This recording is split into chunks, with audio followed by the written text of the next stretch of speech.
service fee charged. 2, it could mean the consideration you make from selling your trading stock. Then 3, it could be consideration you are receiving from a capital asset of the business. You have an investment. Let's say you have 20% interest in an entity. You bought this interest for 1,000 at cost. Then you decide to dispose this entire 20% interest, and then you make 1,200. So we will measure the gain from disposal or selling the capital assets. If it had not been a capital asset and it is a depreciable asset, then you will subject it to the consideration less the written down value of the asset. So different ways.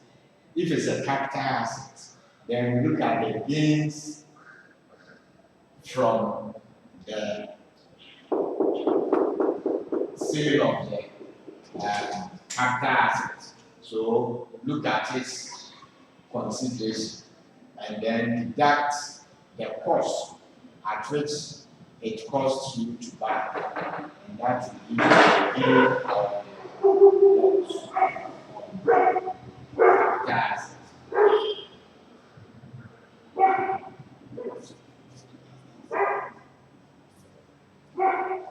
Then, for a depreciable asset, for you to assess the loss or the gain, you match the consideration to the written down value of the asset, and you will have what is called the excess or the gain or the loss on disposal of that asset, and that should be part of your income from what business.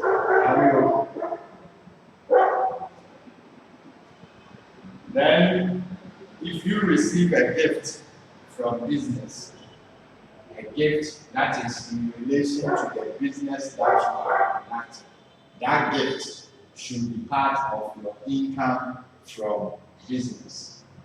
Income from business. If you decide, if you are an individual, for an individual, the gift, what you do is that if you are an individual and it is not a corporate entity and you are running a business, you have 2 options. Whether to include it in your business income and tax it at the corporate income tax rate. Where if you are an individual, remember your tax that you pay will have to go through the graduated tax schedule. It looks like you are unable to connect. Please check your network connection and try again. So, if you are an individual, please take note of that.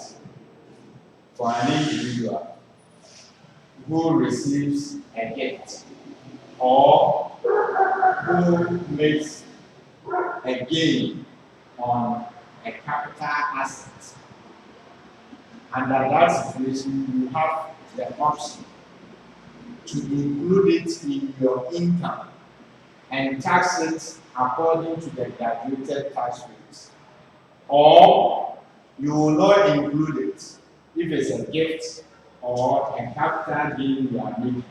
You will not include it in your income, but you will only tax that capital gain or the gift at 25%.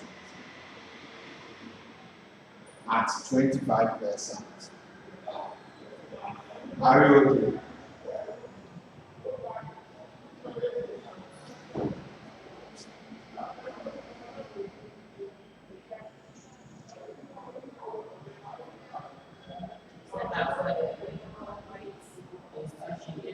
For corporates or entities, they don't have that option. You have to add it to your income.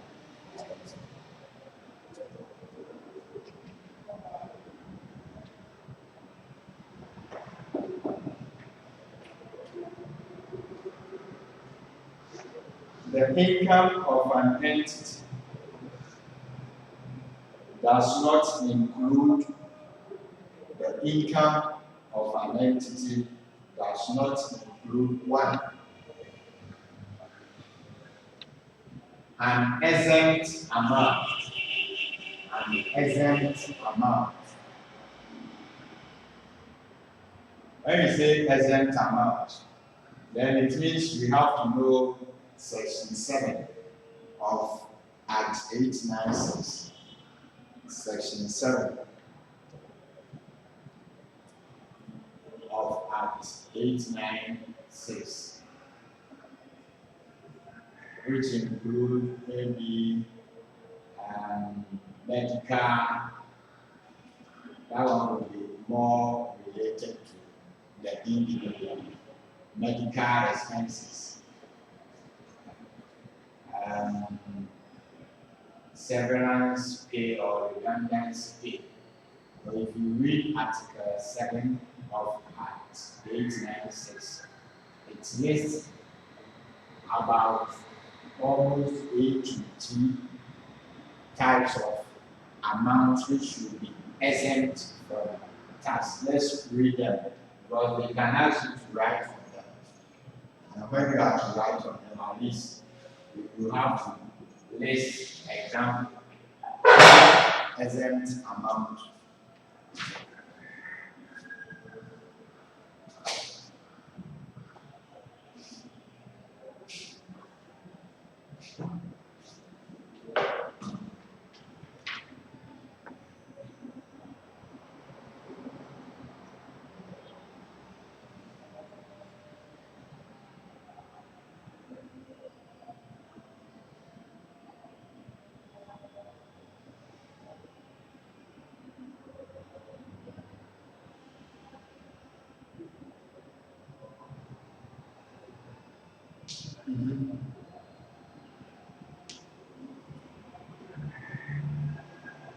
That we are passing this city.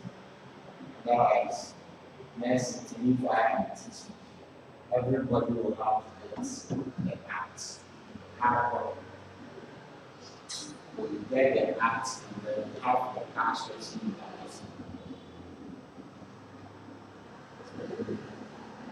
Article 7. The activities of the president.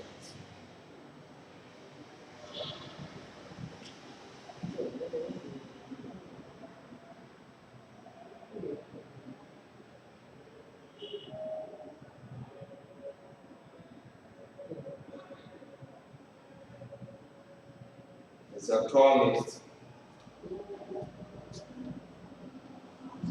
2. The income of a business should not include income that has suffered a final withholding payment, withholding tax payment. So that should also lead us to types of withholding taxes. 1, withholding on account, and then final withholding. 2 forms or 2 types of withholding.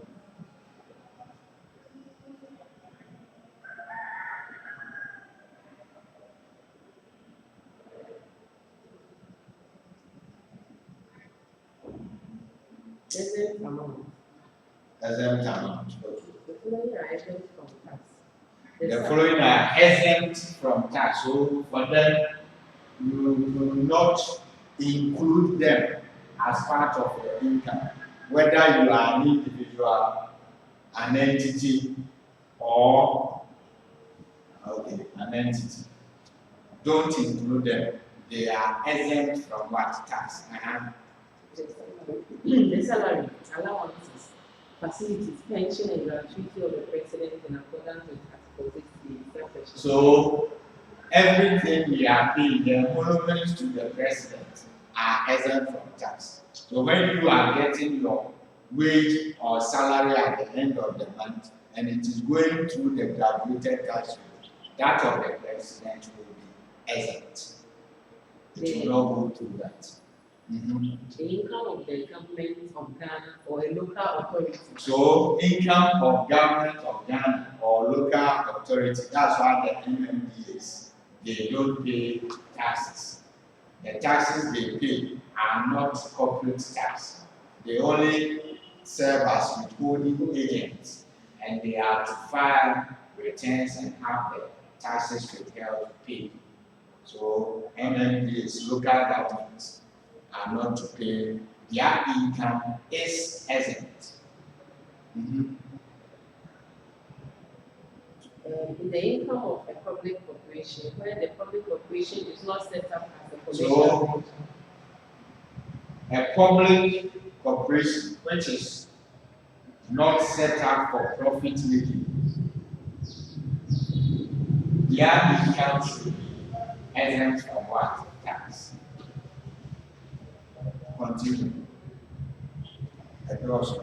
The income is from an activity that is directly or directly connected with the status of that public corporation. D. Pension. Pension. So the amount that you are contributing towards your pension. That is why when you take employment, calculation of employment income, you have basic salary, you work 5.5% as social security, and that social security is towards what? Pension. It is an exempt amount. Continue. The capital sum paid to a person as compensation or a gratuity in relation to a personal injury suffered by. So if you have suffered an injury, I remember mentioning medical expense. If you have suffered an injury and then your employer pays you an amount towards that injury you have sustained, that amount is exempt. Don't include it when you are assessing the person's income tax. Yes. The death of another person. So somebody has died and then you make a donation to that person. The income of a non-resident person from a business of operating ships or aircraft, where the Commissioner General is satisfied that an equivalent exemption is granted by the country of residence. So a non-resident, somebody who is not liable to tax in Ghana, and this person has engaged in business in Ghana. If that person engages in business in Ghana, that person is liable to tax for the period that the person attained 183 days in Ghana. That was what we saw. But if the person conducted the activity and it is from transport of what? Operation of a ship or so the person runs aircraft or ship, sails ship to this place and then conveys people. The person is earning income. That person is non-resident. The amount is going to be exempt from tax. If the country in which that person non-resident is resident gives similar what? Exemptions.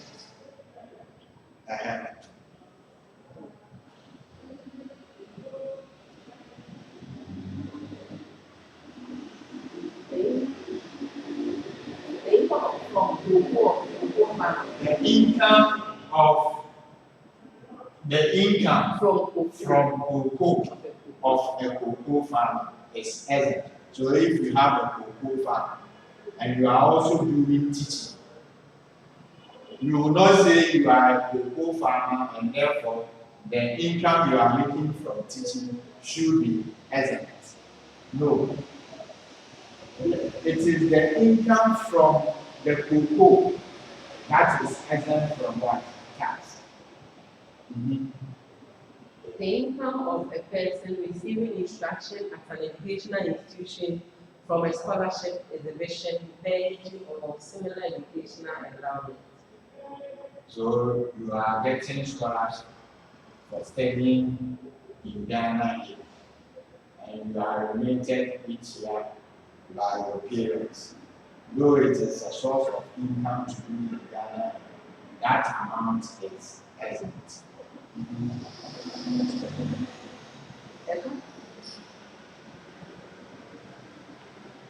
The income of an individual entitled to privileges to the extent provided for by the Diplomatic Immunities Act 1962 as 148 or a similar enactment. So it's okay, you can read that random.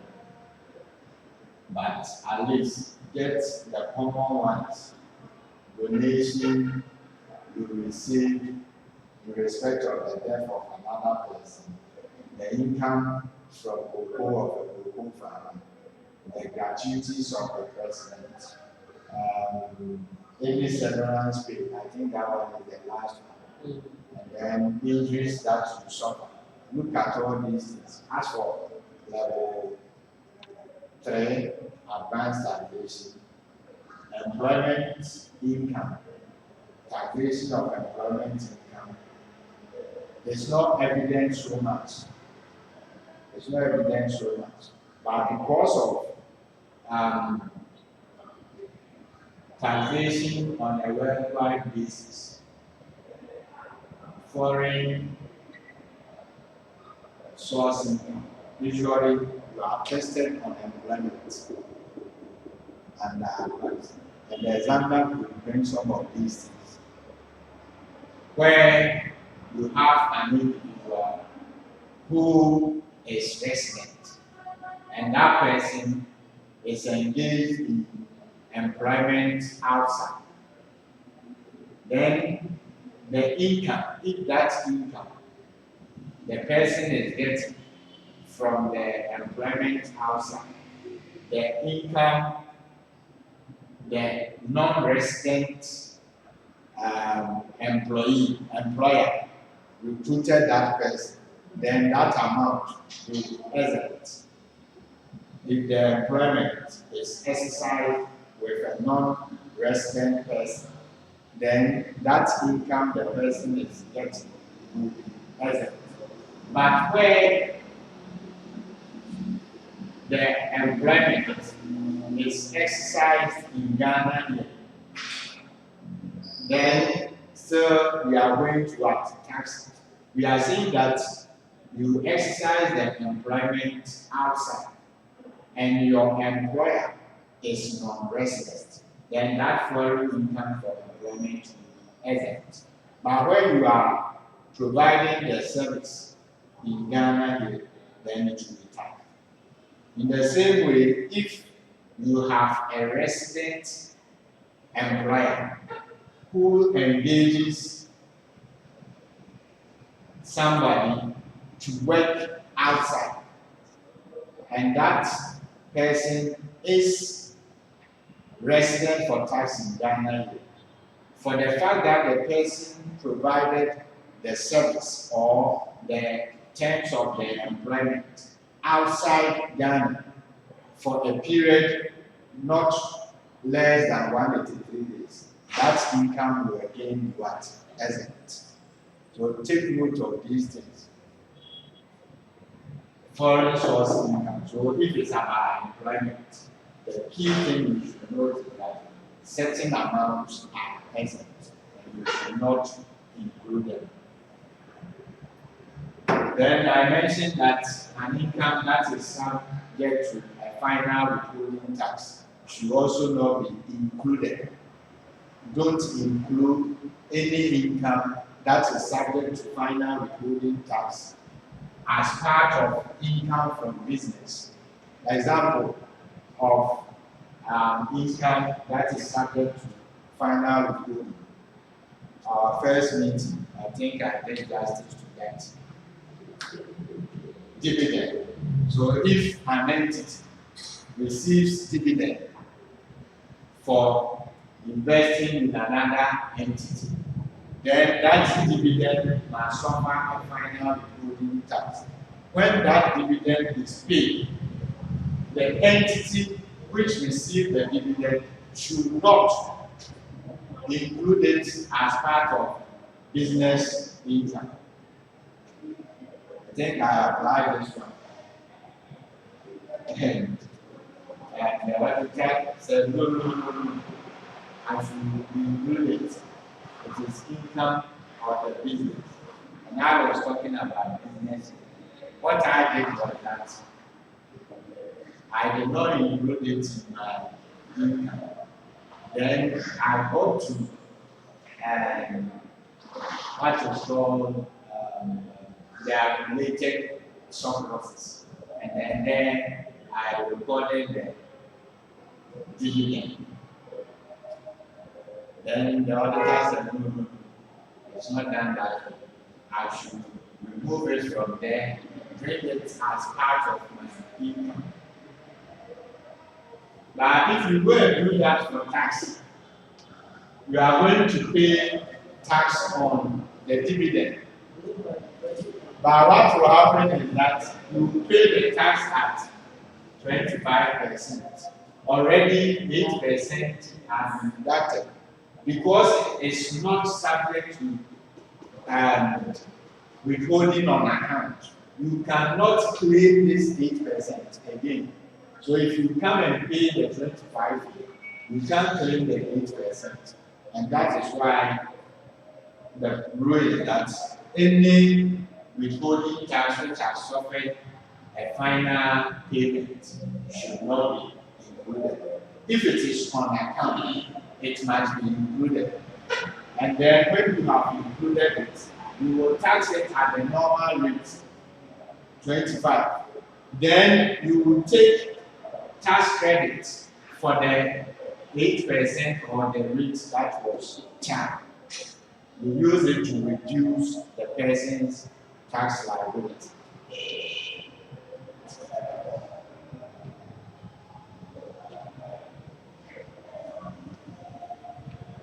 So this is what we call income from business.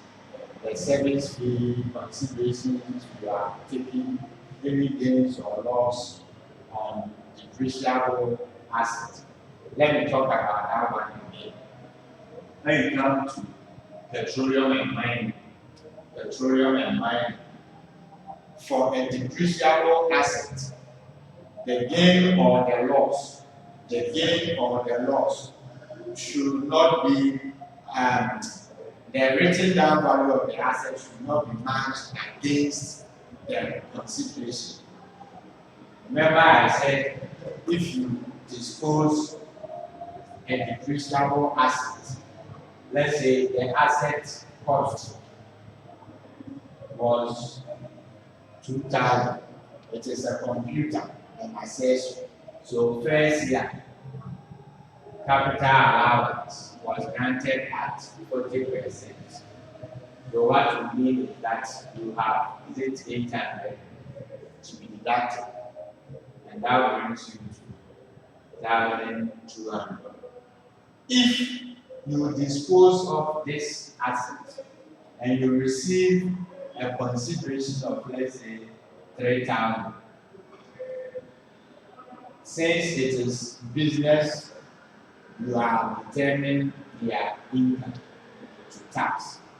Then what you do is that once this asset is disposed of for 3,000 consideration, to determine the gain or the loss on disposal of the depreciable asset, you match the written down value against the 3,000.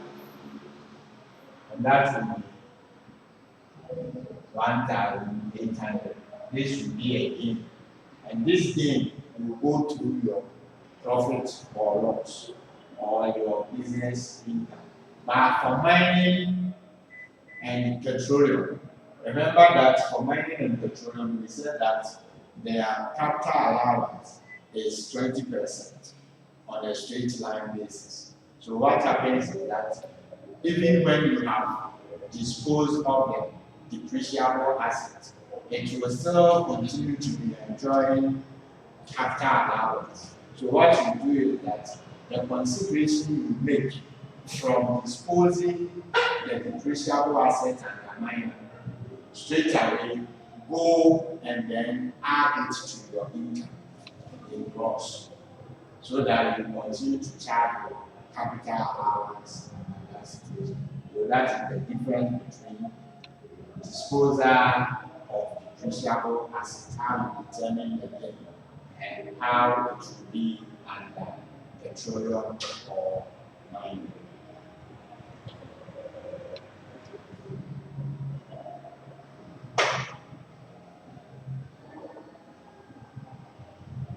And the next thing, once we have seen the income, how are we going to tax?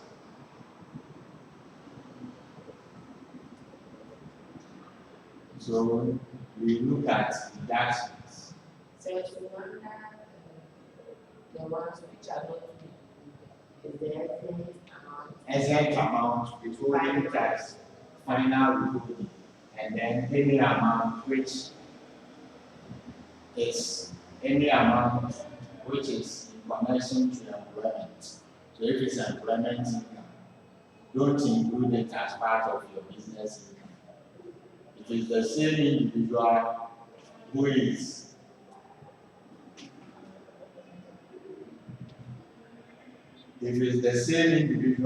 engaged in business and at the same time in employment, let us know the income from employment, separate it from income from business, separate it from income from investment.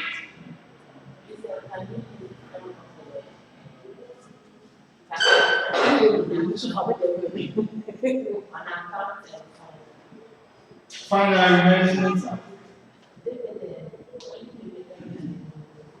lecture 1, Thursday. And So I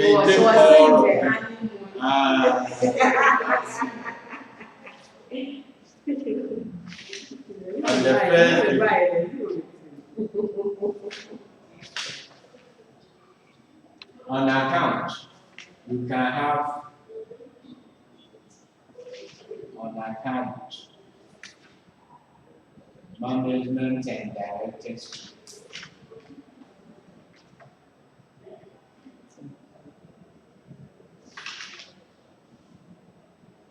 And now on the rate is 20%.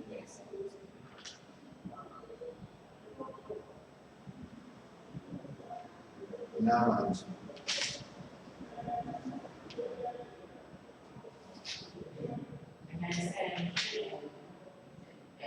tax on interest. Interest is on account.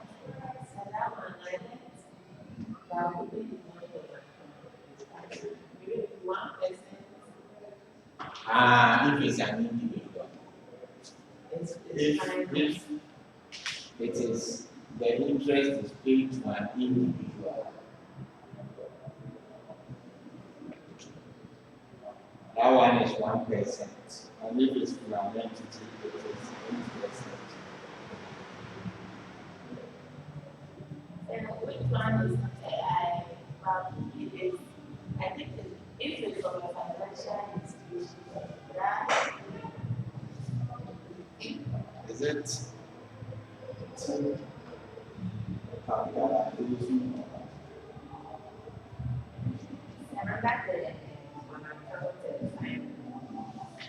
interest received from a financial institution or received by a financial institution. If a financial institution gets interest, the interest are from their main activities.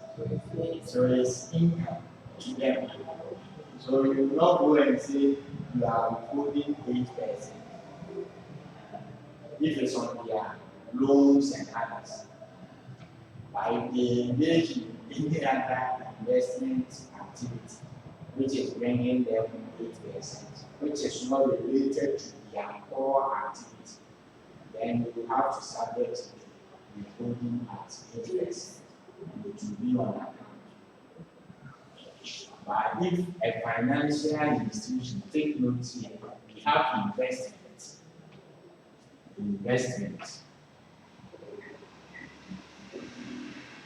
I go and make investment.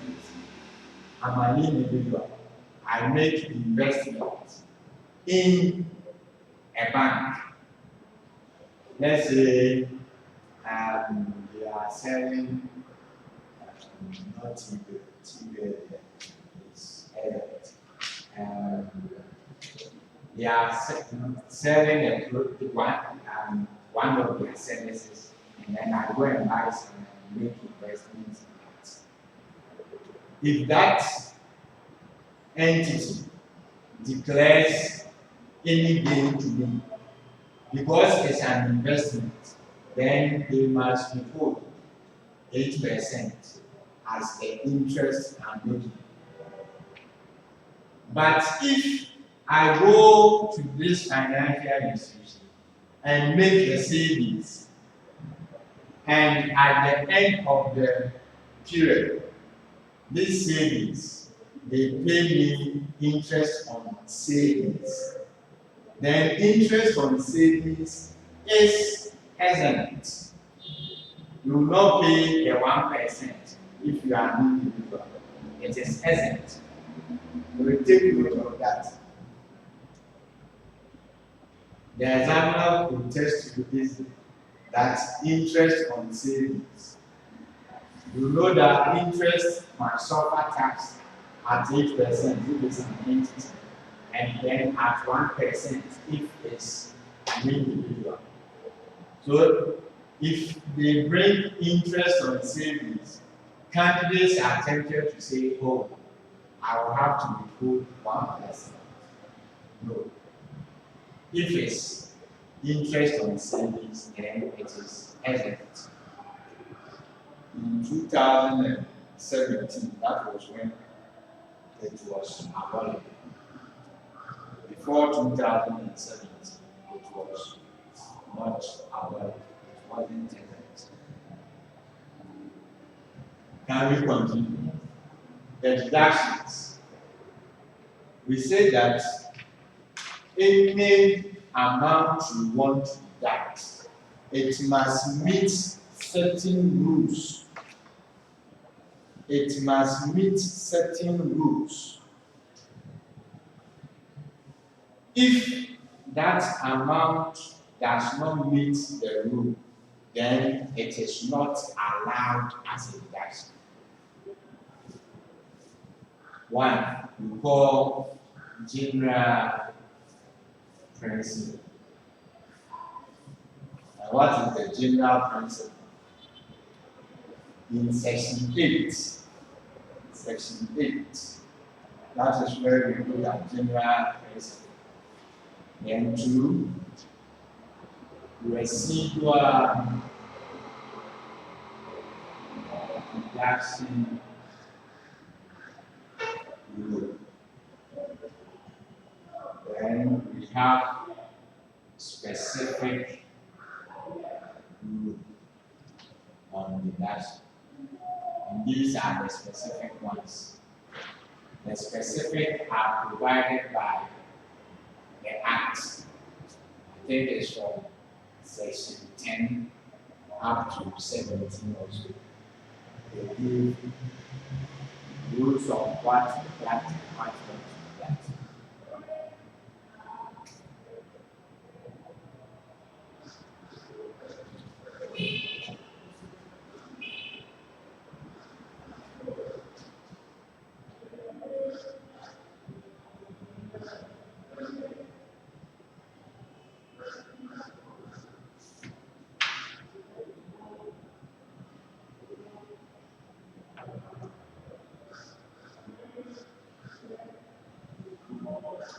The general rule or the general principle is that when you are determining income from business, one, any income or a deduction in respect of employment is disallowed. Please, when we say the income of a business does not include income that is related to employment. So in the same way, when it comes to the deduction, if it is related to employment, that deduction is not allowed under business. Are you getting the principle? Then two is that any deduction in respect of domestic or excluded expenses. Domestic or excluded expenses are not what deducted according to section 8.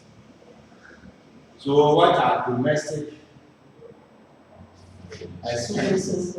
What are excluded expenses? Please, this you should be on the fingertips because they can put it there for 7 months or 3 months. Write short notes on the following. We don't know what can happen. And they'll give you write short notes instead of giving you the transactions and then asking you to adjust to determine. They can ask you to write notes. So domestic expenditure. These are expenses incurred on the individual.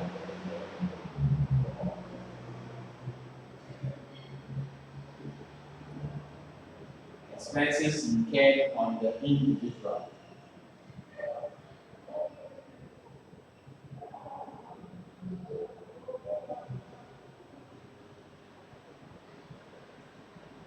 Example.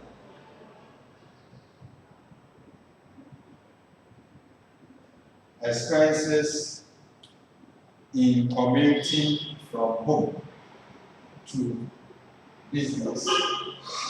Expenses in commuting from home to business.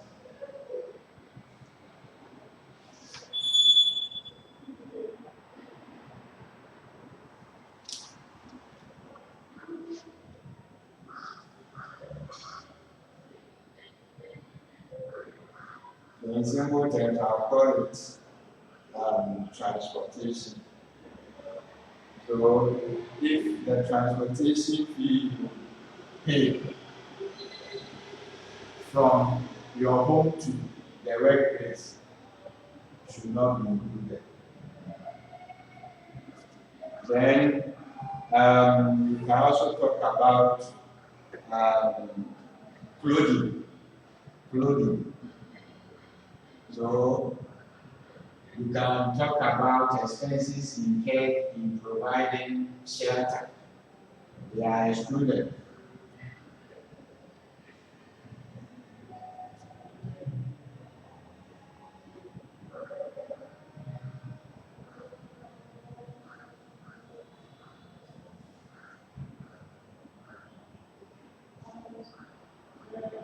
Unless maybe that clothing is for the purpose of what the work or the job. Then expenses incurred in educating the individual. Unless that one too, the education is towards technical and vocational training.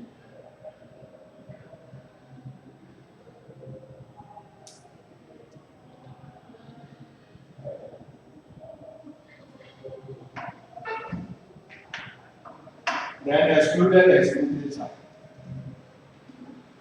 Excluded expenditure.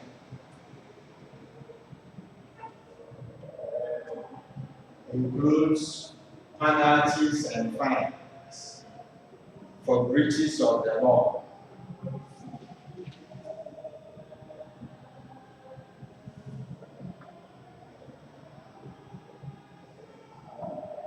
Taxes paid. taxes paid under the Income Tax Act.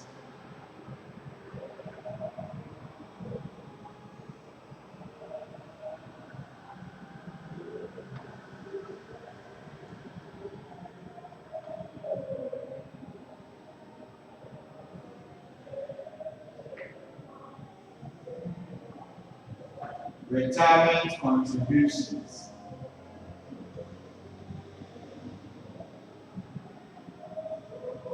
And that one, the tax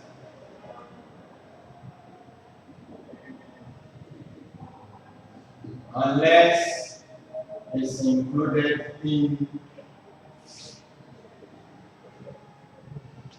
income of the employee. Is it the retirement? Yes, unless it's included in the income of the employee.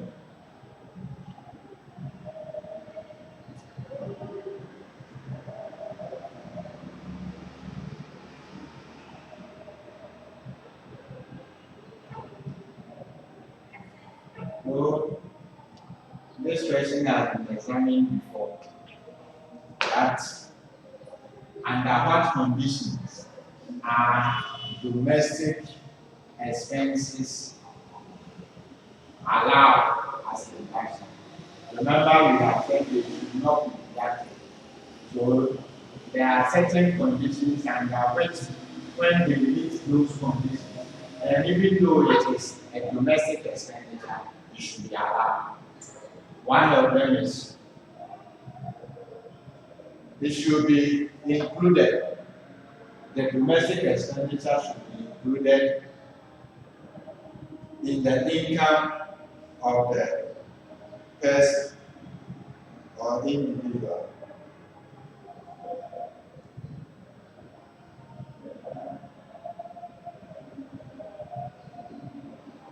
Two,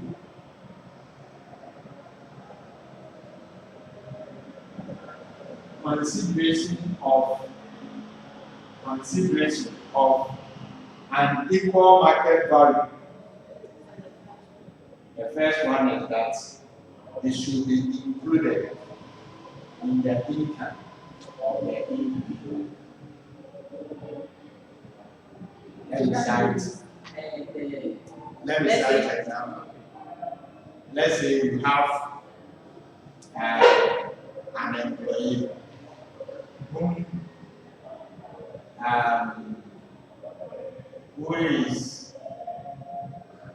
whom you pay TNT for the person to come to the workplace. Under normal situation, it is excluded. You don't need to include it. But for you to include it, then that person who is receiving that income, you need to include it in that person's income. I get it. So that the business can also take it as a deduction. Are you okay? So before you can say that domestic expenditure becomes allowable deduction, then it should be included in the income of the individual. Is it okay? Then two, I said, consideration of an equal market value.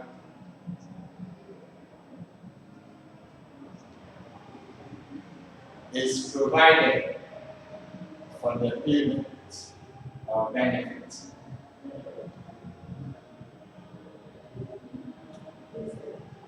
Consideration of an equal market value is provided for the payment or benefit.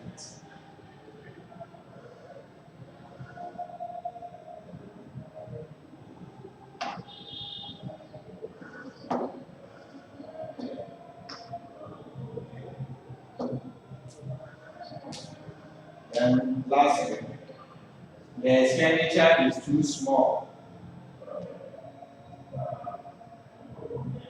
Provided for the payment Or benefits.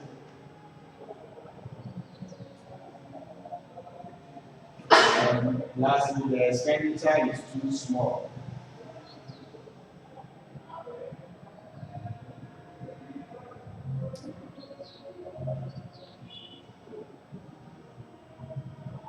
Such that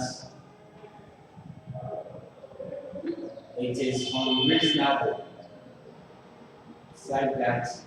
unreasonable, or administratively impracticable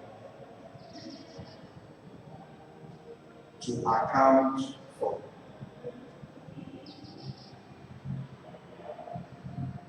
Or if it's too small, then it means you cannot keep track of it always. So what it means is that its impact on the corporate tax is small because the amount is too small that you cannot keep them accurate, cannot keep track of it. So under these three conditions, then a domestic expenditure could be granted as a deduction.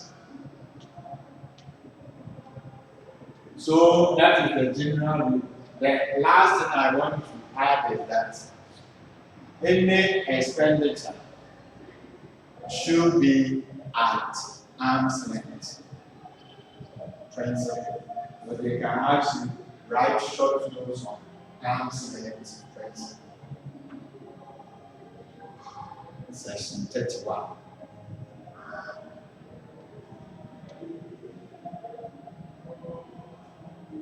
So what it means is that if it's at arm's length, so every transaction, any amount you want to deduct, it should be at the arm's length standard.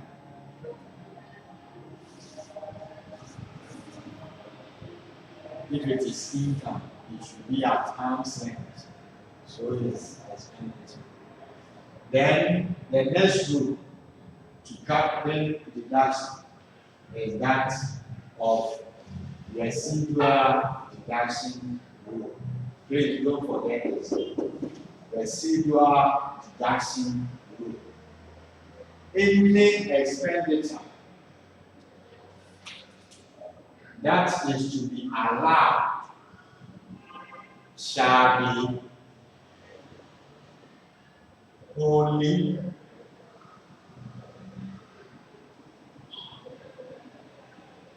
exclusively and necessarily incurred.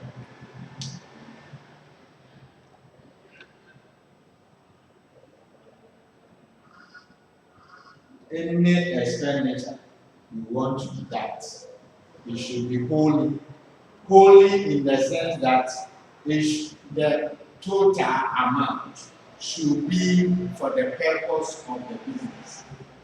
The total amount, in terms of quantity, wholly. Then exclusively, the purpose for which that expenditure was incurred is for the business. Then necessarily incurred. What it means is that if that expenditure had not been incurred, we would not have been able to make that income from business. So any amount you want to deduct, ask yourself, is the entire amount towards the business? So here it will bring what is called private and then business expenses. Some expenses will be towards business, others will be towards personal or private activity. And at that situation, the law mandates that you provide a distinction between the two and treat the part which is towards business as allowed deduction, and the part which is towards private business or investment as part of non-allowable. Are we okay? Under the general rule, we said that if the deduction is towards employment, don't deduct. If the deduction is domestic expense, don't deduct unless it satisfies the three conditions. Unless it is included in income of the individual, unless it is administratively impractical to account for it. Then three, the second one. Expenditure is true. The second one. Consideration of an equal market value is provided. Unless the market value of that expenditure is also incurred. So what it means is that it should be at arm's length for it to be allowed as a deduction. Then these general rules and then the residual deduction rules, we are applying them. But the Act provides that there are certain rules which we call specific deductions. Please take note, a specific provision takes precedence over any other rule. A specific provision takes precedence over any other rule.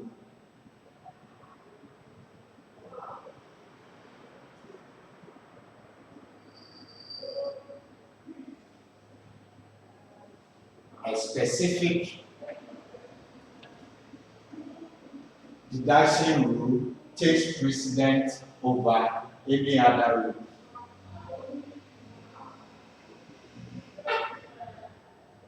So, from section 10 up to I think 17, yes, 17, it provides specific deductions on some expenses, some deductions, and these are some of them, which I want us to look at them in brief. I'll not go into detail so much, and we'll link them to that question, and then we'll end with the lesson.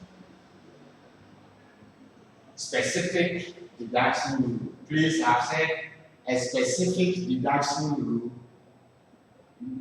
reigns supreme over any other rule we have mentioned. One, interest. Can somebody read on interest from section 10 of the Income Tax Act? And last section, this one, for about 4 months or so.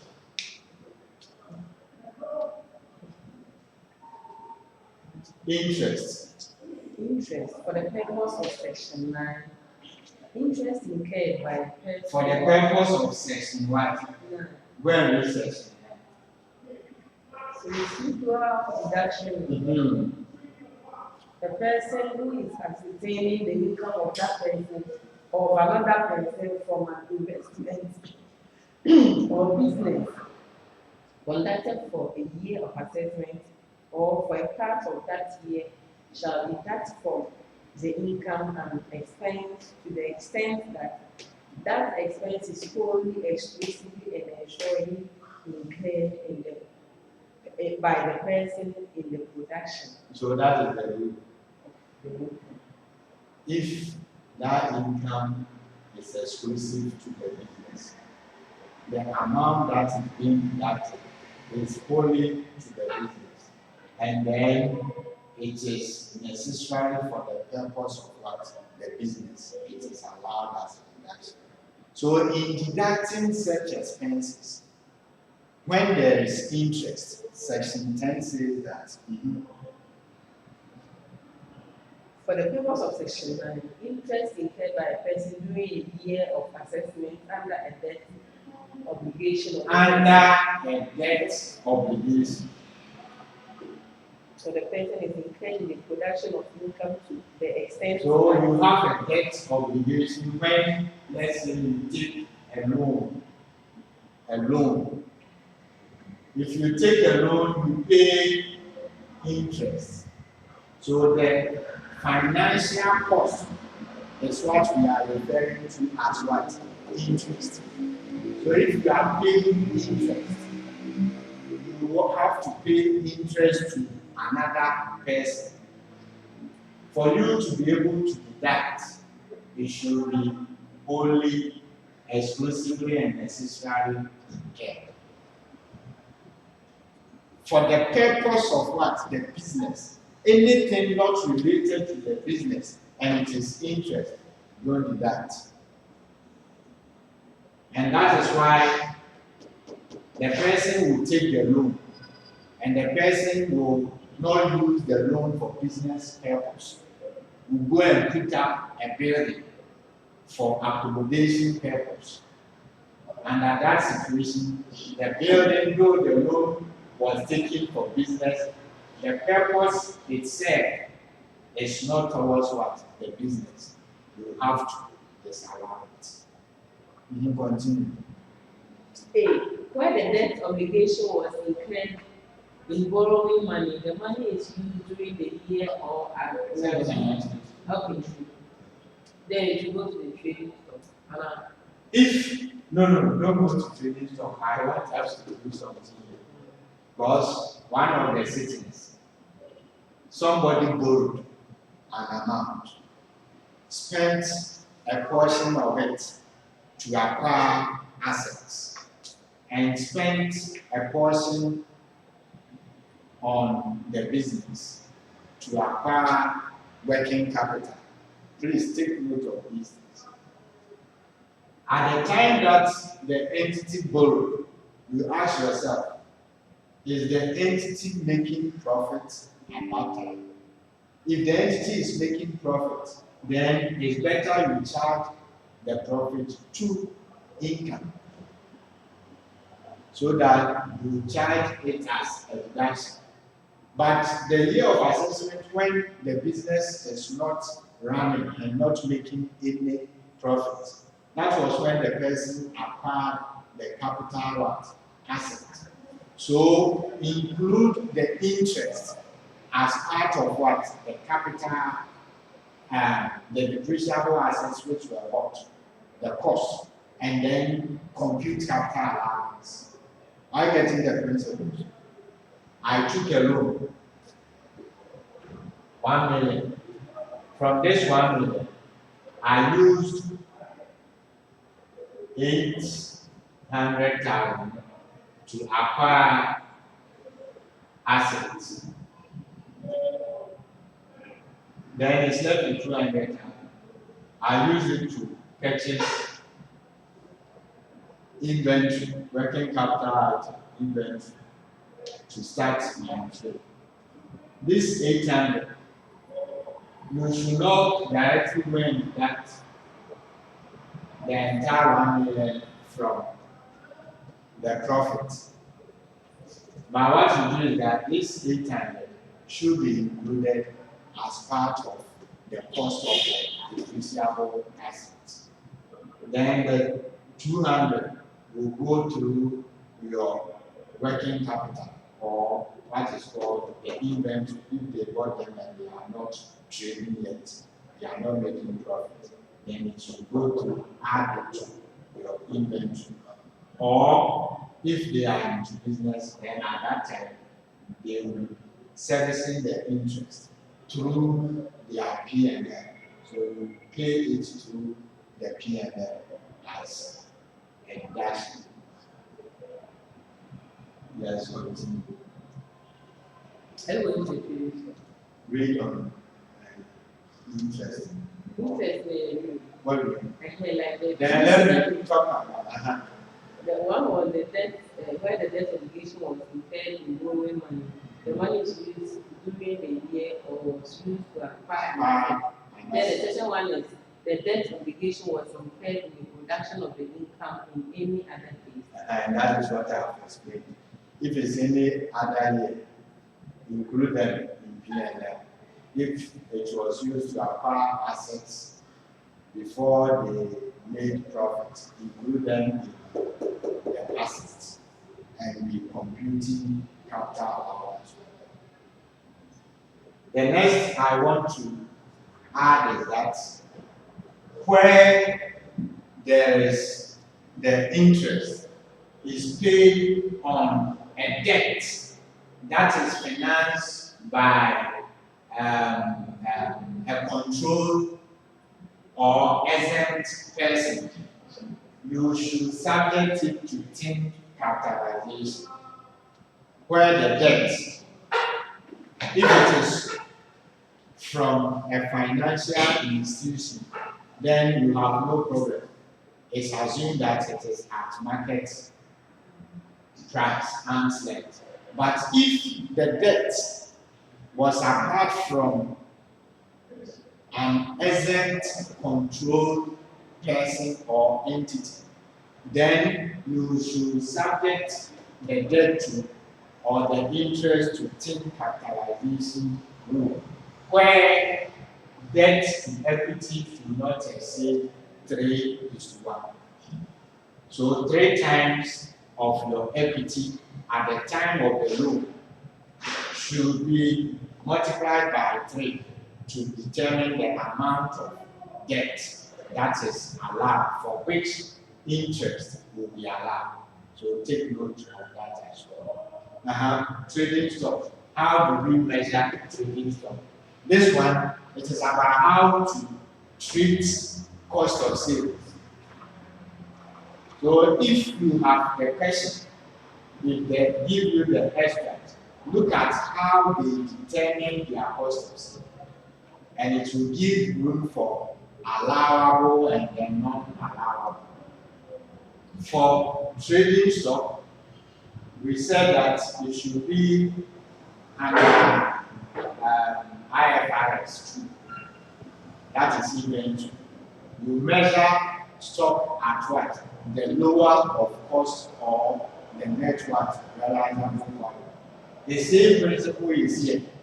So if you read and then the person is recording it at a higher instead of the lower, then it means it is overstated. And you have to adjust it. Read on. The person associating the income of that person or of another person from a business for a year of assessment shall deduct in respect of trading of the business because the allowance calculated under subsection. The allowance is calculated by A, adding the opening value of the trading stock. So opening stock, add purchases for the year, and then you less closing stock. So that is how you determine the cost of sales. But we will see that if I want to examine you for you to make adjustment, there will be opening stock, there will be purchases, there will be closing stock, and I will tell you the cost of sales does not include closing stock. So if it does not include closing stock, then I'll give you the closing stock amount. It should have been deducted, but the person did not do it, so you will do the right thing. Or I will say opening stock was not included, and I'll give you the opening stock amount. Or we give you all the 3 variables and ask you to compute. Continue.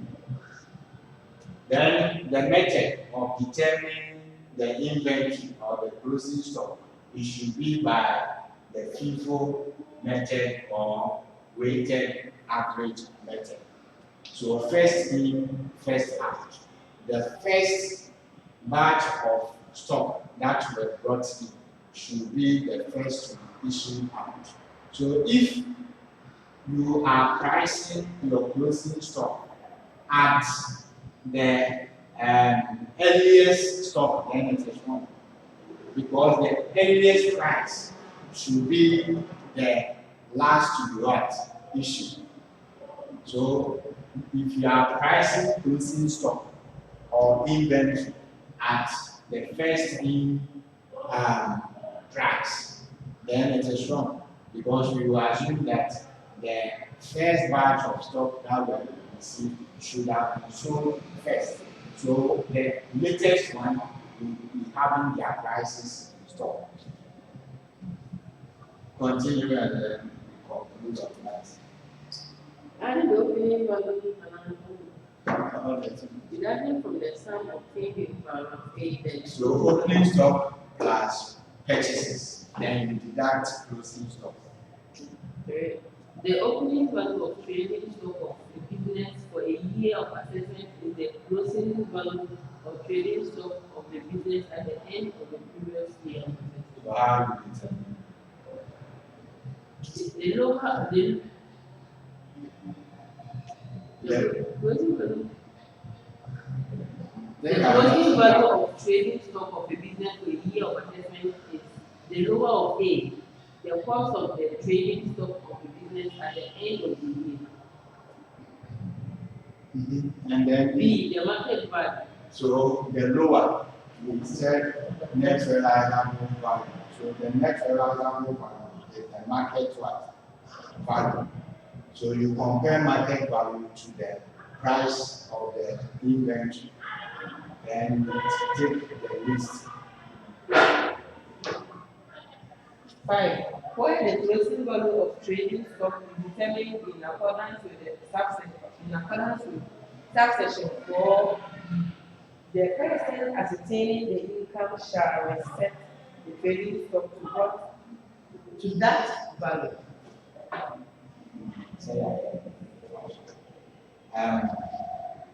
Repairs and improvements. For repairs and improvements, we remember that all these deductions should meet the residual deduction rule. So when they ask you to write short notes on it, explain the deductibility of research and development. One, you should mention that that the expenditure should be exclusively, wholly, and then necessarily incurred. Then after stating that, then we come to section 12. What does section 12 say? It says that the person who is calculating the income of a person shall not deduct from that income any expense that is incurred by that person for the repair of or improvement of a depreciable asset of that person, where the repair or improvement meets the requirement of section 9, subsection 1, irrespective of whether the expense is of a capital nature. So please read that one well, because the way you are reading, you don't understand. A person who is calculating the income of a person shall deduct from that income any expense that is incurred by that person for the repair or improvement of a depreciable asset of that person, where the repair or improvement meets the requirement of section 9. And section 9 is what? The residual deduction should be exclusively, wholly, and necessarily incurred. So for you to deduct repairs and improvement expenditure, you should meet that rule. 2. Despite subsection 1, a deduction granted for a year of assessment with respect to a depreciable asset in a particular pool of depreciable assets of a person, A, shall not exceed 5% of the written down. Well, what does it mean? It has met the rule. If it met that rule, by you say capital or something nature, that's the one. Whether the expense is of the capital, irrespective of whether the. So remember, I said a general rule. The general rule is that if the asset is of capital nature, then it should not be treated as a current expenditure. If it's of capital nature, then right away it must go to capital allowance. But specific rule for repairs and improvement is saying that whether if it has met the rule, residual deduction rule, and it is of capital nature or what nature it was mentioned? on time. It was irrespective of whether the expense of the capital nature. So that's or it's not of capital nature, it should be deducted. But it says it has met these two conditions. Don't deduct the total. You can only deduct 5% of the written down value of the asset. I have read it. At what?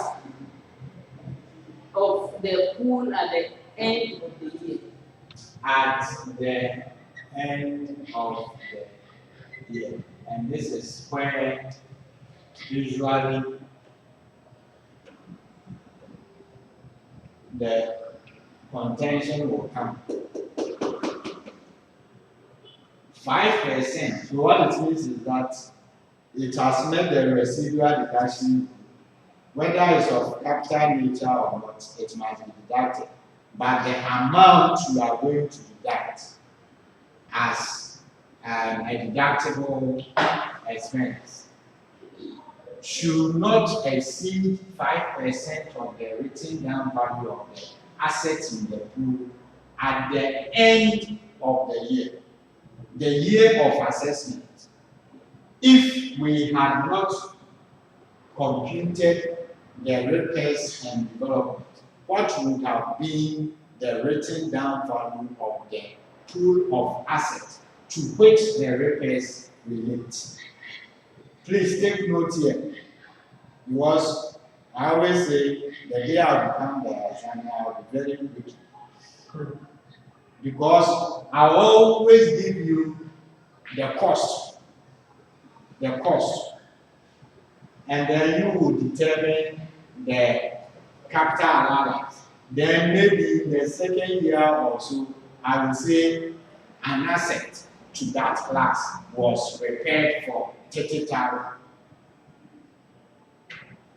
You have to calculate the written down value of the pool at the end of the year. So if we are working 2023 year of assessment, at the end of 2023 year of assessment, what was the written down value of the assets in that pool or class of depreciable assets?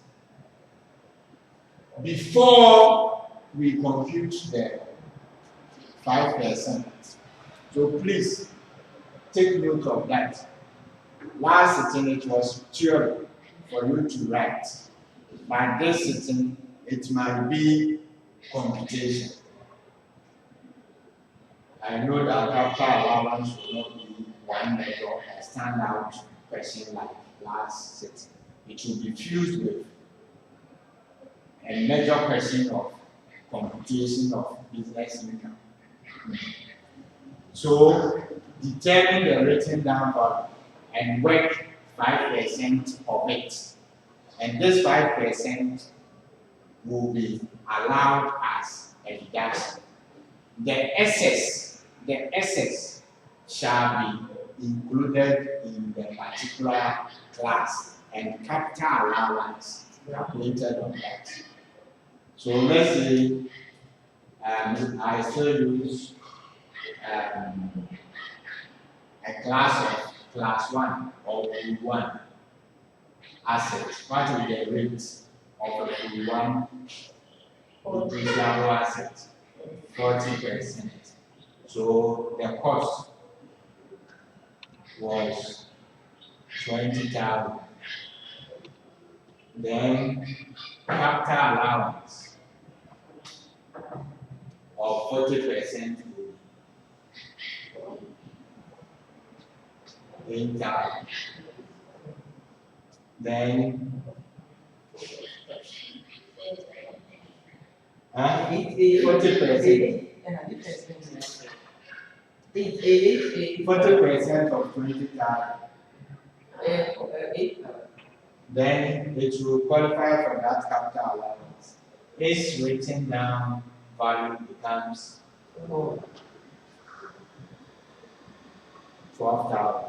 With this 12,000, if this 2023 year we make a repair on a computer in this pool of assets, and that repair is costing us maybe 3,000 repair, 3,000 as cost. Then the rule is that the repairs and improvement on that computer, for it to be allowed as a deduction, it should not be in excess of 5% of this written down value. So what you do is that you work 5% of the 12,000 and compare to the repairs and improvement. Before you will know that all the 3,000 can be deducted or not. The one is 5% of 12,000, 600 cedis. So with this 600 cedis, we will take 600 cedis as a deduction, and it will be left with 2,400. The 2,400 is to be included before we compute. So 2,000, and so the cost will be this 20,000. Then addition. The addition becomes the repairs which was not granted because of the week, 2,400. Then the total comes to 2,400. Then we will grant capital allowance at 40%. I don't we would rather add it to the written number. We'll go back and add to the actual and do it in the Yes. We will not add the 2,100 to this and half. We now compute capital allowance on the 22,400. And that will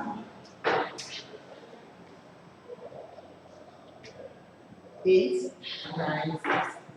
8,960. So we grant the difference and the written down value for 2023.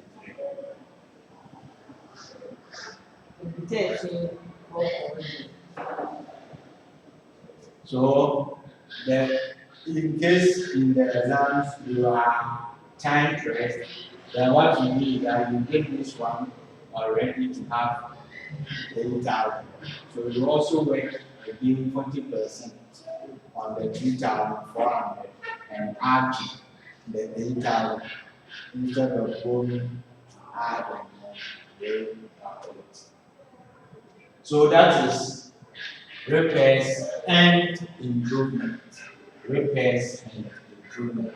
How it qualifies to be a deductible expense.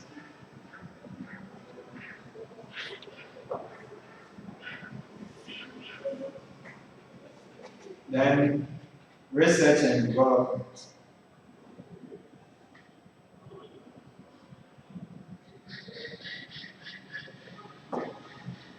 Research and development. Research. Thank you. A research and development expense that meets the requirements of section 9, subsection 1. So remember I said that all amounts to be deducted should meet the residual deduction rule. Please. But a specific provision takes precedence over any other rule. Continue. May be deducted irrespective of whether the expense is of a capital nature. 2. For purposes of this section, there is a research and development expense. A includes an expense incurred by. So, what is research and development expenditure? An expenditure incurred by by a person in the process of developing the business. So, for developing the business, you want to develop maybe a new product. You want to improve on your methods of production, and you engage in research and development. Whether it is of capital nature or not, if it meets wholly, exclusively, and necessary rule, then it qualifies to be deducted. Are you okay? Continue.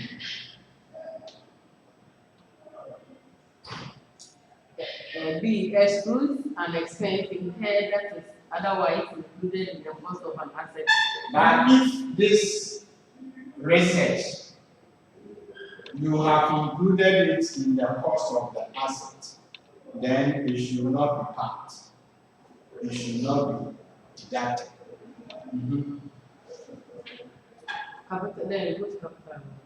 Then I want to talk on research and development as under mining. For mining, their major research and development are conducted as part of the studies, exploration, and development. So when they are into production and you see any research and development there, ignore, don't deduct. Under mining and petroleum, immediately you see research and development cost. Is it only mining or petroleum? Mining and petroleum, it should not be allowed. This one doesn't make it under mining and petroleum. Like allowable Business income. Take note of that. Capital allowance, we treated that one. I want to reiterate that for capital allowance and a business is conducted or calculated according to the third one, 7, where the depreciable asset must be used in the or for the purpose of the business. It must be owned by the business. It must be available for use at the end of the year of assessment if it's in respect of classes or pool 1, 2, 3, 4. After meeting all these conditions, we pull them into various pools, pool 1, pool 2, pool 3. The individual depreciable assets lose their identity when they come into a pool. And that is why when we dispose a depreciable asset, we don't go around looking for the cost at which that particular asset was sold, but rather we match the cost to the written down value, the consideration to the written down value of the assets in the pool to determine the gain or the loss on disposal of the depreciable assets. And it will form part of what? Income. If it's a gain. If it's a loss, then it will form part as a deduction. So that is on capital allowance. Remember the various rates and then the categories of items in each pool or class. An area of interest is financial cost. Financial cost. And this sitting, it is one of the areas I want examiner to examine. This sitting, I'm looking at the assessing team capitalization, the assessing financial cost limits.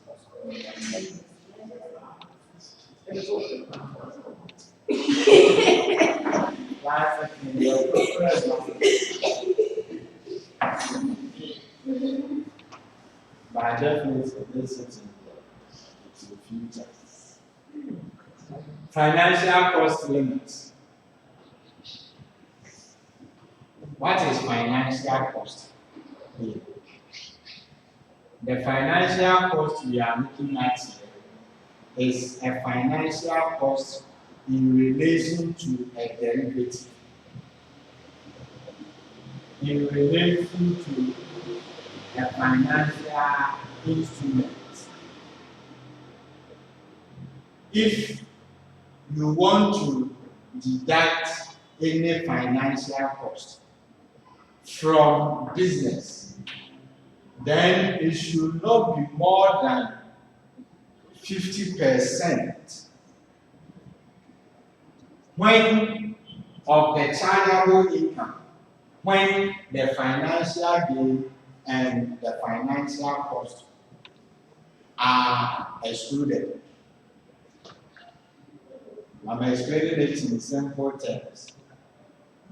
When they are determining their chargeable income or their profit, you see they having revenue or income. Then they will come less expenses or payments. Then you will see maybe interest. You will see financial gain. Because the financial gains will come in.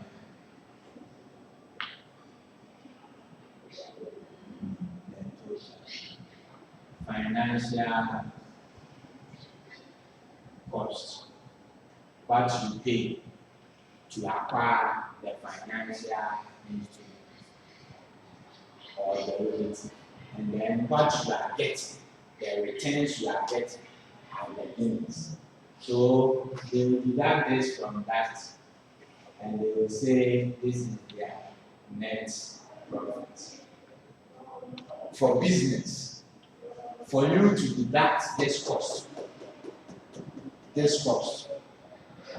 adjust the financial statement or account, the profit or loss, adjust it to exclude the gain and then the cost.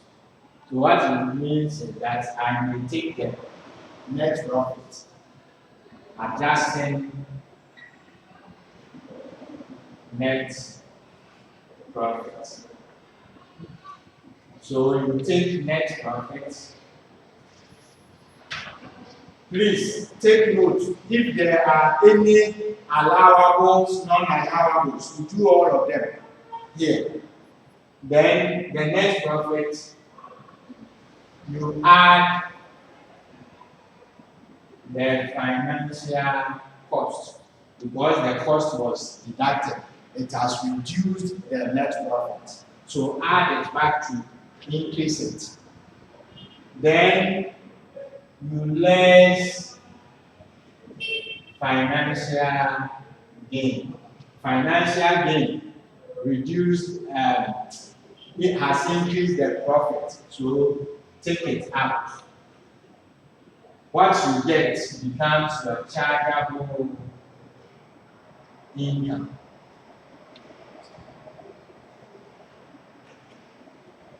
Then, when you have done this, the allowable financial cost should be 50% of this adjusted chargeable income. 50% of the adjusted chargeable income. So when you have adjusted it to exclude the gain and then the financial cost, take that adjusted chargeable income and compute 50% of that. Then match it against the financial cost. If you match it against the financial cost, and the financial cost that was deducted here is more than 50% of the chargeable income adjusted here, then the difference should be the salary. The difference will be the salary and be carried forward for the next 5 years. Don't grant all the salary. Let's say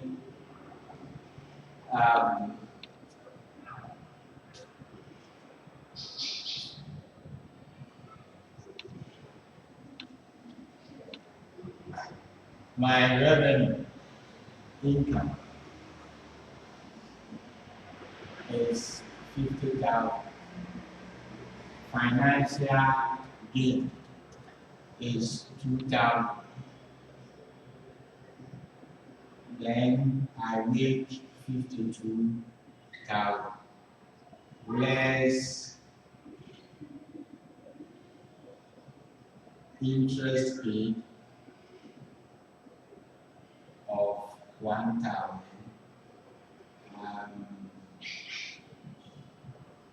Financial cost of 5,000.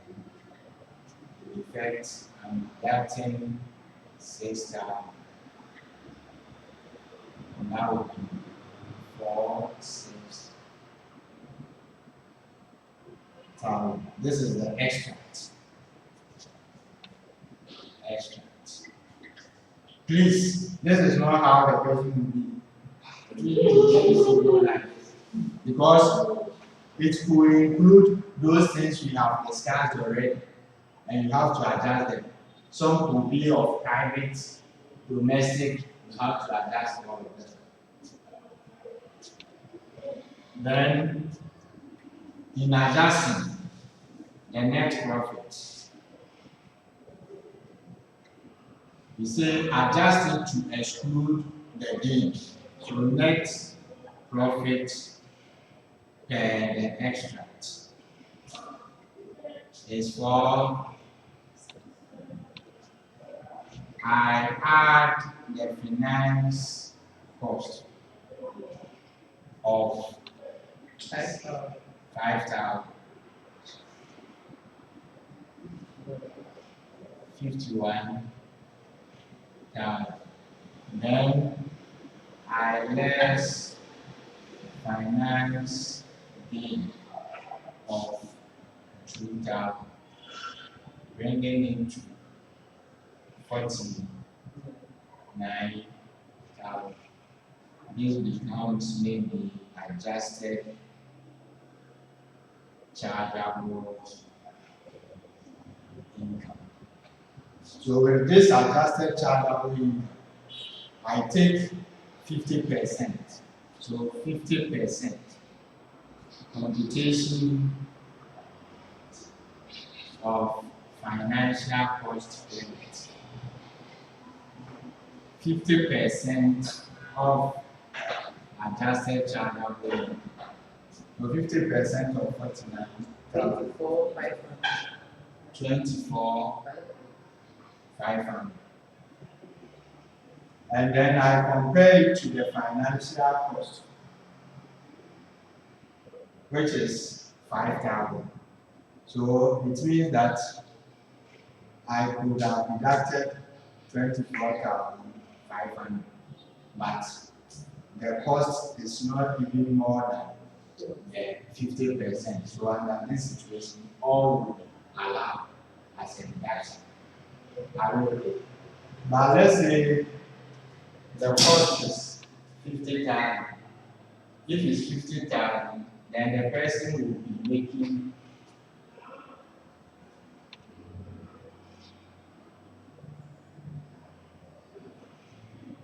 if it's 50,000, then 51,000 will be left with 1,000 as net profit. I'm looking at it from here, 52,000. Then this is 50,000. So it becomes 51,000. That you have 1,000 as net profit. Under that situation, you adjust this by adding the gain of 50,000, which is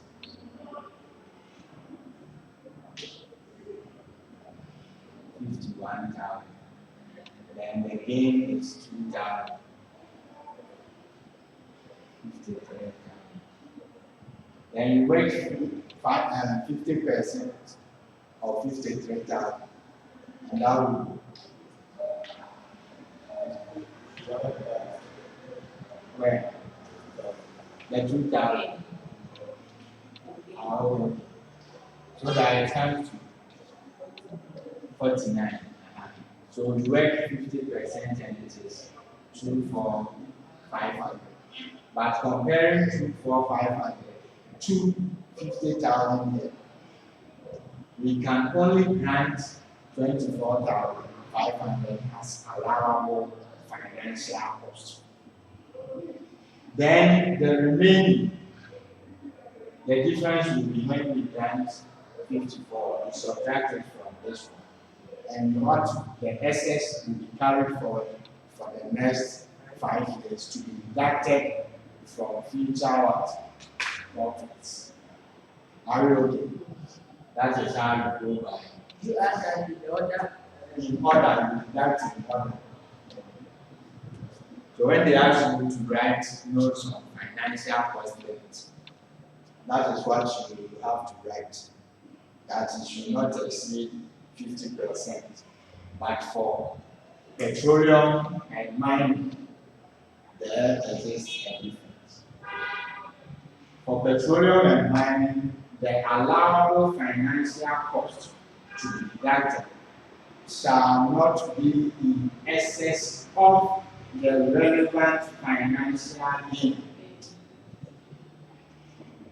For petroleum, I'm saying a very discussing because we can't have the yen, the yen. So, with the petroleum and mining, if you have a financial gain of 2,000, the financial cost shouldn't exceed that 2,000. That is called relevant financial gain or cost. So you don't deduct anything in excess of the financial gain. But when you come to a business, you have to exclude the gains and then the cost, and any other allowable, non-allowable adjustment should be made. Then you take 50% of the adjusted chargeable income and compare it to the financial cost. Any excess will be disallowed and carried forward for the next 5 years.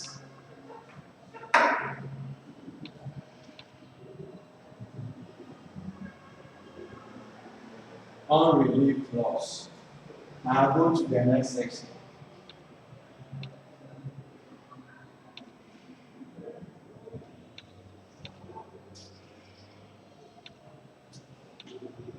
So, with this system, if it is Silent on the adjustments, amendments made, the amendments, I would go by the 2023 unless No. it's 2023. Unless the year of assessment is 2022. And I believe that 2023, you are not going to have any person assessed in 2022. All the persons will be 2023 year of assessment. So the rules will be as they were in 2023.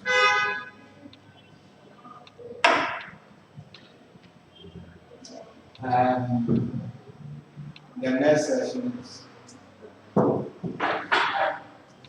after financial cost. Limit for inspection.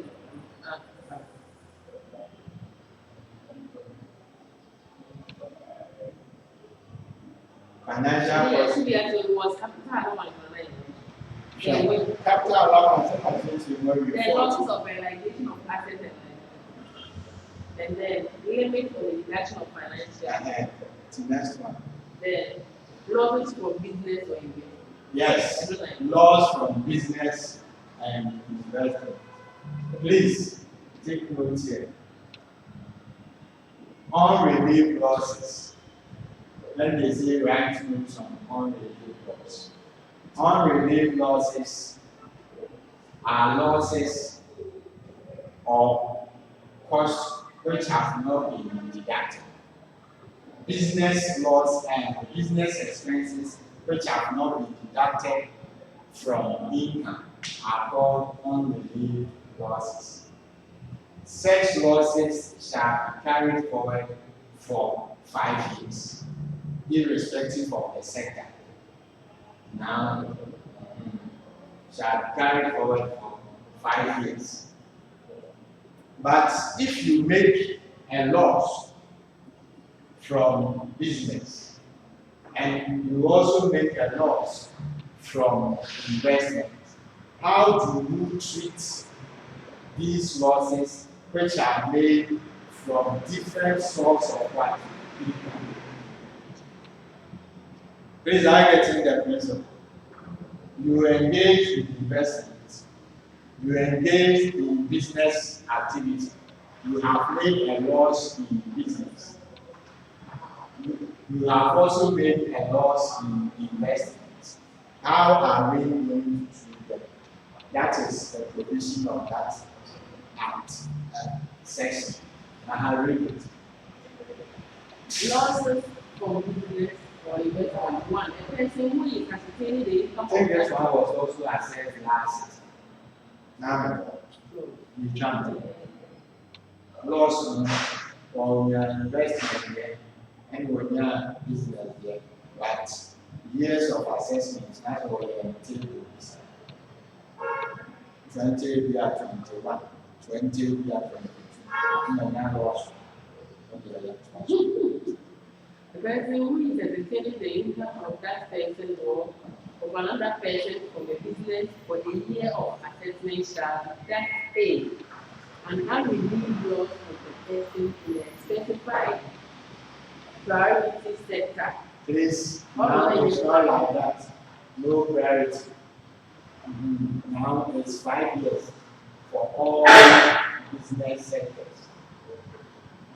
Are you okay? That is an amendment. Continue. For any of the previous 5 years of assessment. So put it that a person shall deduct unrelieved loss for any period of assessment for 5 years. B. The unrelieved loss of the person in all other sectors It's not applicable again. No. Because now, previously, it was 5 for priority, and then any other sector was 3. Now, it's not like that. All sectors carry over unrelieved loss for 5 years. Go to the C. Despite subsection 1, where a person makes a loss, and if the loss were a profit, A, the profit will be taxed at a reduced rate. The loss shall be deducted only in calculating income tax at the same reduced rate, a lower reduced rate for exempt amount. What we are saying is that if I make a loss, maybe I'm engaged in free zone. Free zone, what is their tax rate for the first 10 years? 0. Exempt. Let me put it down. Their income are exempt from tax. But after the next 10 years, they pay tax at the rate of 50% for exempt. 15% on export and 25% domestic if they sell.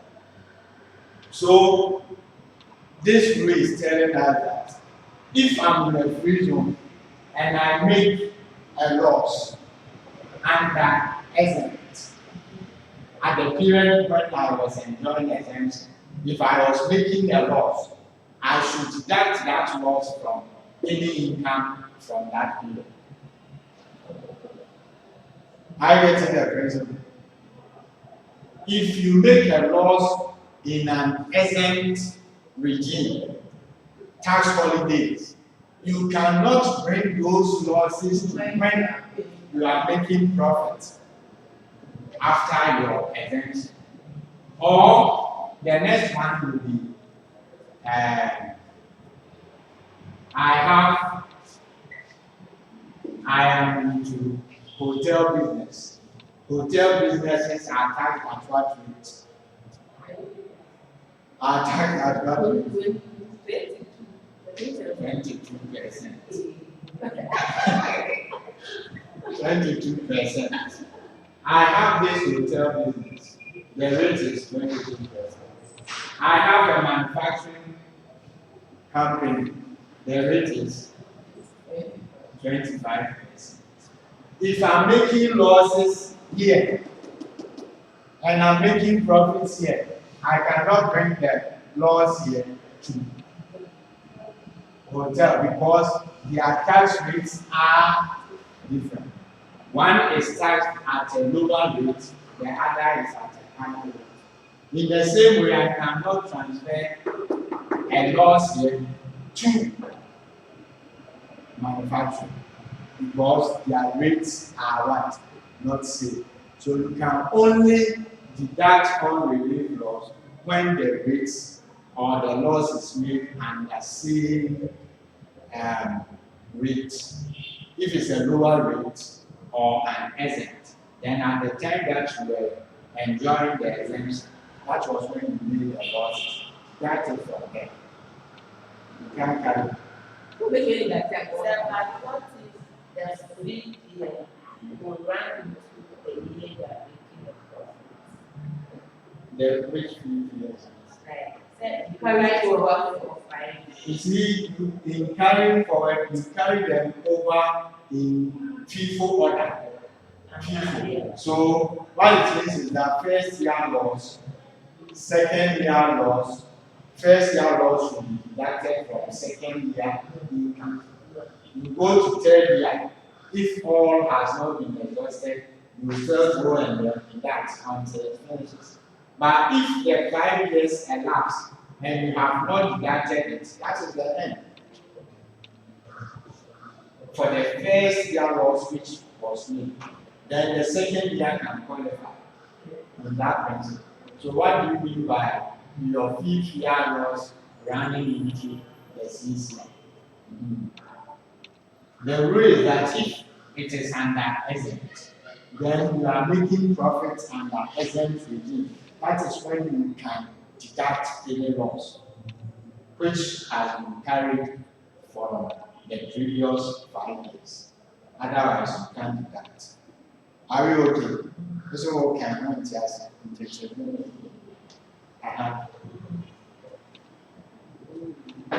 So that if a person has 2 different, the second one, the hotel and the manufacturing. And for instance, if the hotel was taxed at 25. Hotels are taxed 22.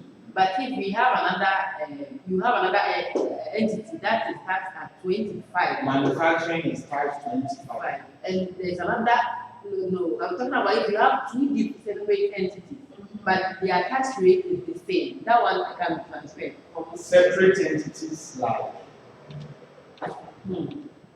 Because I don't get the meaning of if you have separate entities. Because the scenario I'm making here is that the same taxpayer is running the hotel. The same taxpayer is running a manufacturing company. The person might think that I'm the same taxpayer, therefore any loss I make in the hotel can be deducted per that section. But that is not the rule. If you are making, because the rates are different, one is 22, another is 25. You cannot carry over a loss here to be deducted from manufacturing because their rates are different. But where I have a manufacturing company A and company B, manufacturing company A and company B are all owned by the same taxpayer. How will we know that it is the same company which is having A and B? If that is the case, if they file their returns together, then we are likely to that because I'm basing my argument on the fact that it is the same manufacturing activity and they are all taxed at the same what rate, then that one will be fine. But for them to have different rates, then you cannot tax them and carry over losses from one to the other. B. The profit will be exempt. The loss shall be deducted only when calculating exempt amount. And I'm just say who enjoy temporary concession. Under temporary concession, and we have told you freezing, your income is exempt from tax for 10 years. When you are making losses, you can only carry over that loss and have it deducted when you make an income which is exempt from tax. That's how it is. Continue. 3. Subsection 1 and 2 applies to the calculation of income from an investment and an unredeemed loss from an investment subject to subsection 4. So it says this is from an investment. So for investment, deduct them when they are related to the same what income. The conclusion of that section is that if I have business income and investment income, and I make a loss 2021, 2022, 2023, I make investment income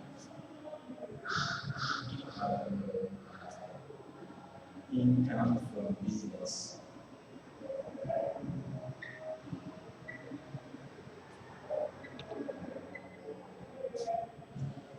Both make income, so they will be taxed. I make a loss.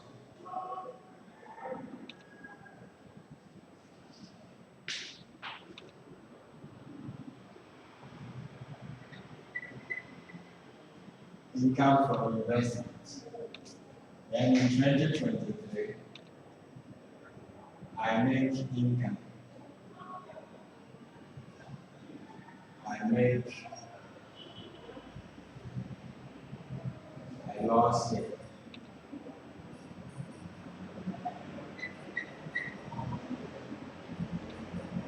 Let's see that we make profits. This is investment, that is business. Unless it's the same person, taxpayer, disclose to us income from business, income from investment, and it was subject to tax. If it's from investment income, then investment income basically all their taxes are based on withholding. So you cannot include them here and have them taxed unless the investment is seen as a business. That is when you can include them and treat it as business income. Otherwise, it must be treated as investment and it must suffer withholding tax. Here, I make a loss from business. If I make a loss from business, the law allows me to deduct such loss from investment. So business loss can be carried forward to be deducted from investment income. But investment income cannot be deducted from, investment loss cannot be deducted from business income. So here in this year, we can carry forward 30,000, match it against 15,000 in 2022, and the loss will be reduced to 15,000. And that 15,000 will be carried forward to 2023 to qualify for a deduction, because unrelieved loss can be carried forward for 5 years. But with these 2,000, the 2,000 cannot be deducted from the 50,000, because the law provides that investment loss shall not be deducted from business loss. Please take note of business income. Take note of that. So with unrelieved loss, now a new provision has been made that businesses, we call it the minimum chargeable income. Minimum chargeable income. It was only passed in 2023. Minimum chargeable income. That entities which are making losses, they have made losses over 5 years. After the 5th year, and they are still making losses, they have to pay a minimum tax on their revenue at 5%. So what you do is that, please take note here, you take the person's revenue from business and work 5% of it, and that will be called the minimum tax on what? Chargeable income. It is for entities which have carried over losses or have been operating at a loss for more than 5 years. So what it means is that it will exclude an entity which is into business and is carrying over losses for 5 years. Within their first 5 years, entities which are within their first 5 years of operation, for them, they will be making losses, yet they will not pay that minimum what? Tax. Is I getting the point? Let's say I started business in 2021. I made a loss. I'm still carrying over that loss. 2022 another, 2023 another, 4 another loss, 5 another loss. Then 2026, I still made a loss. For this period of 5 years, I will not be required to pay that 5% of my revenue as tax, because I'm within the first 5 years of operation and I'm making loss. If you are not making losses, then for you, you are paying your corporate income tax already.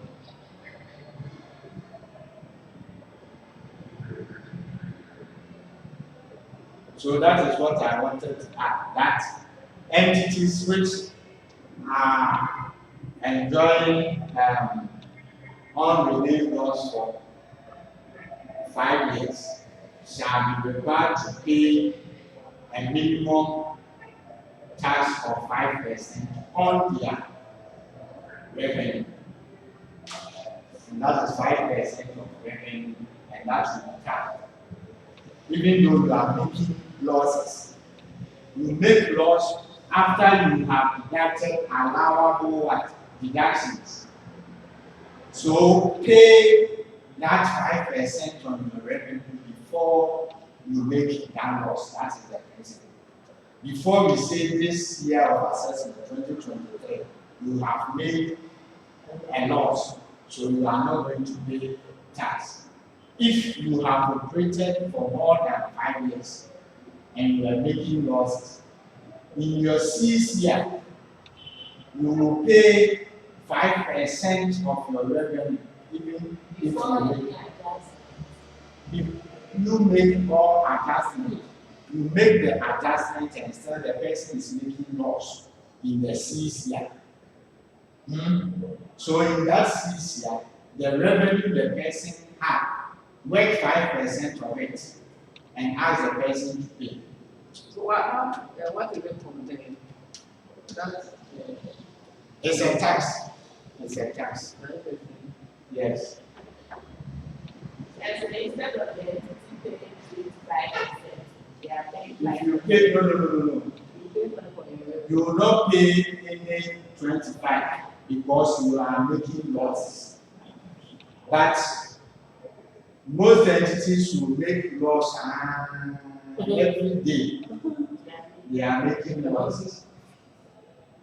And for government to get something from said business, is saying that if you have been experiencing losses over 5 years, in your sixth year, pay 5% of your revenue, not your gains or profits, your revenue.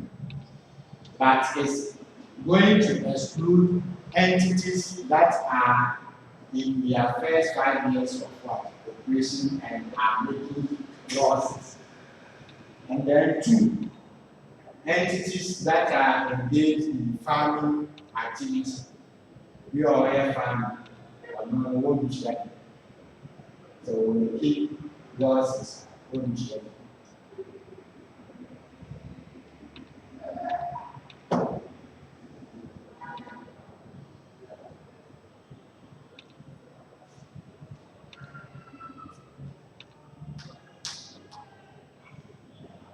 The next one is foreign exchange losses. Read what you have there, foreign exchange losses.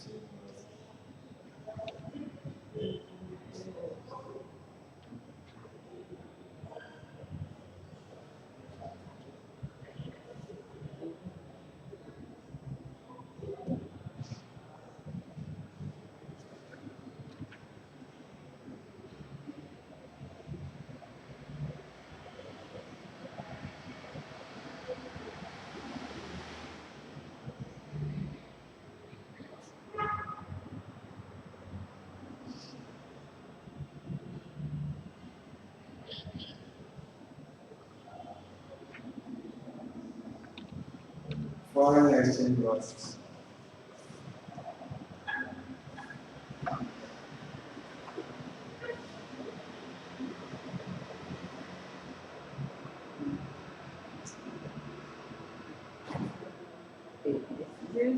This is at a different place. Because this one has kind of ended and we are starting rules governing amounts used in calculating the income tax base. When losses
foreign currency and financial instruments.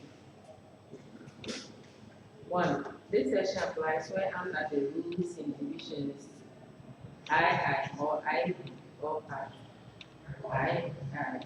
A person is required to include an amount or may deduct an amount in relation to the financial instrument in calculating sums.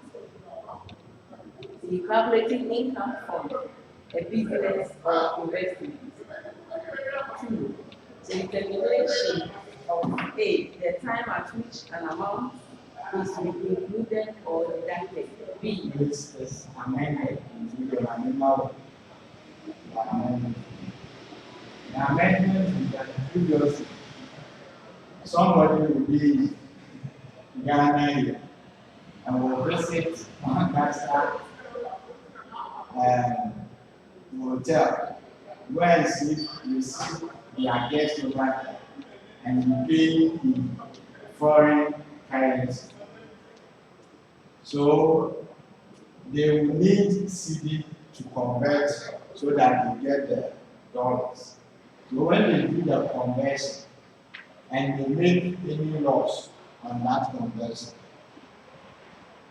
whether that loss is actualized or not, is realized or not, the person will deduct. Because the person made the provision of 2 CD. The rate is now 5 CD. The difference of 3 CD becomes what? The loss. So they will charge this 5 CD as the foreign exchange loss. Now the provisions are that foreign exchange losses that have actually been incurred shall be allowed as a deduction. 2. Foreign exchange loss in respect of a capital asset shall be capitalized.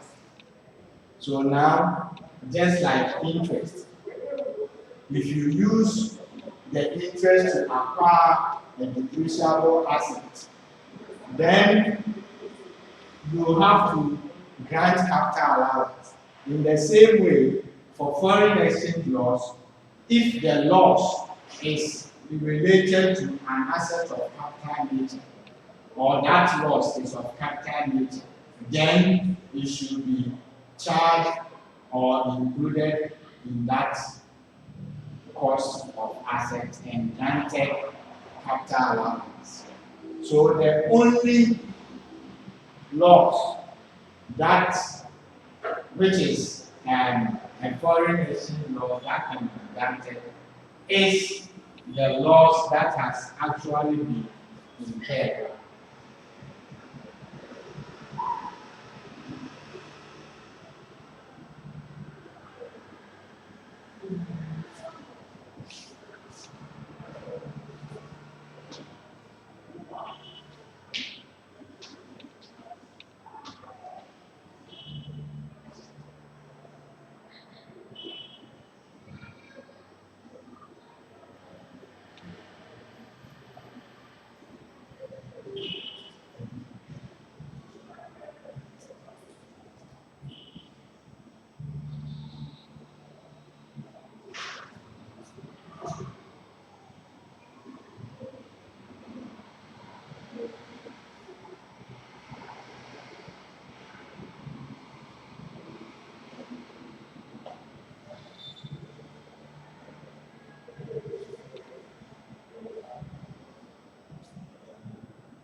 So if you have any unrealized foreign exchange loss, the unrealized is this. The entities will be making under IFRS. They will be making projections. Let's say you have cost as $22,000. Then when you are converting these $2,000 and the spot rate is 5 CD. So it gives us how much? 10,000 cedis. Then we say at the end of the quarter, the year, we use the closing rate to convert this same amount. So the closing rate maybe today it is 12 cedi. So 12 cedi by 2,000, and that would be 24,000. So what is the difference? 14,000. And this whole 14,000 will be recognized as a foreign exchange loss. This one is not an actual loss. It has not actually been incurred. So you cannot deduct it now. Previously, we were using IFRS.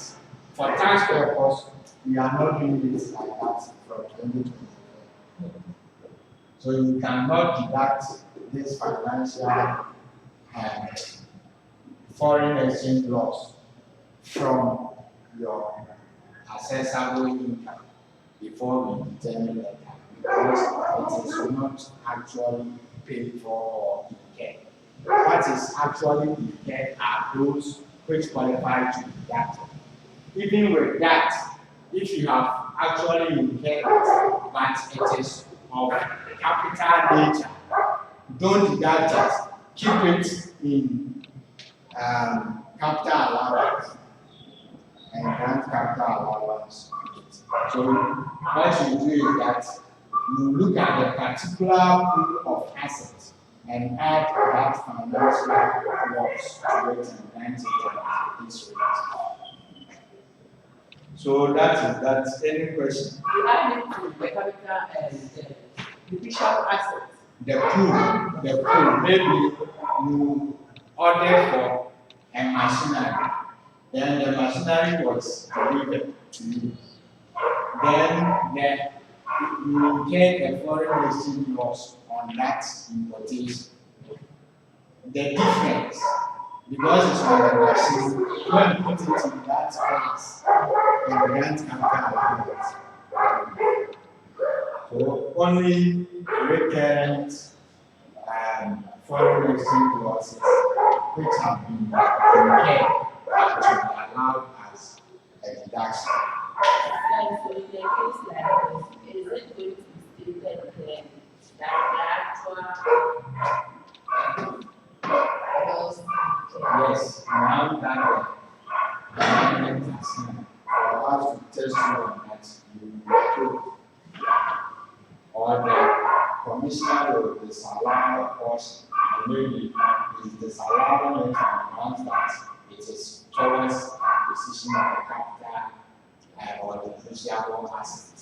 So if it's depreciable asset, when you look at the class and put it there in let's take the 2020 year version. And let's try if we can apply these rules to change it.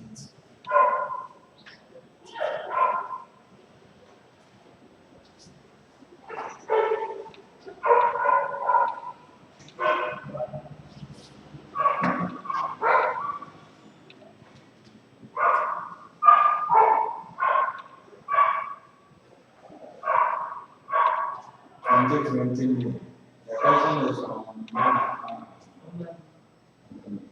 read it.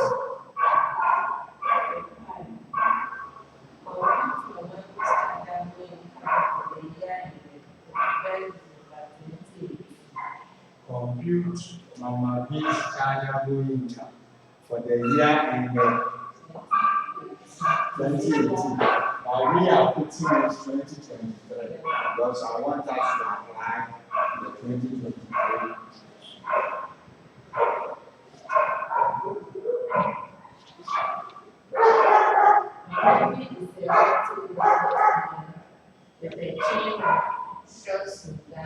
She has a chain of shops. She is into what? Retail. A comment business 1st March 2011. 1st March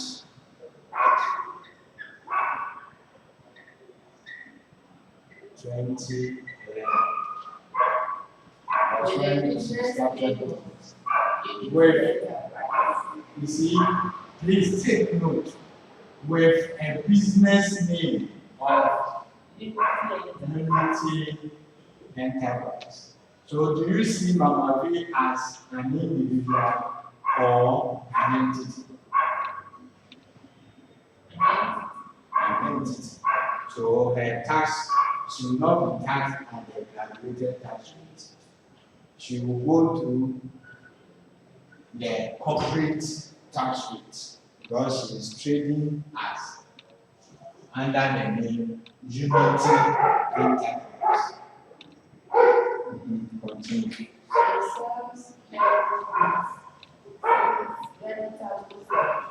So these are her core activities or her core business operation.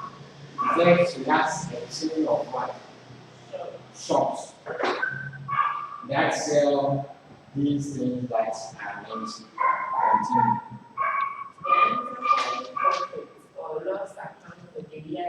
The enterprise what? Profit or loss account.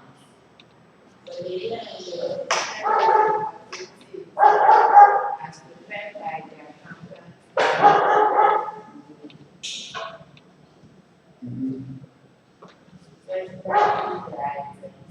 Yes, read every item because I do. We have the sales amount, opening inventory, purchases, closing inventory. Then we have Rental income. interest, This is what I want us to do. For in the exams of for you to save time. All items having notes attached to them. Go and read them quickly. Go and read them quickly so that you know what to do before you start, and then you see that this is this, do that, do that. Go and read all items with notes. So what are the items with notes in Mama spreadsheet? So 1, purchases. Go and read the notes on purchases. the purchases figure includes 3,200 cedis in respect of goods and goods taken by Mama V for 2,200 cedis taken by Mama V. So that forms drawings for her own use. for personal use. With a markup of 25%. Markup of 25%. So please, we're going to do set questions, no margin, no markup. For the examiner, I don't know if you have the examiner's report. At times they will tell us that candidates could not compute markup, could not compute margin. Margin is on selling price. Markup is on cost price. So how do you change margin to markup? You learn how to do that. How do you change markup to margin? If you don't know this, it says that the purchases includes 2,200 drawn for personal use, and it is at a markup of what? 25%. Please, whenever there is drawings for personal use, you take the drawings, but we will tax you on the profits. because entities, we said their income from business are the profits and the gains. And this is number B against Unity Enterprise. Unity Enterprise is separate and independent from Mama B. So if Mama B took 2,200 items, then we will be expected to know the profits Mama B, Unity Enterprise will have made on the amount of goods. So that profit should be included. I get it. Continue. Rental income. No, 2. Rental income. In 2018, Mama B and In 2023. In 2023, Mama B and 1,500 rupees for the rent of the holiday home in home. 1,100. 500 as rent from holiday home. So I am going to count this. Rental income. Rental income. Who rented? Is it Mama B or Unity? Mama B rented it out. So does it form part of business income? Will it form part of business income? Please understand the question. Mama B has a chain of businesses. She is trading as Unity Enterprise. And then Mama B received 1,500 for renting out a holiday room in O or Voja. What source of income is it? Is it business income, employment income, or investment? That is the question. Mm-hmm. Why is it investment?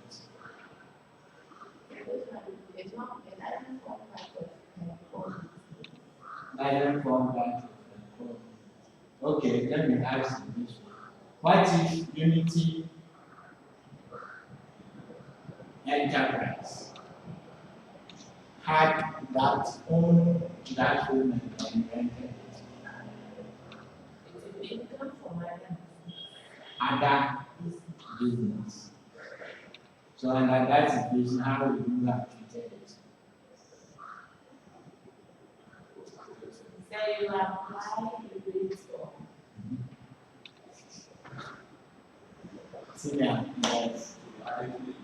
You will add it to the income and tax it at corporate rate. So you will have income from the business, then you come to income from investment. But this one, V has that home and not Unity. So therefore, it cannot qualify as other business income for Unity, but rather it will be an investment income to Mama B. So if that income is included in the business, you have to disallow and subject it to final reporting. the requirement is to complete the initial income And for the year. I'm not getting the principle. She is trading under the name Unity Enterprise. So she will not be paying tax at the graduated rate.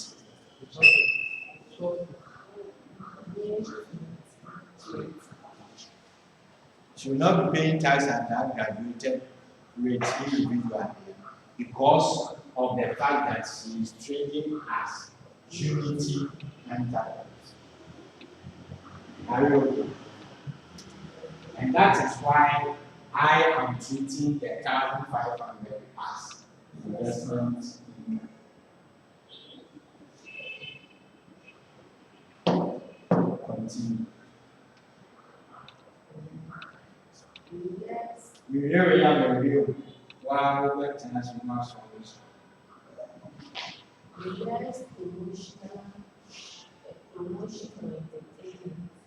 The next one is promotion.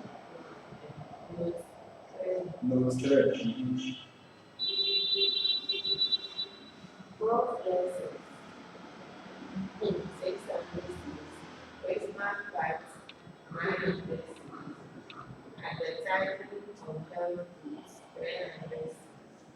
So how much was charged? 1,800. Look at the activities of Unity Enterprise. How related are they to these advertisement package?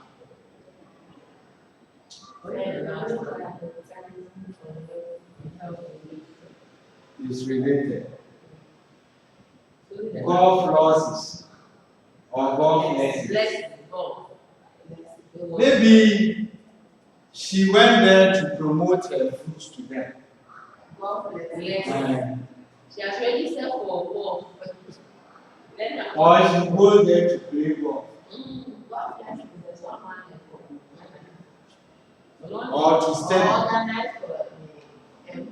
So you are saying that only one can be related to the business, isn't it? Health foods. I believe you saw what she is into. Yes. She sells Health foods. fruits, vegetables, and juices. Okay.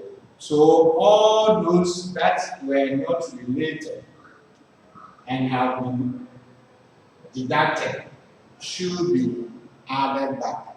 So always please do this. You take, if it's 2 pages that you want to use for your solution, no problem. Questions like this, you put the heading. The requirement was so Mama, just compute what? So you only put computation of chargeable income for 2023 year of assessment. Then you put in adjusting, don't pick from revenue, pick net profit per the account or the financial statement. Don't go and pick revenue first. Pick the net profit per the financial statement. Let me look at it.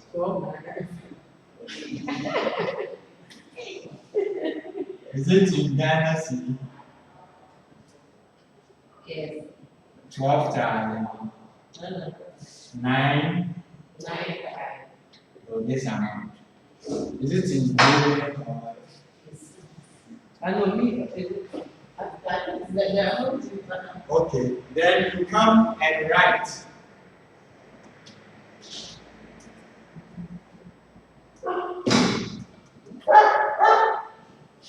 There is one adjustment, this one we must do before. The rental income. of 1,500 was added, so we should have deducted the inventory. So less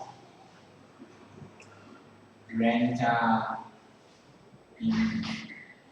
So please, whenever there is rental income, take note of it. At times it could be business income, at other times it could be investment. So rental income of how much?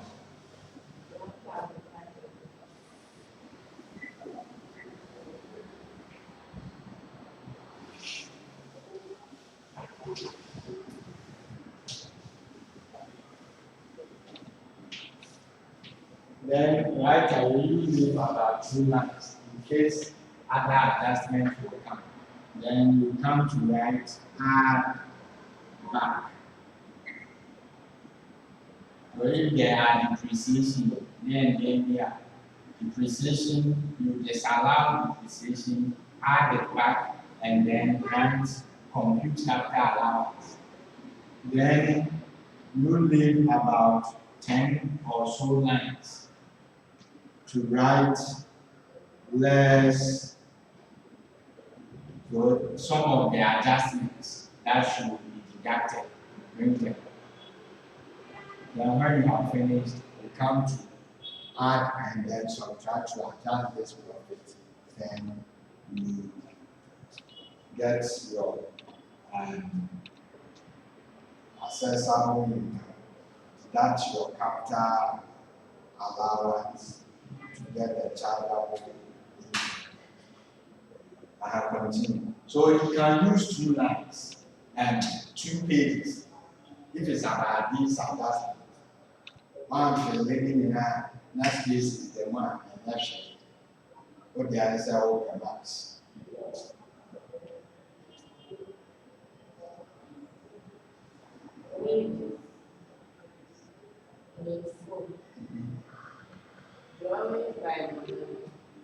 Drawing by Mama V, so she are going to deploy again. Staff wages. Pay babysitter to take care of Manavi's daughter. Amount paid in respect of family and friends, and we will grant them as a deduction. What do you do to that? It constitutes what form of income or deduction? That's deduction. Personal or domestic expenditure. So is it allowed or not allowed?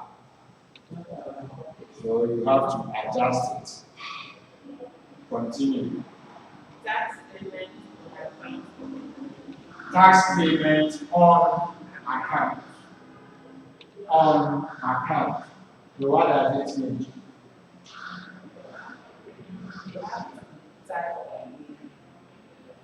It has to be taxed again. So the gross amount should be included in income. And when you have finished, the amount that was on account will be granted as credit.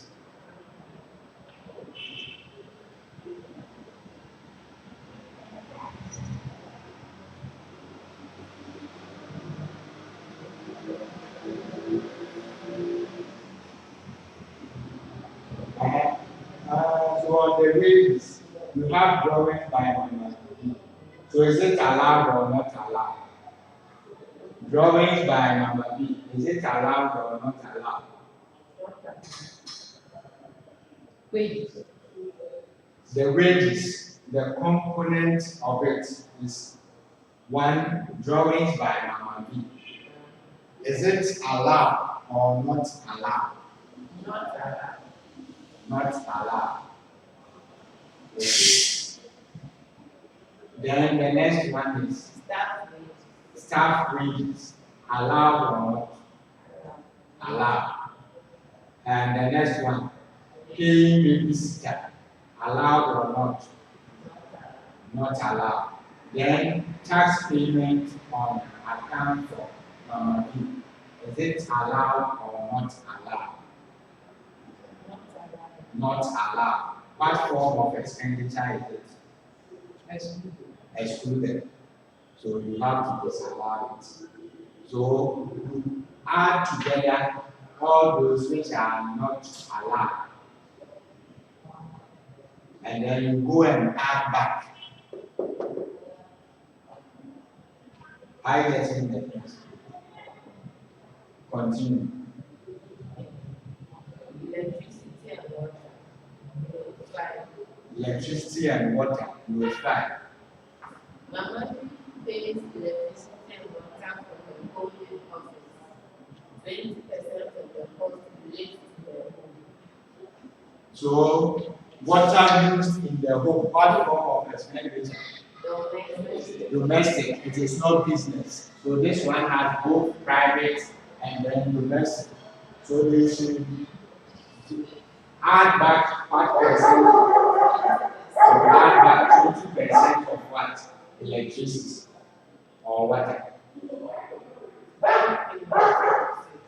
Bank payments. Business loan repayment. Business loan repayment. Mortgage loan repayment. So mortgage. Is there The business loan was taken out to finance the cost of improvements to the store, in particular the juice bags. The interest elements included in the loan repayment amount to 1,750. A mortgage loan was taken out by Mama to buy the family a house in Bay on your rental rate. The interest element in the loan repayment for the mortgage was 670. so how are you going to go about So it? with the loans here, the business loan repayment has, that's what I can explain here. So how are you going to treat it? The business loan repayment.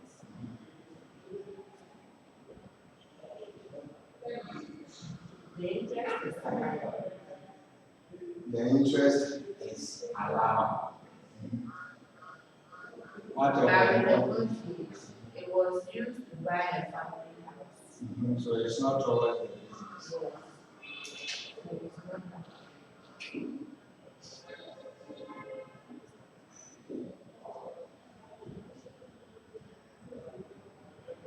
And I said there with the business to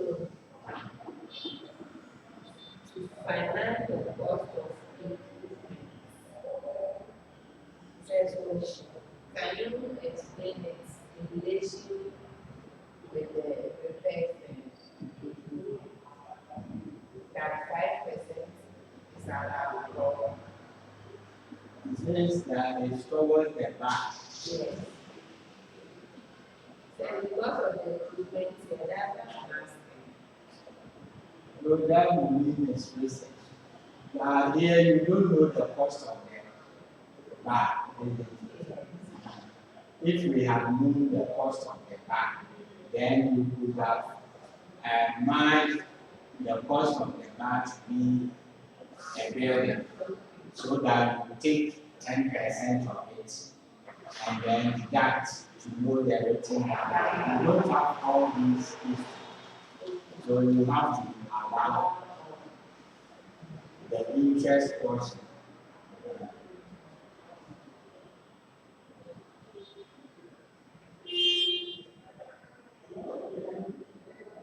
And 7, 20% of the telephone costs related to private use. 20% of the telephone relates to private use.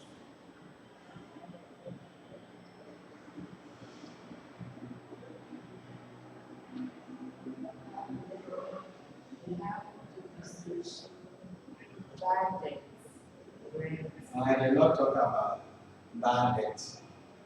For bad debts, they should be debts which have been agreed and approved by the commissioner.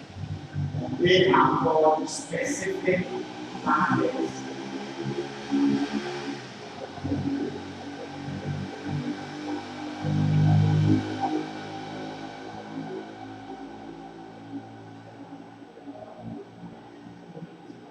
Specific bad debts are the only debt that should be deducted.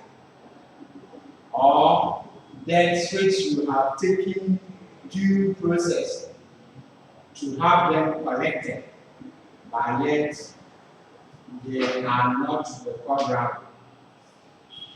They become specific bad debts, and they are to be allowed. Anything the right general bad debts should be disallowed.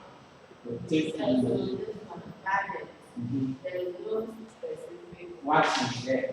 It's just 1,000. Uh-huh. No additional note. No additional, then it means it's allowed. But if they want you to disallow, definitely there will be a note. So it's just general bad debts. But you said the nothing is written that is general. So it's So what's the insurance? bad debts is no notes are kept. So the insurance, and man said, "I come back." How will you know that it is general and not specific? So if They will do several things. They can do so many. You will see general bad debts.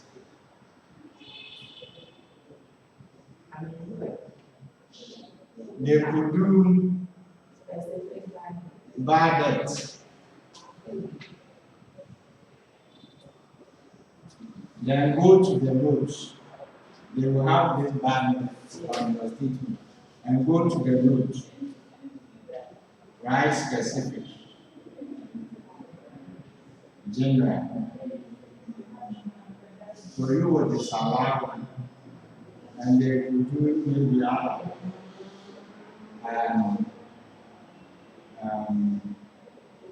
On the program.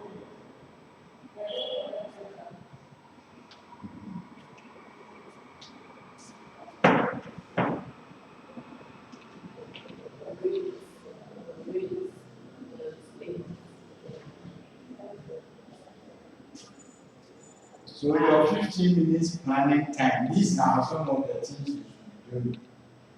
So that when you come to this question, we give you a normal practice. You will not be going to read where am I going, where am I going.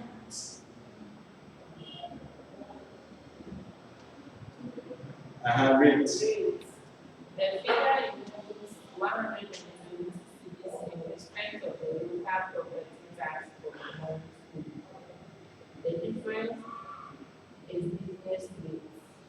So 120 is for her home, so domestic, and the remainder is for business. So you have to add back.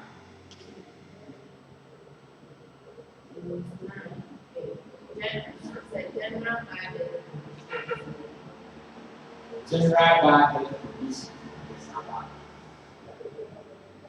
Insurance. What's a bad debt in good news? General bad debt provision should be disallowed. Insurance. Premises insurance. Okay. Allowable or not allowed? Allowed. Okay. General business insurance. 1,000. Private medical insurance for minority children. Allowable or not allowed? Non-allowed. Legal and other fees. legal and other fees. accountancy, court case following a car accident, speeding fines, Court case following a car accident. Any other details on that? this court case was as a result of a car hitting woman when she was walking in the house. Is it related to business? The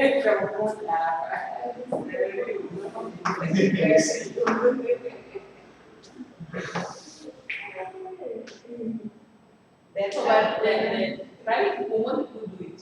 I was talking with one man, giving the like transportation of my daughter to the school, like the feeding. She comes to take for the and he wants me to add it to the expenditure of the business. And if you don't have, you go. You go. So, what will cause the GPRA officials to know is that you file your returns, and then they will go through it and see as part of your notes you have school fees to children, and they will have to come down and go through your records to see that it's true, so that they will disallow it. And that is what you will be doing on the exam. You will be the tax officer, assessing Mama B to tax. Continue. The car will not be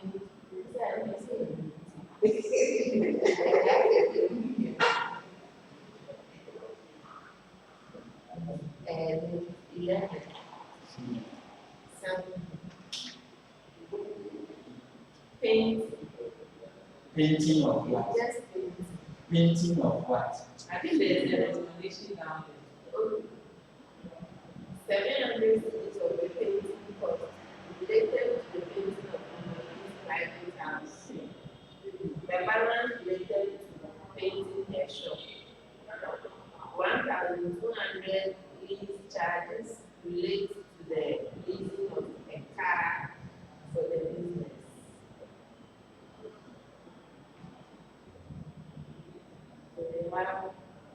So, the leasing of the car, is it a finance lease or operating lease?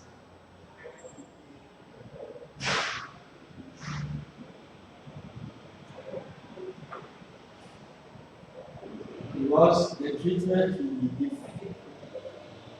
The treatment will be different under finances and then I think it's operating needs.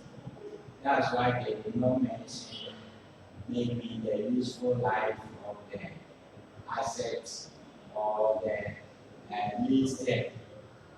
So if it's operating needs, then the charge should be deducted. But if it's private, then it should be disallowed. But we are told for leasing the car for the what? Business. So that one will be allowed. So with the that of the painting, it says the 1,000 part of it relates to the painting of the shop. But it doesn't indicate particular for all But she has a chain of shops. So if they painted, it could mean the whole business or one particular business shop. And all of them are related to the business.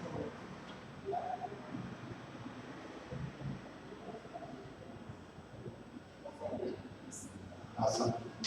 So you see how simple it is. You only have to know the rules.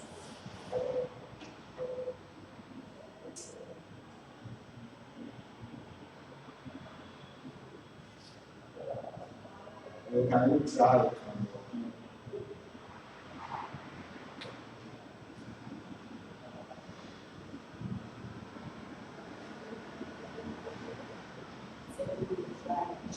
Okay. Take November to 2020 November.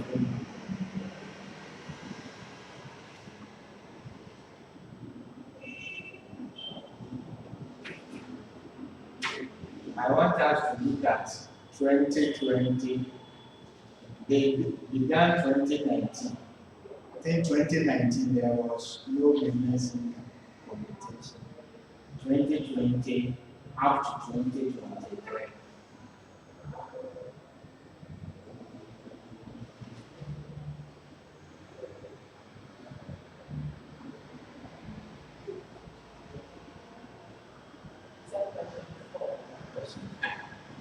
The fact that it was question 4 in May 2020, 20 November doesn't mean it will be same. Or somebody could call me.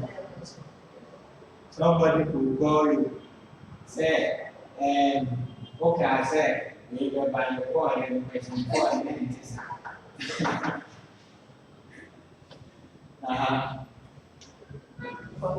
Tax payable by Kaka Limited. Is it business income? Corporate income tax.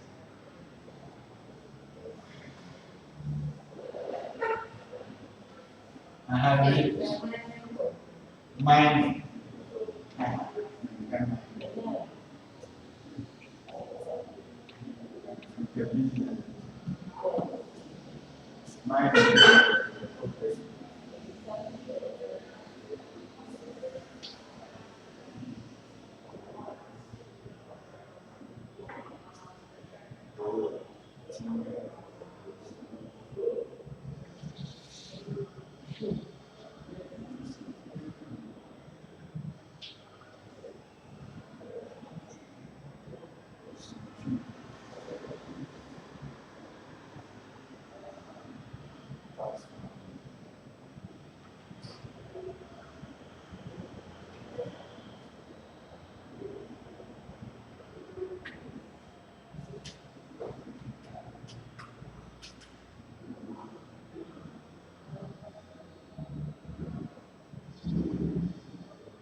Okay, so no business.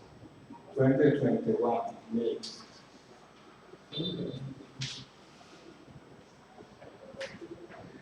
So say you can sign. Now this after we have been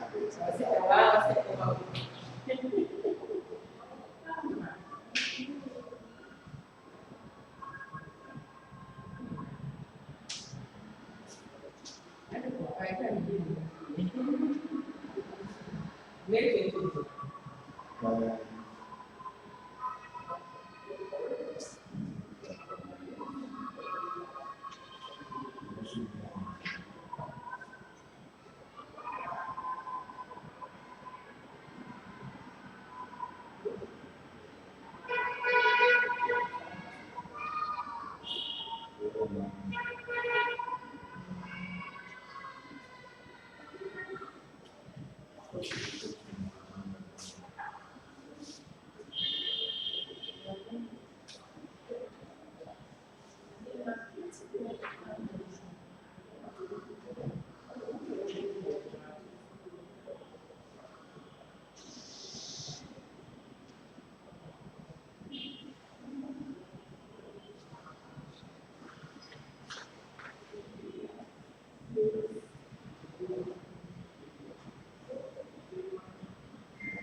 November 21, question 3.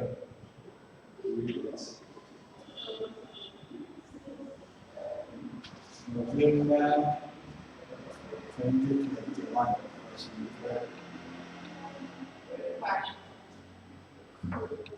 Outline the tax consequences for party, include the transfer of the fixed assets, and even the employees from 30th March 2019, stating when any taxes are paid. Assess the tax implications I when the proceeds from the realization of depreciable assets exceed the written down value. I when the proceeds from the realization of depreciable assets are less than the written down value. C. Calculate the taxable income of party for the year ended 31st December 2023. D. Explain how shareholders of a company are taxed.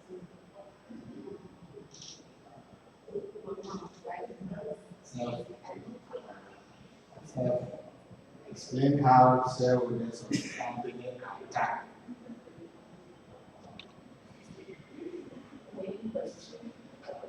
So let's take the questions A, B, C in that order. Mention how Party Limited produces flour and various powders. The company is considered as a priority company. as a priority company. Now we will not have priority company. Then, so immediately you hear priority company, then more relief laws shall be carried forward for 5 years. That is one. On 3rd January 2019, Party owned 2 refineries in Accra, Wida and Oman. They have 2 refineries in Accra, Wida, or and one Kogi. And a refinery in Tampa. Each refinery comprises. So please don't rush. Refinery in Accra, so location of the business in Accra. Refinery in Takrade, both are what regional capitals. But in Accra, citing the refinery in Accra will pay tax at the rate of 25%. Other regional capitals will be 18.75%, enjoying a rebate. You need to know all these things that happen to you. Each refinery comprises building, plant and equipment, and a warehouse, all of which were owned by Party. Party has been having financial difficulties on 1st April 2019 engaged the service of a business consultant to recommend a survival plan for the company. Unfortunately, staff morale was very low when the business consultant was engaged because their salaries were 6 months in arrears. The business consultant's recommendations were agreed and implemented in the year ended 31st December 2019. The Tampere refinery was transferred to the employees at market value to be operated as independent union. So we transferred the Takrade refinery to the employees. So that will constitute what?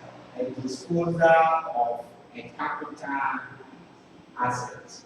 So how will we measure the gains or loss from that disposal? Well, the gains or loss should be included So what you do is that you will have to match the cost of the refinery to the market value, which will be considered as the consideration received. Then you find the difference, and that will be the gain or the loss on the transfer. I getting the principle. Continue. The inventory in the warehouse was included on the transfer. The wager refinery was disposed of, together with all its related fixed assets, to fund purchase future business operations and pay off part of the arrears of salaries due to the employees. The employees at this refinery were all reassigned elsewhere. The inventory at the warehouse, valued at cost, was given to the employees as final settlement of their salaries. The inventory was valued at cost. So please, you have to go back to trading stock. How should it be valued? At the lower of cost or net realizable value or the market price. So if we are giving the market price, then we will have to compare. Were we giving market price?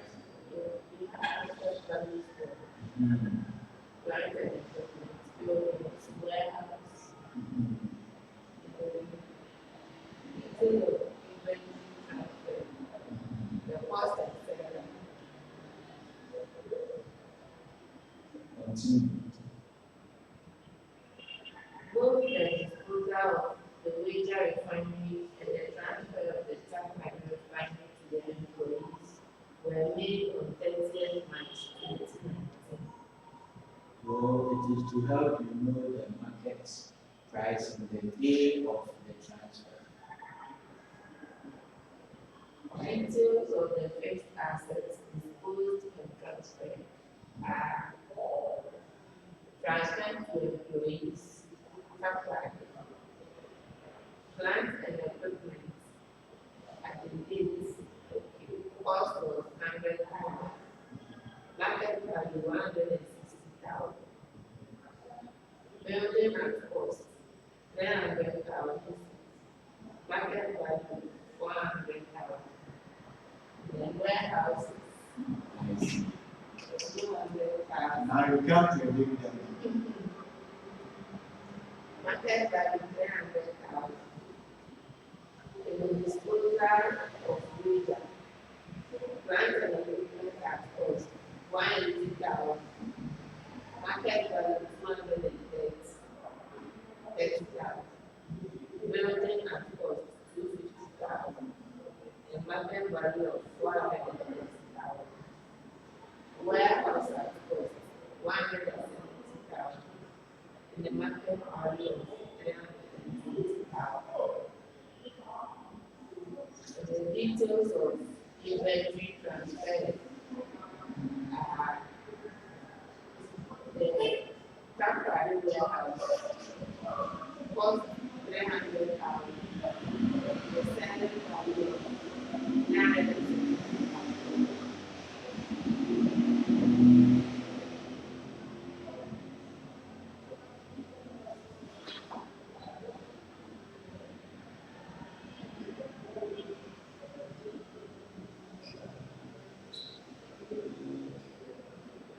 The wager warehouse cost 100,000 and the selling price of 500,000.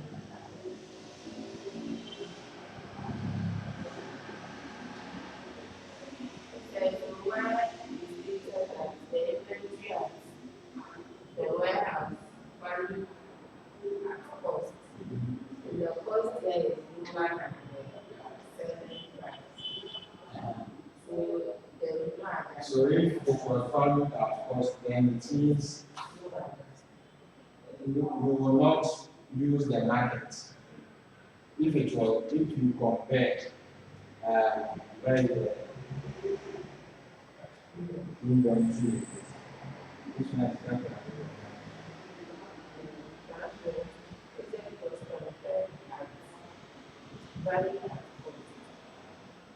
since the transfer, global reference. I can't see inventory. The inventory at the warehouse, value at cost, the employees at finance settlement. So they were owing them 6,000. They were owing them 6 months. So if it was the inventory was valued at cost, then you are seeing that the cost is lower than the selling price. So therefore, what they did was I don't think they will ask you how to determine their tax. Party statement of profit or loss for the year ended 25 December. In respect of monthly is as follows. Revenue.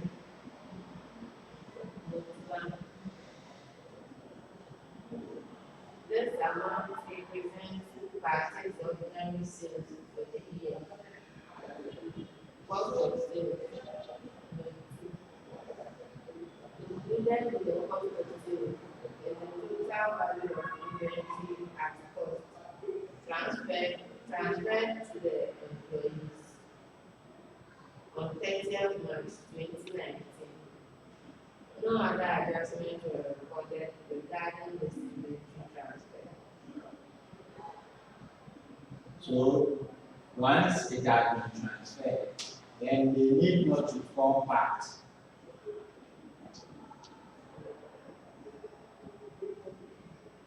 So you have to disallow that person.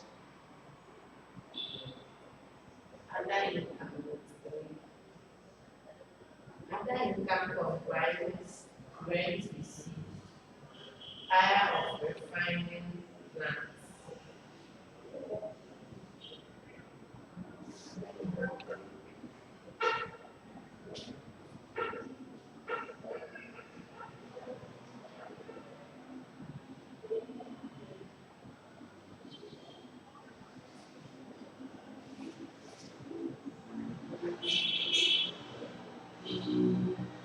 And the other income comprises rent received and hire of refining plants.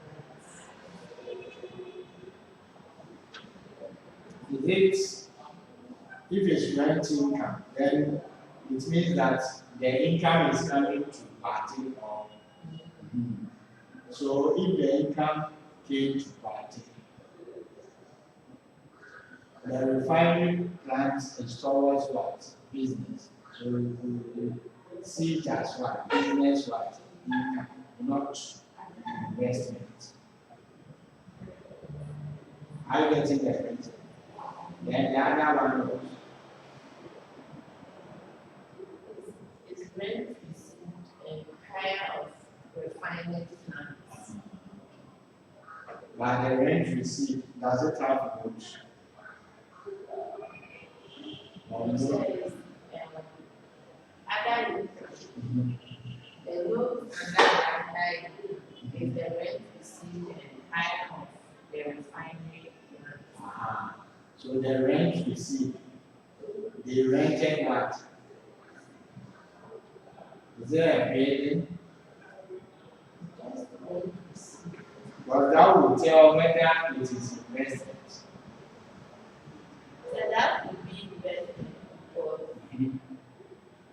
the other one is says hire of refining plants. Okay. So refinery plant will be business, then the rent will be investment. That is what I want you to distinguish. If it's investment, then it will suffer withholding, final withholding. But then 15%.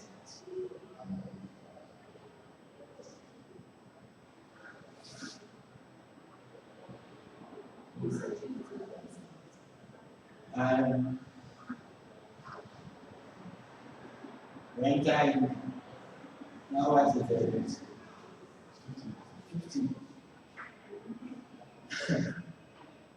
15.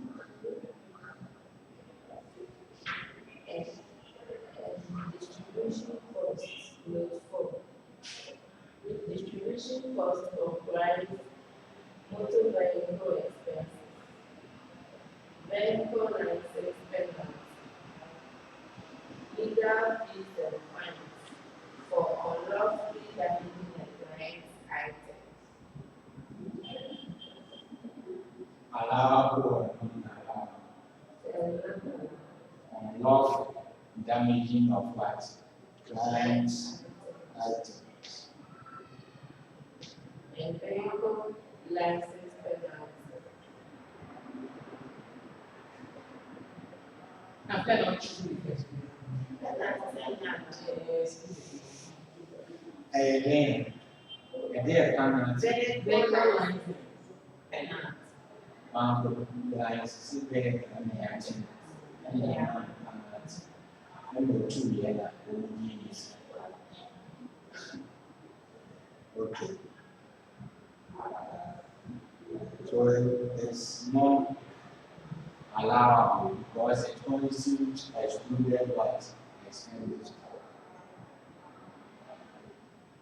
Inside administrative expenses.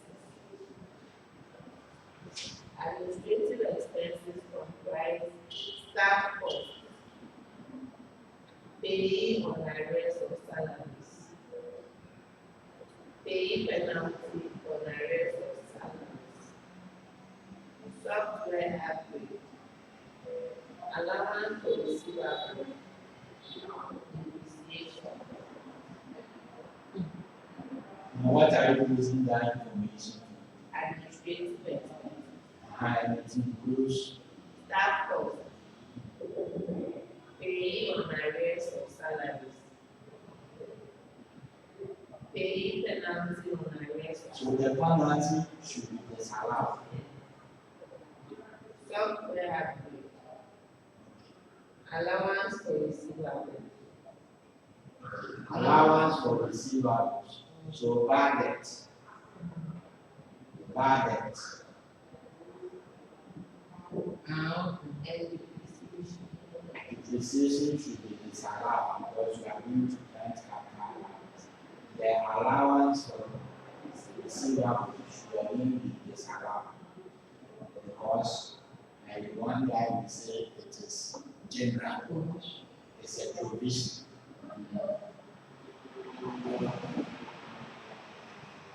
So that is We shouldn't be allowed. provision. So, back when it was just bad debt, no general. I went back to tell us that there is That one was general separate. bandit. That one was separate from the bad debt. Then, but it wasn't a provision for bandit. It wasn't a provision. So, allowance to receive back. It's the same as provision.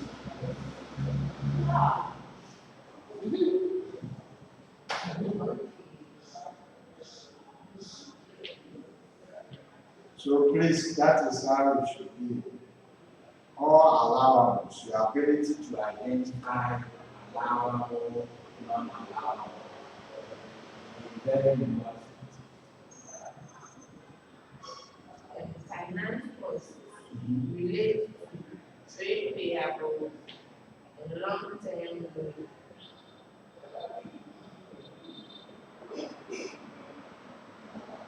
Finance cost will be linked to interest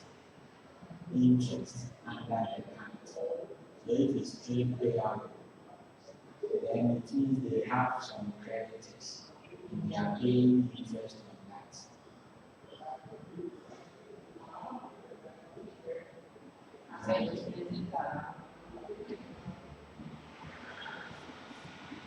But it was not the loan secure for business purpose, then I will disallow it. Because it stores trade payout.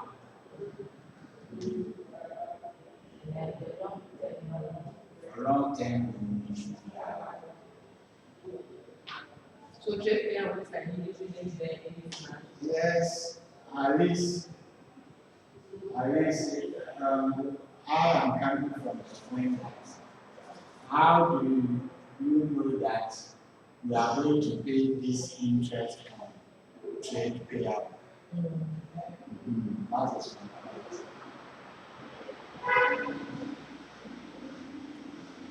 As income tax expense.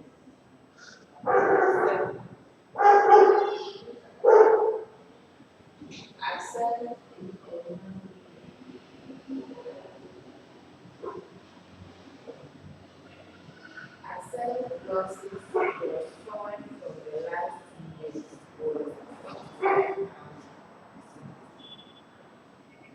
capital allowance was 50,000.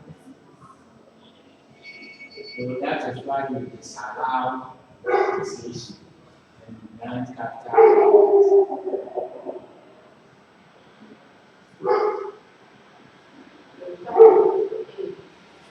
Applying the tax consequences due to the transfer of the fixed assets and inventory to the employees from 30th March 2019, stating when any taxes will be paid. So transfer of the fixed assets to the staff, is it going to be taxed or not?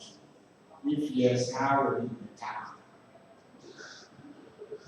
You see, when the employees and then the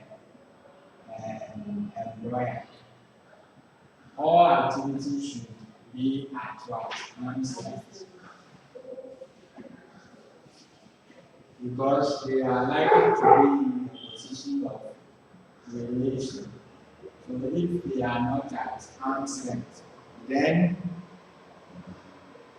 the Commissioner General will disallow that transaction and cause it to reflect what is supposed to be arm's length. So he said that they transfer it somewhere at cost and others who were not at cost.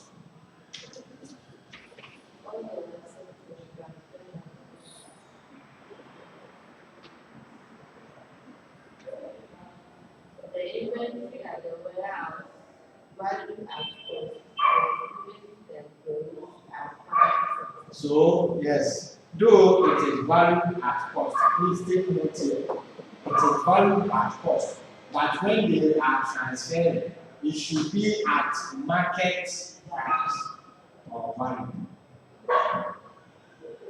When they were transferred, so if the employees took it at cost, they should have taken it at market value.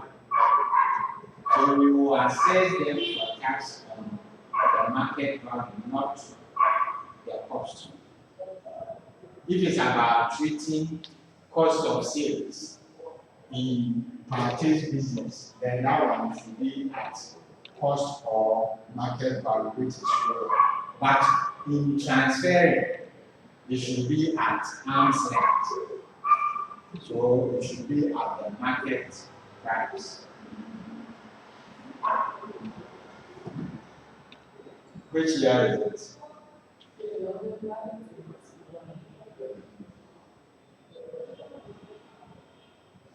What about the assets? Because let's go the assets and the inventory. How were the assets transferred? At cost or what?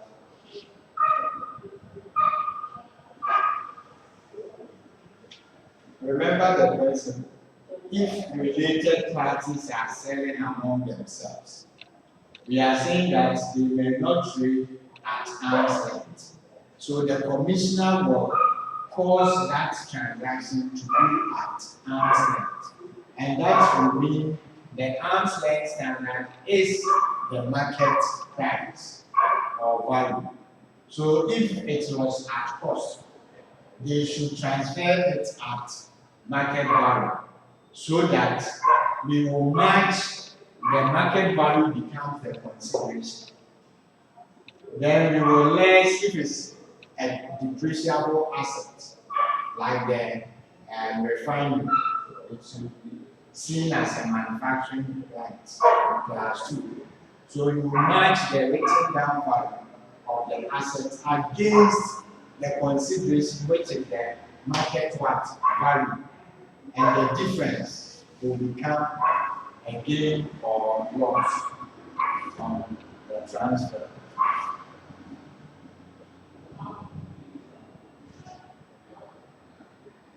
Essentially, yes, every is subject The gain or loss is coming to partake. to be subjected. Yes, that's why we said the profits or gains from business is what is to be taxed.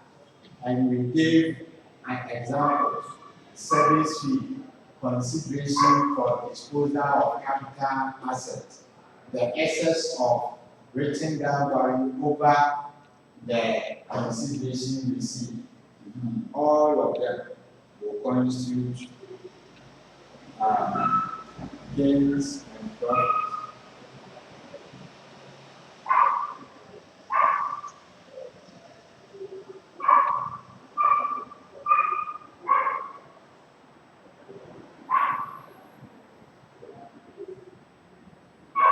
So for you to know the either profit or loss is the difference between the cost and selling price.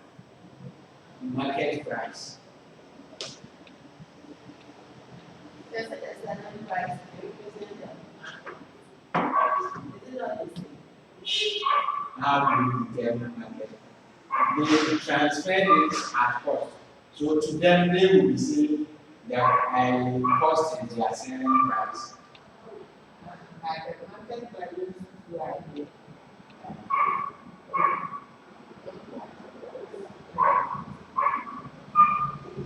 Market value. So you charge this and the cost the market value. No, this one is separate. Assets So what else? acquired. This one is inventory. Inventory. This is inventory.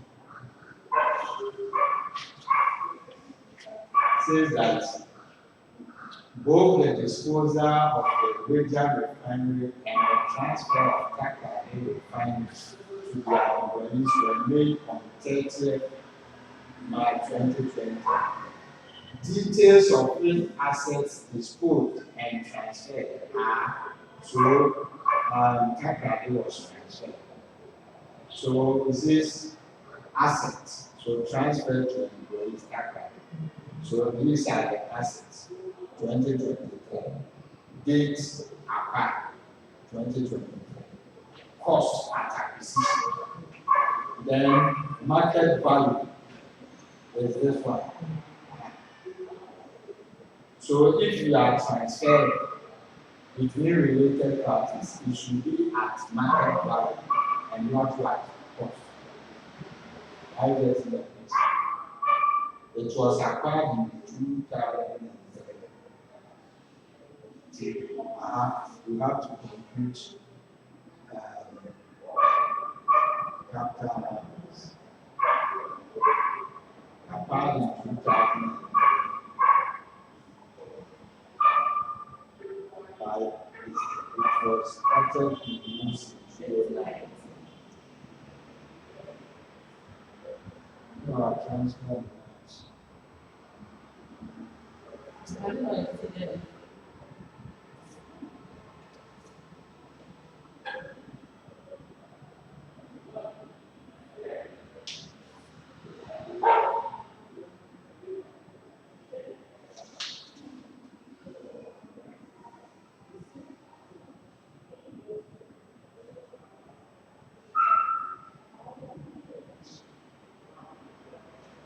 But they should take the transfer at market price, right?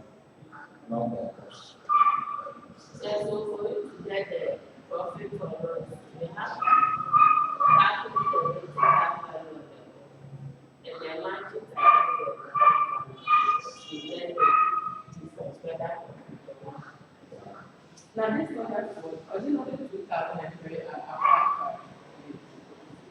I thought that was 6 dates apart, 2003 for the plant. Now my worry is that since the company is considered as private on 1st January 2019, purchased into refineries in Accra and Accra. Each refinery comprises building plants and equipment and a warehouse, all of which were owned by the party. Party had been financial difficulties. Unfortunately, staff morale, the business consultants' recommendations were made end of 31st. And we did the disposal in 2019. the years they not too long. The years they write them, Ghana, I and contribution children. last said no to that position. Start from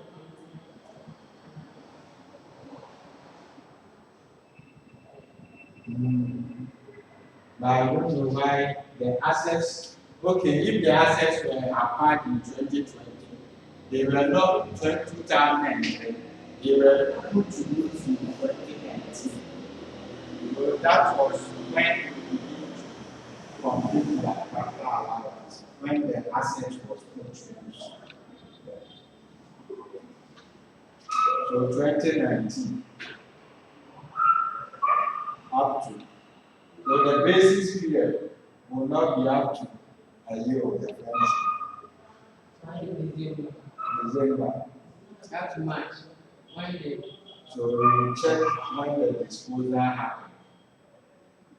March 2019. The report date is the 31st December 2019. Reporting date is the 1st December. And the disposal happened on 31st March. So please use the market values to determine the transfer cost or consideration. That is what you should use. Let me read that one to you. Consideration again from the realization of capital assets and liabilities for the business. The excess of proceeds from the realization of depreciable assets of the person which are used in the business over the written down value. So we need to know the written down value if it's a depreciable asset. But if it is a capital asset, then you match the consideration against the cost. The consideration against the cost. So where in this case, the cost is this, the cost is this, and then the market value is this. So the market values will serve as your consideration. Then you deduct the cost from it, and that will give you the gain. If it is a capital asset and not a depreciable asset. Now somebody has the solution to that question. It should be great. Read it and let's see.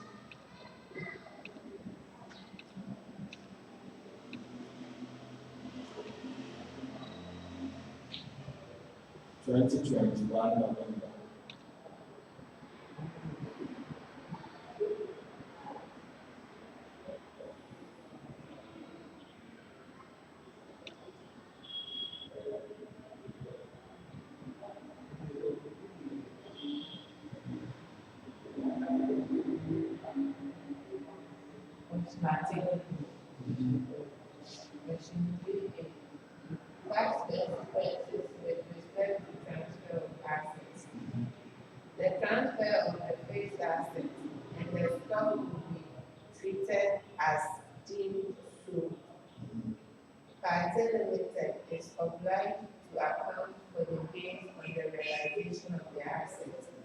transfer.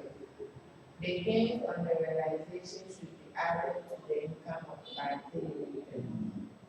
Party limited will also account for the VAT on the transfer to new stock where applicable. The transaction should be included in party VAT returns for the month of transfer, and the VAT paid to the GRA by the last working day of the month. The deemed sale of the stock should also be included in parties limited gross income for the year. But the stock sold or It was transferred to them at cost. At cost. I thought it was supposed to settle their. And it said they should take it over in settlement of their 6 months harvest. So it's a pay. Medoka. Now me say meeting here and the factory take it up. Say a transfer. But they said it should be part of their income. And the gains, you measure the gain by looking at the consideration you receive against the cost. The first one, see the transfer of the fixed asset stock will be treated as deemed sold one company. So party limited is obliged to account for the gains on the realization of the asset on the transfer. The gains on the realization should be added to the income of party. But the stocks, you pay back on that. I have the next question. Assess the tax implications. I.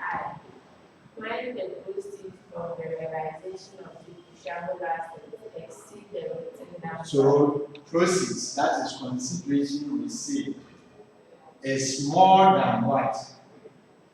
The written down value. Of the assets. So let's say you have disposal of a depreciable asset and you receive consideration of 5,000.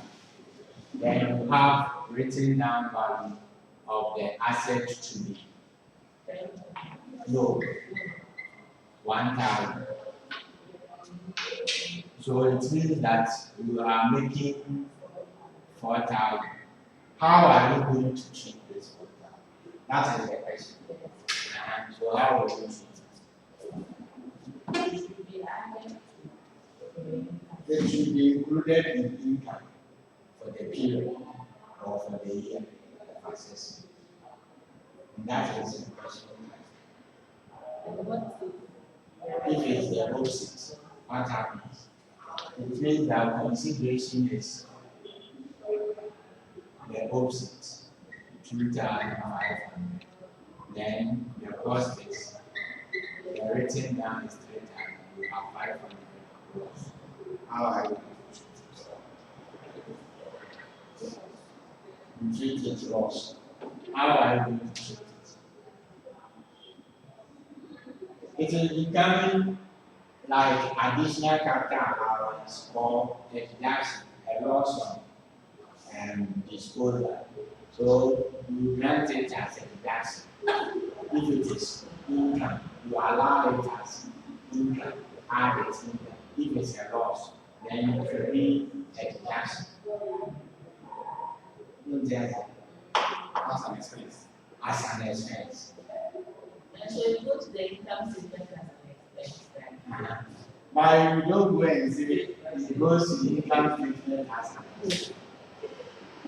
It should be granted as additional deduction or as a capital allowance to reduce the effect. So read that one.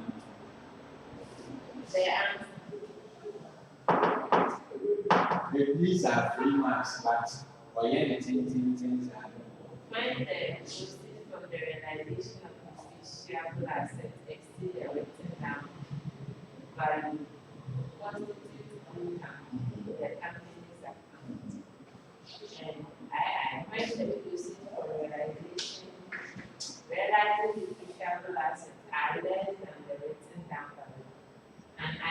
additional capital allowance. Right. Next question. Number 2021. Calculate the tax. So yeah, adjustments.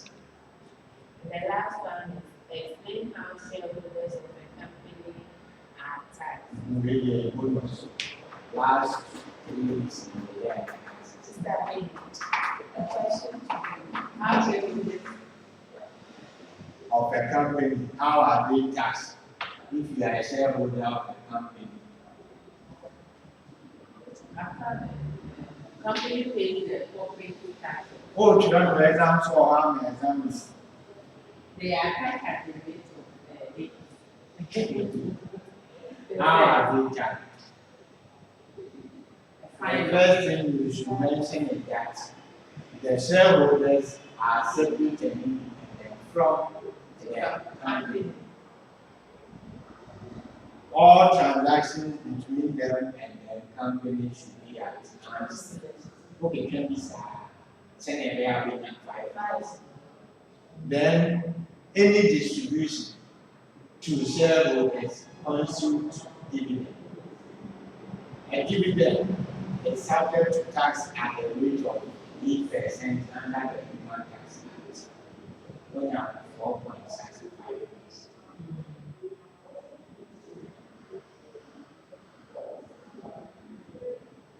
You can even go ahead and write exempt dividend.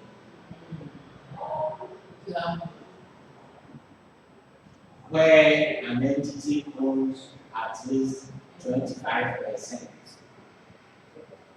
That entity, the dividend to that entity shall exempt.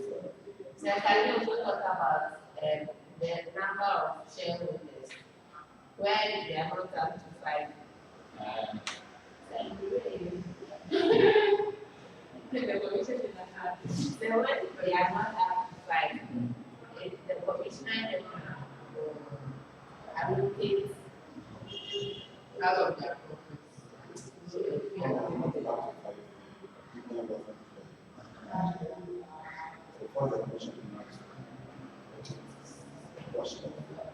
Portion of their profits will be declared by the commissioner as a distribution to them. so that they can tax. So that is how they are taxed. So they are taxable from the company. 20 November 21. share 2022. Am I in November 2022? March, April, August, December.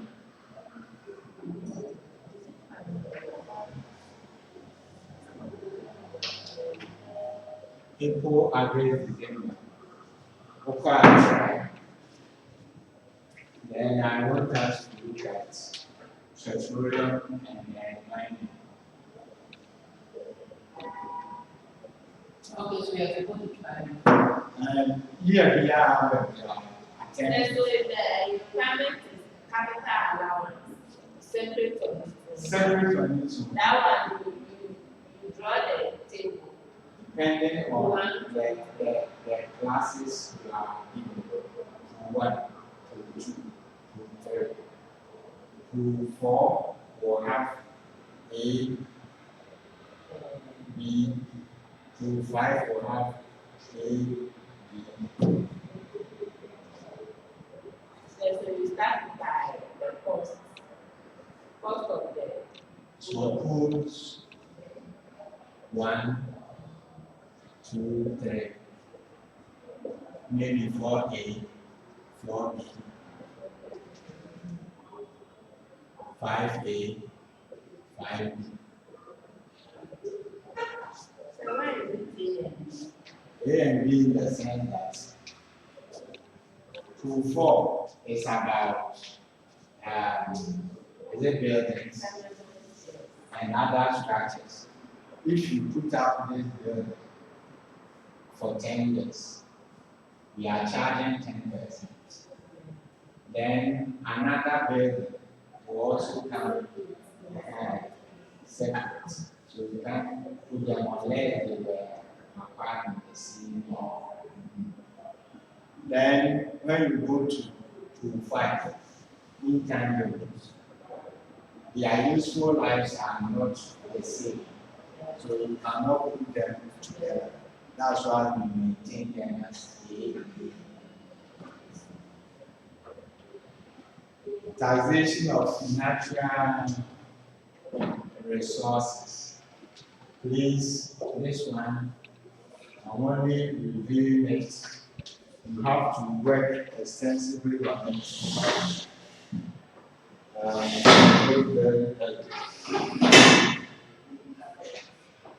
Natural resource. The Constitution of Ghana says that every natural resource that is found in the land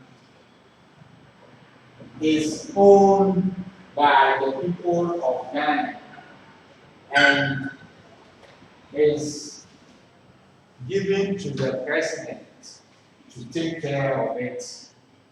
So you have the resource which is for the entire people of Ghana, and only one person is the custodian of it, who is the president.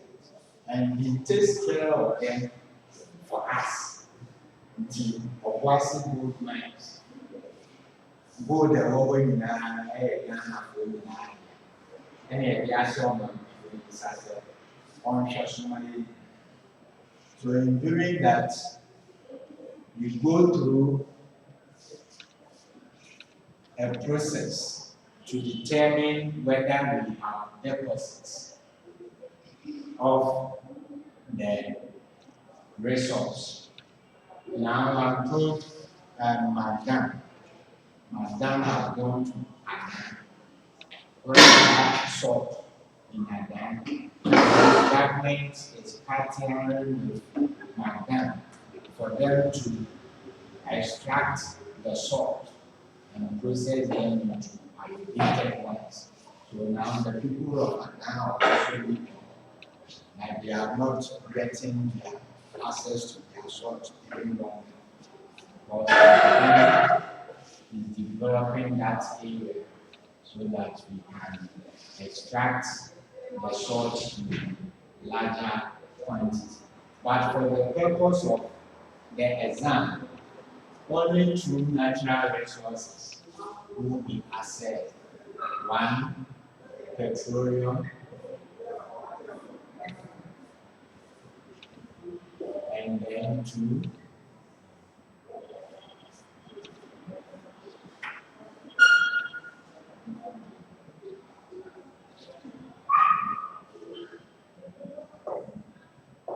mining. So petroleum here, the petroleum sector is categorized into, I don't want to say it, because now I'm telling much about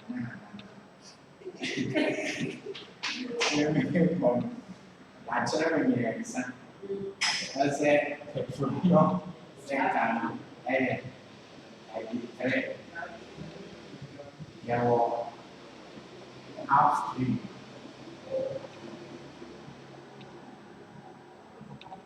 midstream, and then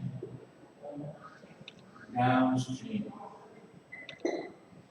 But when I went, the preamble was the petroleum sector is divided into downstream and then upstream, right on the characteristics of the 2 streams. Who said, and now maybe but upstream is upstream. The upstream activities are about exploration activities. 2, appraisal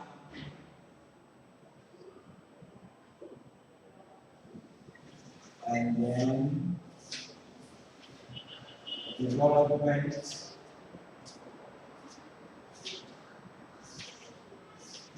and then production. Here you can add evaluation.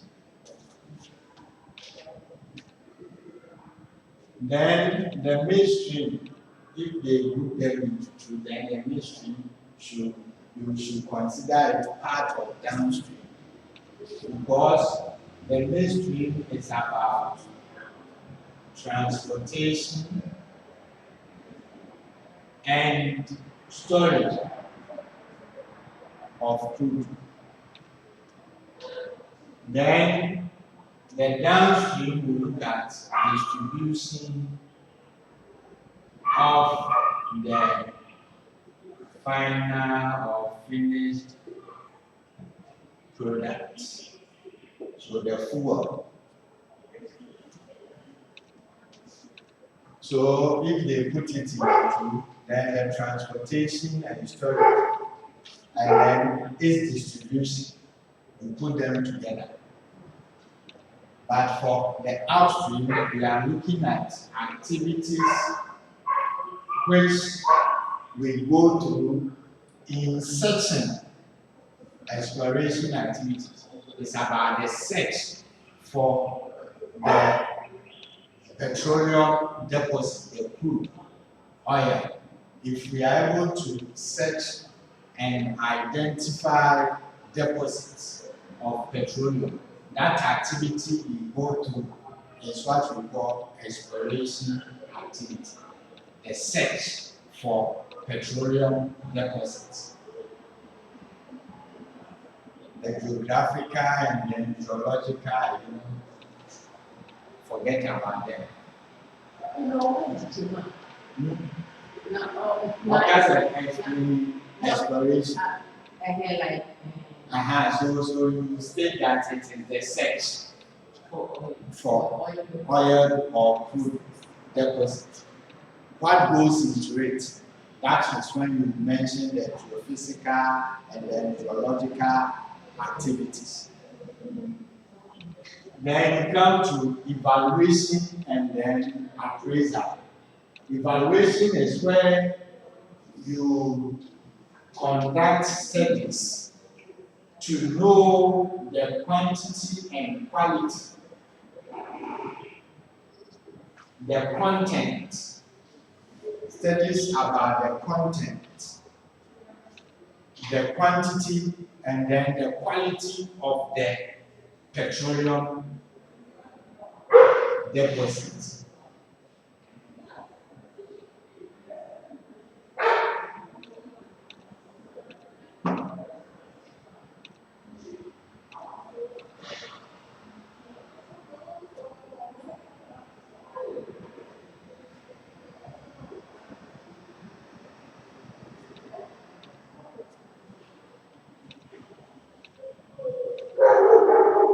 Then development is about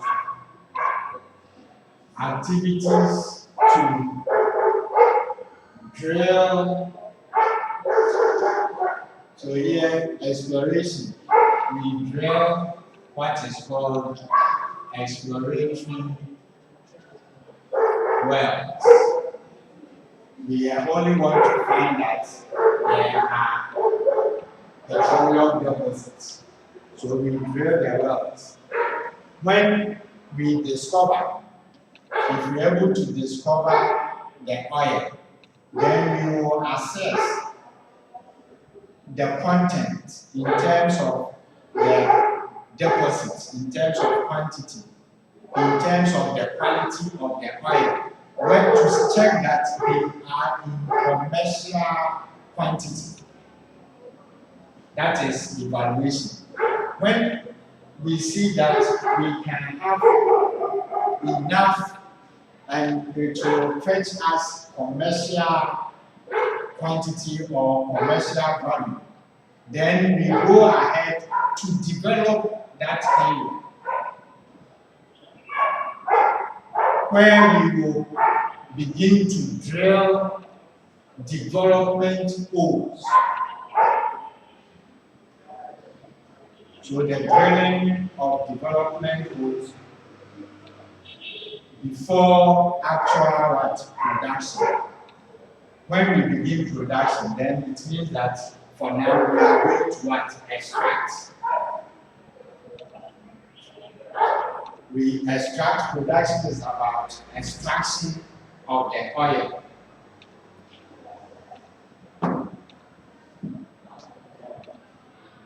So when we begin extraction of the oil, then it means that the upstream activities have ended.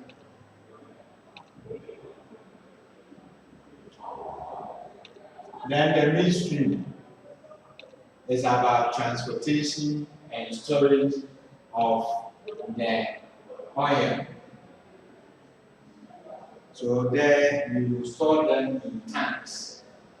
Then you will have these bulk oil distributors, BDCs, companies, conveying them from Tema to other areas. Then when they bring them, then downstream you have so many oil marketing companies like the Shell who will distribute them to the consumers in bits. That is about downstream operation. But our major concern is on taxing the upstream petroleum activity. In doing that, we look at what is called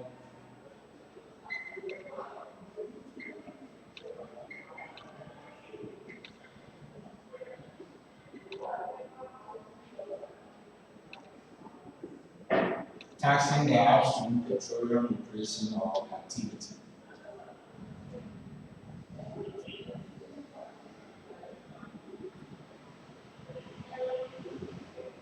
Before you go into extraction, you need what is called a license. So you will first be given exploration rights. Exploration rights.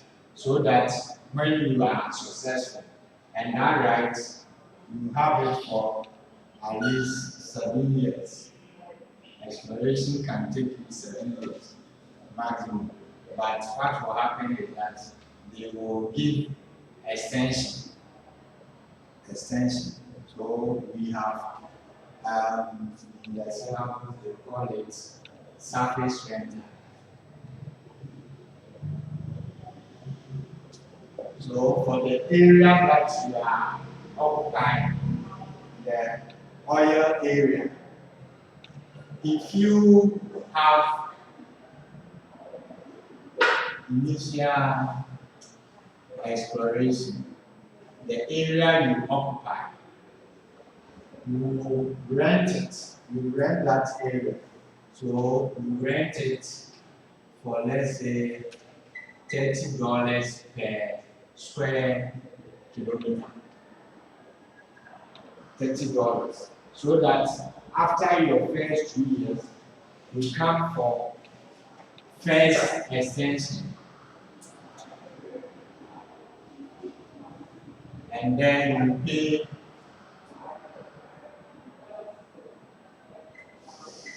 $50 per square kilometer.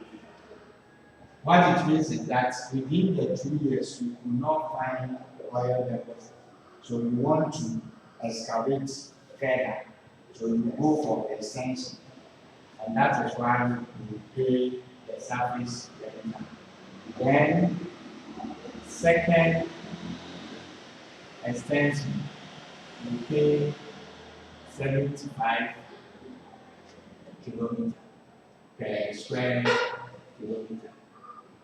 Then, if it's about development, you have discovered and you want to develop and drill development wells, then you will pay $100 per square kilometer. If it's about development, 100. If you want to begin production in commercial quantity, that is production, you pay the same what? $100 per square kilometer. So the exploration, you pay for the right. You pay for the right to explore or search for the mineral. When you have discovered mineral deposits or petroleum deposits, then you want to develop.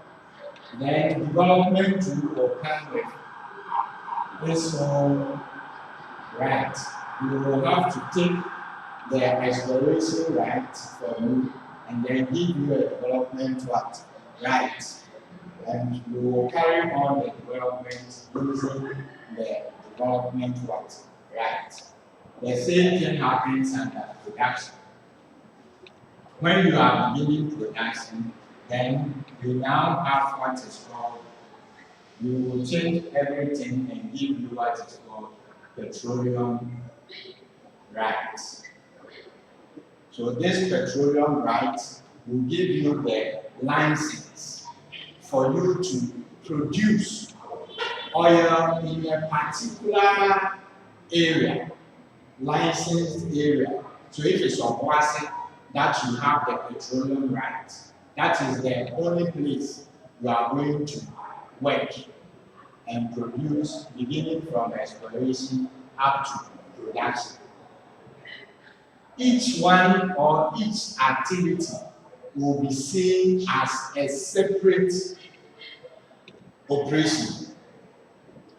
Each activity will be seen as a separate operation. If we see each one as a separate operation, then what we mean is that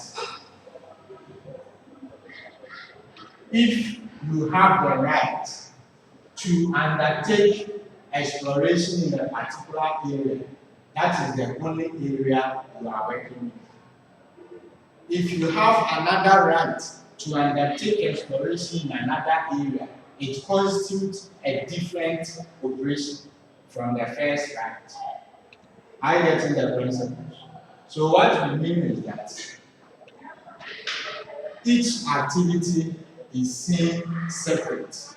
So in this area, if even is in this room, and we have this area under your right to explore for oil, it will be seen different from the right that you have to engage in petroleum operation from the other side.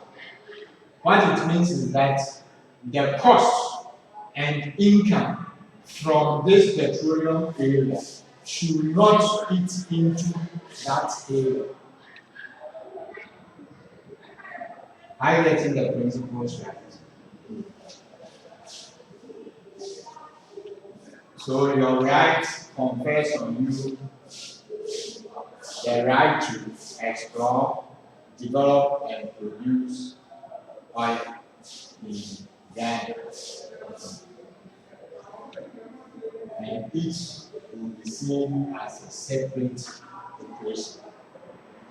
And that is called ring fencing. Ring fencing. The same thing is under mining. Ring fencing. Ring fencing. So each operation, ring fencing, each operation is seen as a separate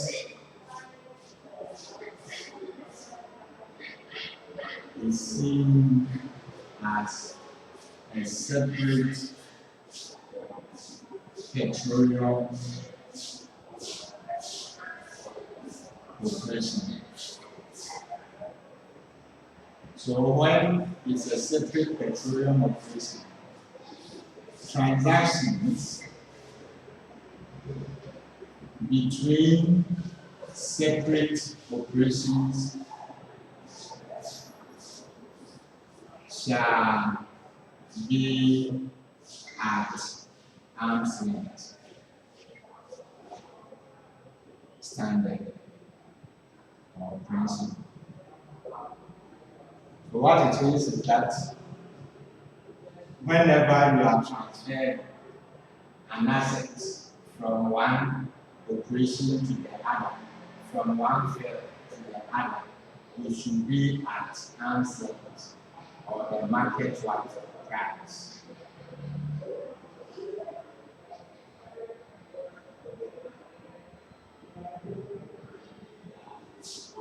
The taxing principles, this will help us to tax. So you can go into the exams and then if you told Atamen is in petroleum, he is undertaking petroleum activities in Obuasi and Awan. See Obuasi field or operation as separate from that of Awan and tax them separately. That is petroleum. Petroleum.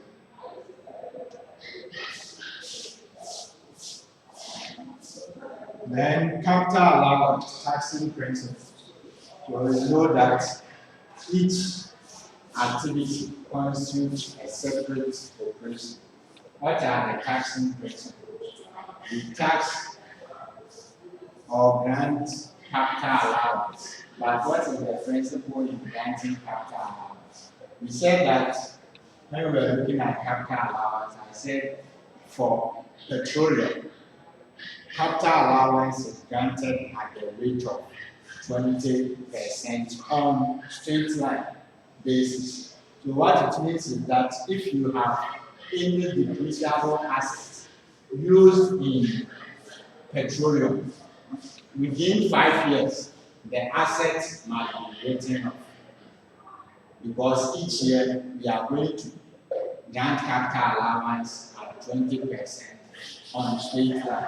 So I have 5 years to recover the cost of that investment.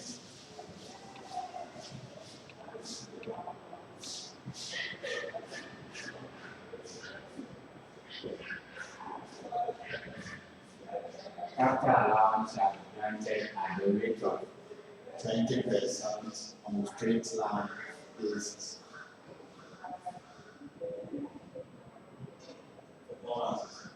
For every depreciable asset. Upon counting percent upon percent upon 5. Above 1.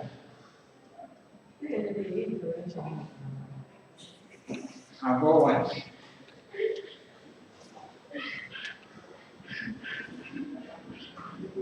There are many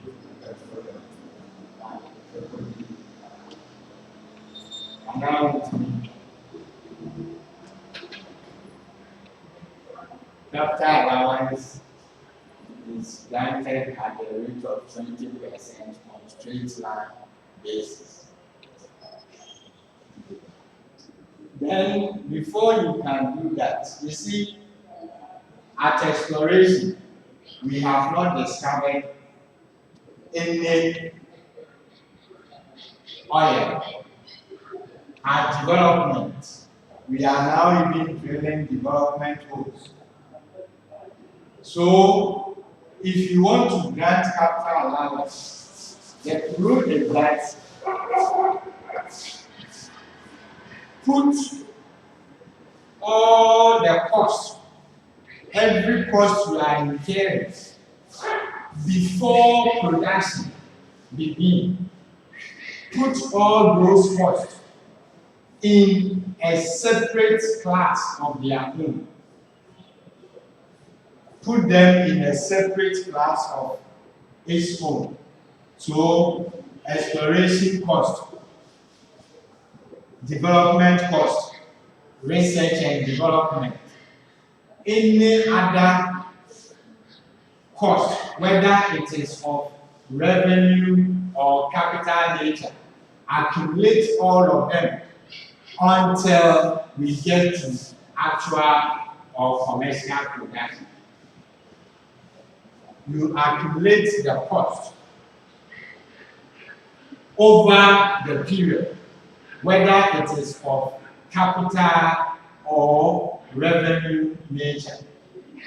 But in all those costs, you meet residual deduction rule. It should be wholly, exclusively, and necessarily incurred. Accumulate all of them until commercial production begins. When commercial production begins, then the costs which were accumulated over the period will be granted capital allowance at 20% on straight line. Please take note of it. Last sitting we brought in the friends government interest. Government interest, what is carried interest, what is how to compute the royalty. They can ask you to write notes. There is one question in the offense which you saw, question 1. I think it appeared in the exam. So you accumulate all the costs and carry them year after year until actual production. So these costs from exploration to development, I call them the pre-production costs. So those pre-production costs should be put in a separate pool of their own. No capital allowance shall be granted until commercial production. In those costs, whether the cost is of revenue or capital nature, do not include any cost that is domestic or excluded expenses. Don't include them. Then at production, if you have a capital asset or depreciable asset, then those assets should be put in a class of their own, separate from the cost at pre-production.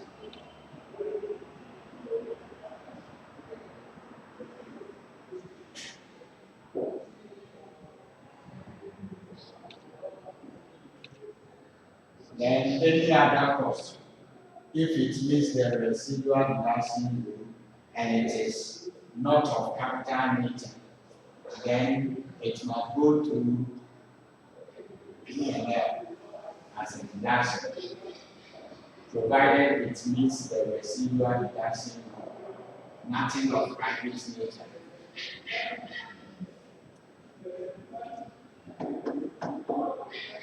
So with these principles, you can grant compute capital allowance, where you will also do allowed, non-allowed, those things, you do them and compute capital allowance. But you all remember that we are saying that each operation shall be seen as a separate petroleum operation.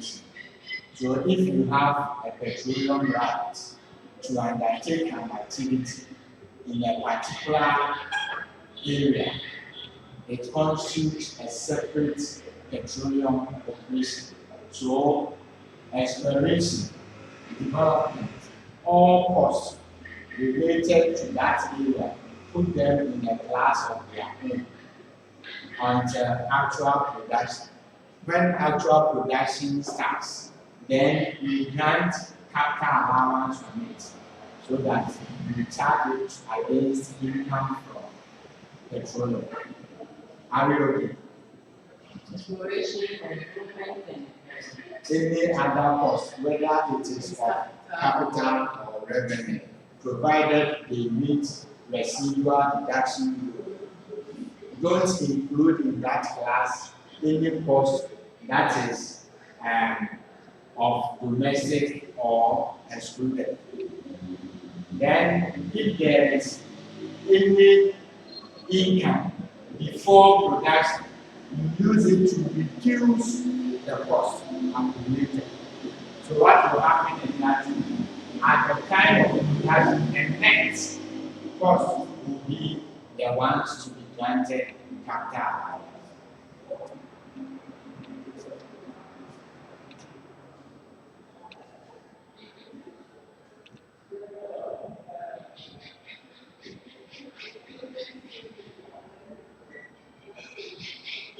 I think with this, it's okay. It's okay on the taxing principles. When we come to mining, only one difference.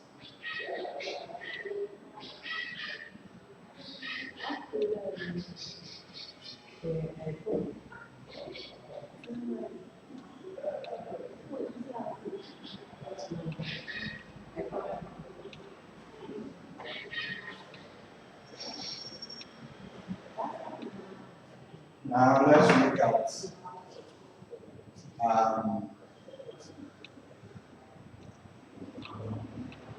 production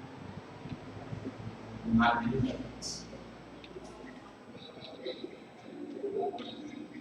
for petroleum. So if you want to go into exploration and whatever, it depends on the agreement, petroleum agreement. So either petroleum production agreement or petroleum agreement. The agreement will determine your interest as a state or country. And petroleum agreement, you can have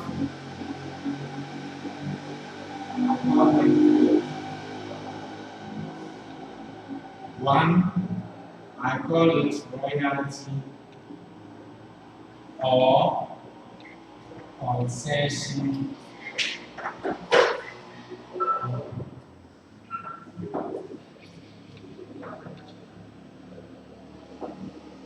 royalty agreement or concessionary agreement.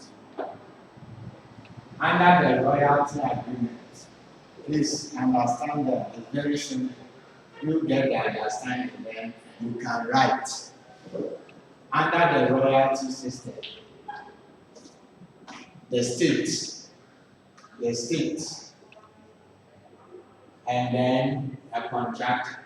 Put it this way: the state and then contractor. The contractor is the one who is giving the petroleum rights to undertake exploration, development, and then production. So this contractor doesn't own the land. The land is owned by the state. The land belongs to the state. Then the state will grant the contractor the right to explore, develop, and then produce the oil. Then the contractor will pay what is called royalty to the owner of the land or the petroleum. Are you getting it? The contractor undertakes the exploration and then the development activity. When the contractor is able to discover oil deposits, then the contractor is given the right to go ahead and then produce in commercial quantity.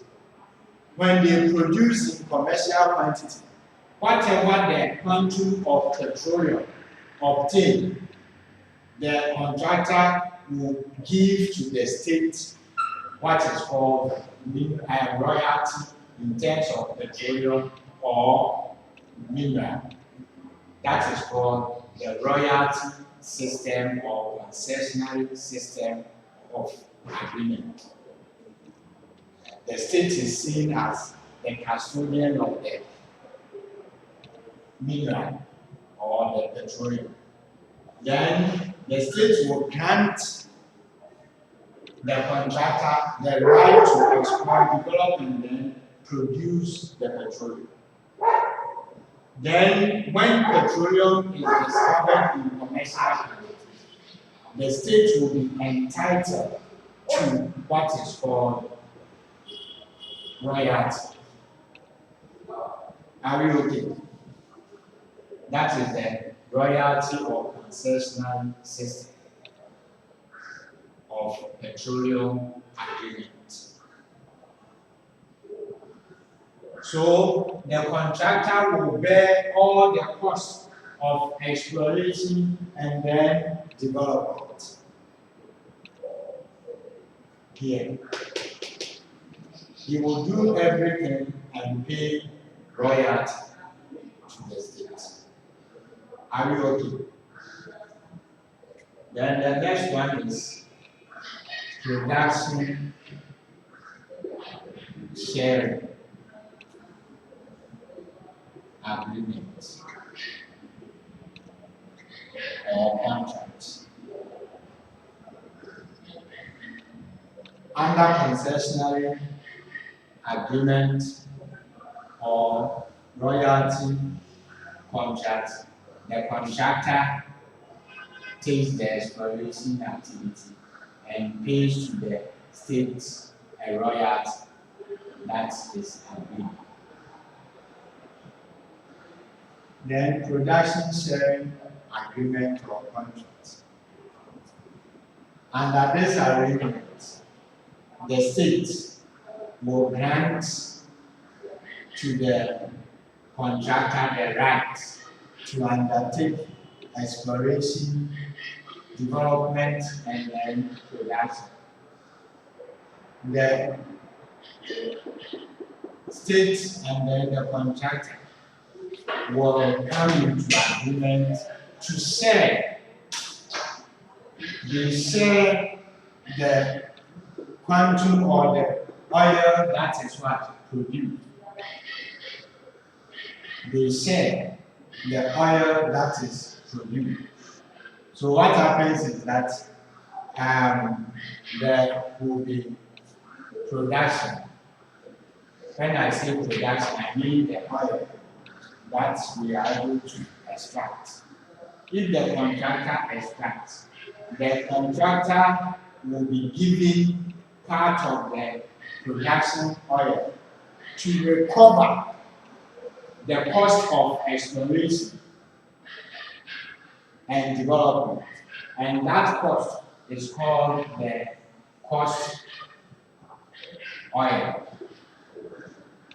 Let's say they agree that, oh, we will give you 2% of the oil produced for you to recover your cost of exploration. It's agreed. So when we have produced, then you will take out your cost oil from the production oil. When you have done that, the difference will become what is called profit oil. So this profit oil will be shared between the contractor and the state. And after that, the state will decide to tax the profit oil received by the contractor. Are you okay? Are you okay? One in that cherry, one in the cherry, who assign up to keep tax on contractor and say now the same year. That's right. Thank you, sir.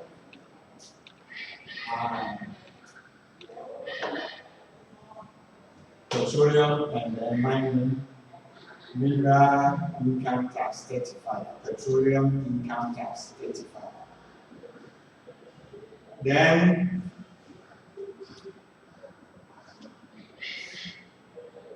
the last one is the service service contract. Service contract.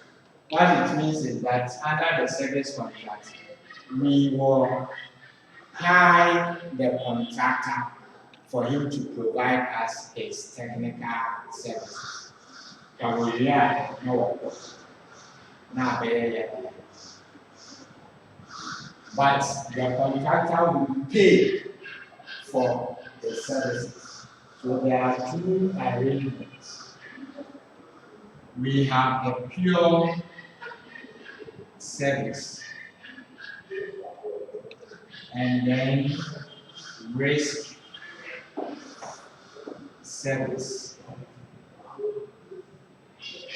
Pure service contract and then risk service contract.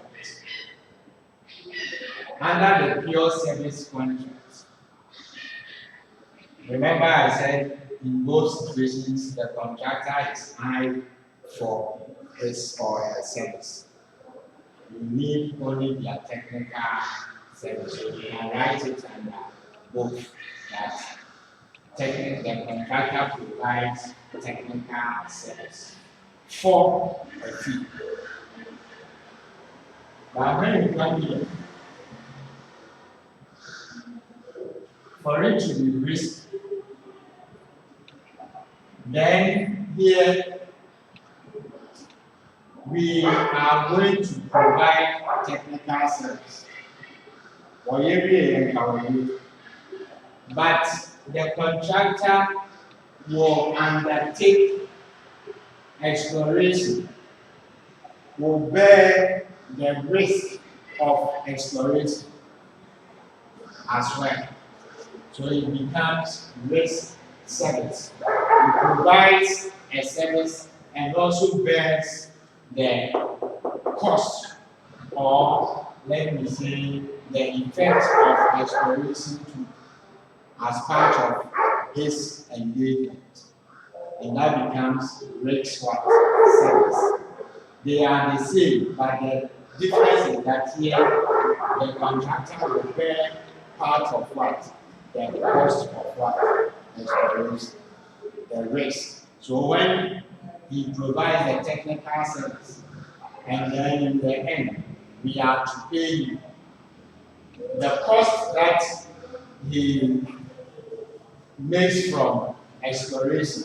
If it doesn't lead to production, he's also going to bear part of it. And that makes it risk service. Are we okay with it? Service contract. We pay him for his field. Production sharing agreement. After the royalty is taken, what is left? What is left? So production minus royalty. Then we are also going to give a portion to the contractor to recover his cost. That portion is more the cost oil. Then what is left is called profit oil. This profit oil, some states will tax the profit oil received by the contractor because they are going to share the profit oil. And that will lead into streams of government revenue. Streams of government revenue.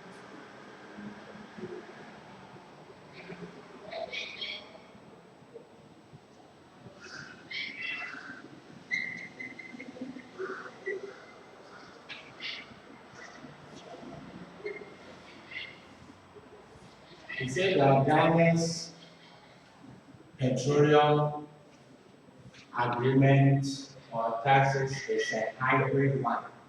It doesn't strictly follow royalty, production sharing, or service.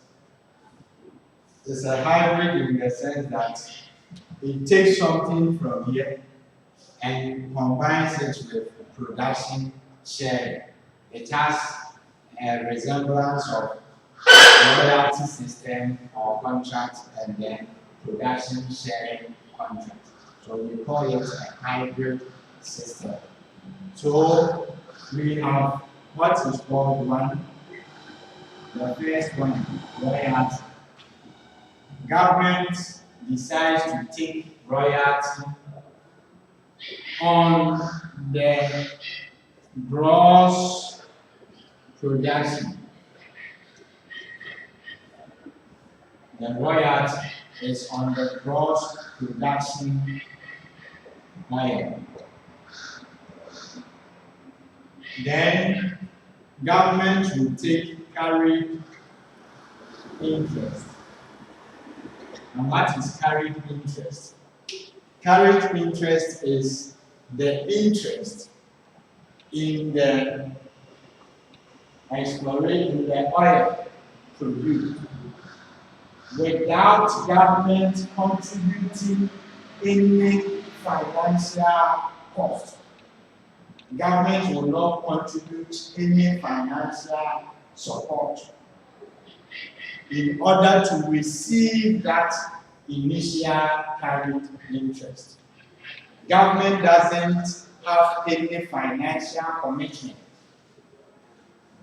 So, cost of exploration, government will not contribute to it. Cost of development, government will not contribute to it. Cost of production, government will not contribute. So government will not do anything to receive the initial carried interest. So we say that initial carried interest is the interest accruing to government for not making any financial commitment to the agreement under the contract. Please understand them. Yes, sir. Now, for now, why can you meet it?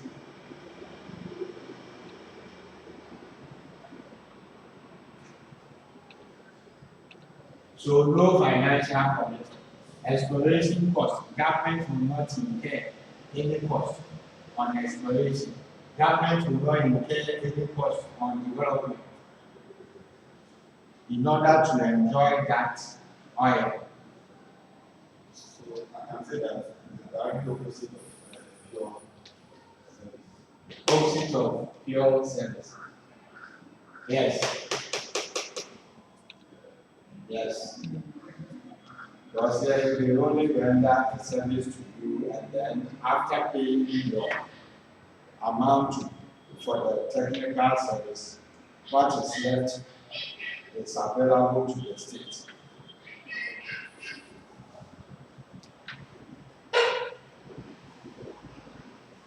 How do we compute royalty?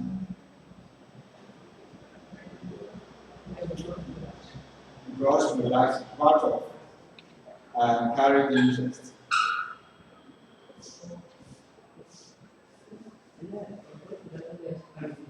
Then you compute it on gross production, less the royalties.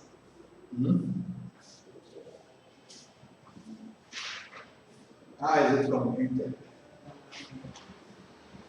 Then it's also on the gross production, then you apply 10%. You apply 10%. Is it already? Say 10 or 15.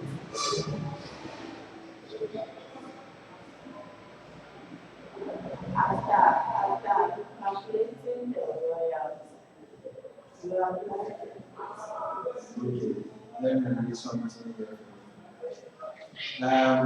Question 20. Question 20 of question bank.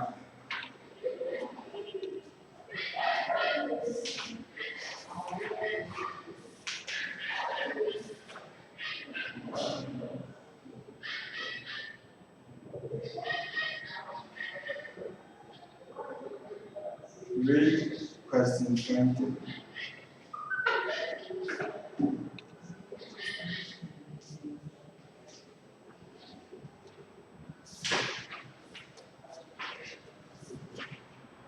Explain the following concept in relation to the taxation of material operation, surface rentals, community agreements, carried interest, additional carried interest, profit oil. Then question, I said question 20, but I think you are reading 19. When 19 is on mine, I said in that. but the 19 says explain the following concept related to mining, stability agreement, carried interest, development agreement, rental fees. And the 20 is on surface rental, stability agreement. Carried interest, additional carried interest. Okay, read on carried interest. Carried interest. The solution.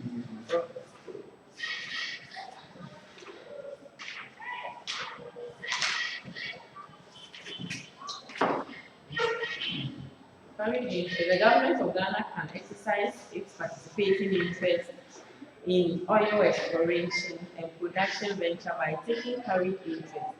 It is another source of revenue to the state.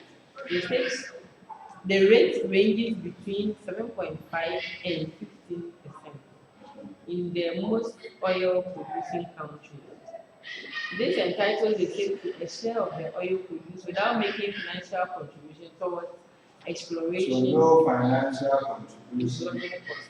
towards exploration and then development costs. The government will have to contribute towards production costs, being its proportionate representation. Under the Exploration and Production Act 2016 Act 919, the DNPC shall hold an initial participating interest of at least 15% for exploration and development.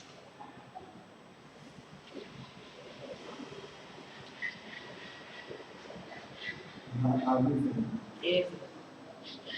what I want as long as second I want where distribution.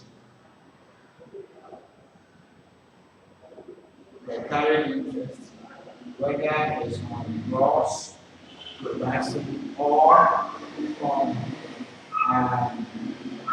market. Just after the oil. That is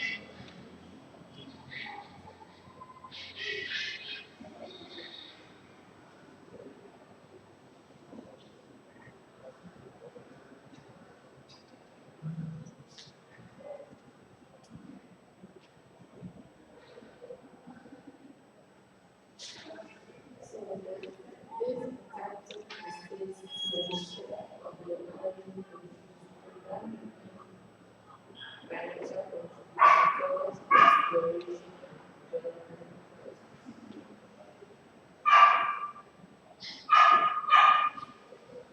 So what is your argument?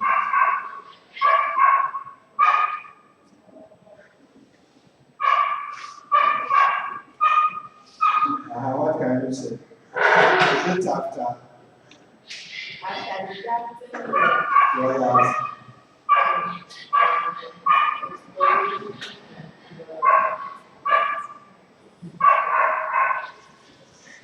exploration I think for me, I think it should be after acting the royalty. Because the royalty that mostly said is on the gross production. But the carried interest should be after royalty has and the remainder we apply the applicable rate. Okay. To 50. But for the rates, that one they will give them to you. They give them to you. I think it's only royalty, which usually they don't give. For that one, usually it is 5%. So all the others, the additional carried interest and the So this is the three. carried interest, no financial commitment, no use by the state for exploration and development. So no, so that would mean that, remember we said that the cost that you incur pre-production should be put in a separate class. So when you are determining capital allowance, remember government will not need any capital allowance. So you need to share that capital allowance in their ratio. So because government is not contributing to development and then exploration, he will not take part of exploration cost and development cost. Well, so we need one where the government portion, if you now chairman the parties in the joint venture. No, they're making. Like I said, before because I would say we are seeing any bit near. Government doesn't make any contribution to financial contribution to exploration and development cost. So we said the taxing principle that the cost at exploration and then development, they should be put in a class of their own for capital allowance to be computed at production. Then you get to production, government doesn't contribute to exploration cost, though government is part of the venture. You will not contribute to exploration cost. So the amount that they are going to share should not include government's carried interest percentage. What was maybe the arrangement is between A, B, and then government. Government has 5, 10% or 15% interest. Carried interest. Then this one has 40 plus 50, 55. And I'll be left with 45 here. If I'm going to share exploration cost, government will not contribute part of it because government doesn't make financial commitment to get carried interest. If it's development cost, government will not contribute part. Only the two will share the exploration cost in their ratio 45:40. So you will go to the example and you will see them giving you a question like exploration. I think one is in the exams. Question bank.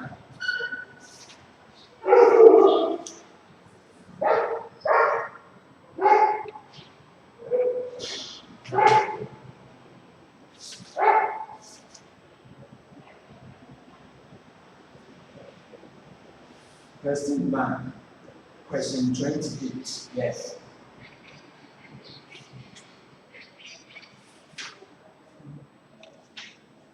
Yummy Ghana Limited, a very operated joint venture partners who have 50% and 35%. They have Yummy and who? Yummy and Menu. So Yummy, Menu. They each one will be seen as separate operation. So it says Yummy has 50%. 50%.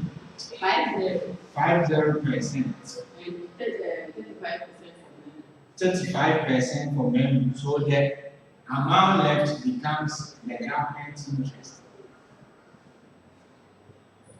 50 plus 35 is 85. We are left with 15. That 15 definitely will be government's additional participation what interest. That's 15.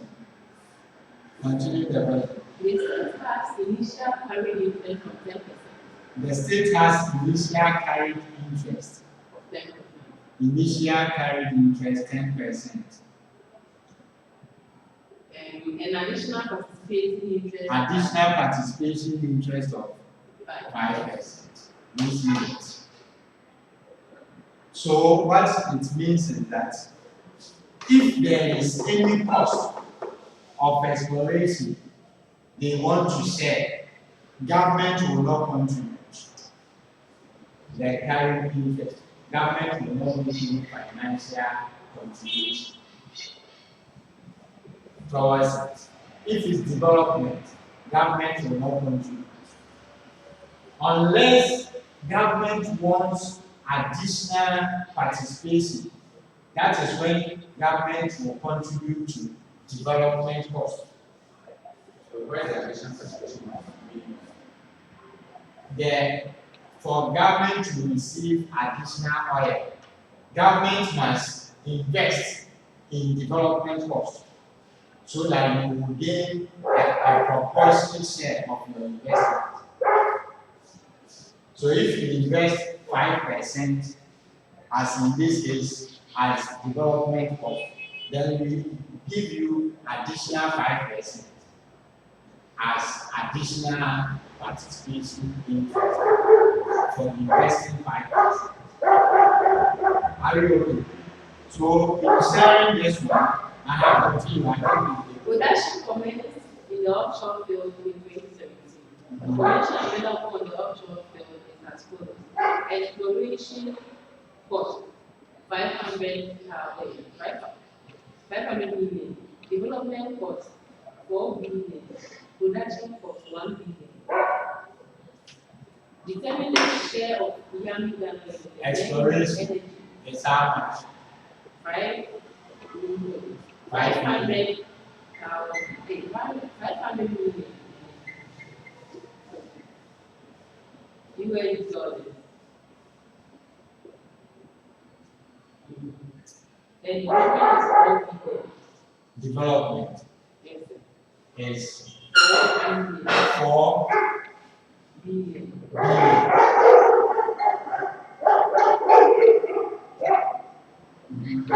Then production is 1 Production 1 billion. million. Billion.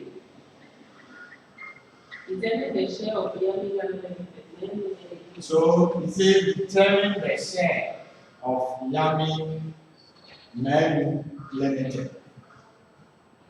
Men Energy Incorporated and GMPC in respect of each cost. GMPs in respect of each cost. So exploration, we are saying that government will not contribute towards exploration cost. It will still receive carried interest. So Yami owns, is it 50%? Men owns 35%. GNPC has, is it 5% carried? 10% carried interest, and then 5% additional participation interest. So government will not contribute part of this exploration. So what will be left will be shared between the parties in their ratio. 50 is to 35. So total ratio becomes 85. So you take Yami 50 on 85, multiply by 500, and that will be for Yami's interest or cost from exploration. We come to Menu will be 35 on 85 on the restoration. Are we okay? Then we come to development. The state will not contribute to development. It will only contribute to development when he wants to get additional. So in this case, then will be 50. This will be 35. The state, GNPC, will be contributing 5 of it. Are we okay? Because the state needs additional carried interest of 5%. So it must contribute to development cost for 5%. So in this case, the total ratio won't be 85 anymore. It will be 50, 35, and 5. And that will constitute 90. So we want Y share of development 90 on 50 on 90. Then will be 35 on 90, and then GNPC will be 5 on 90. Are you okay? So please take note of that. Take note of that. As for production, government must contribute to production. Government must contribute to production. So in that case, that would be 55. 50, 35, 15. Because we contribute 10% and then 5%. So with that, it will be 100%. Yes. So we come back to carried interest. Please add that it is on net production after royalty. It is computed on the net production after royalty.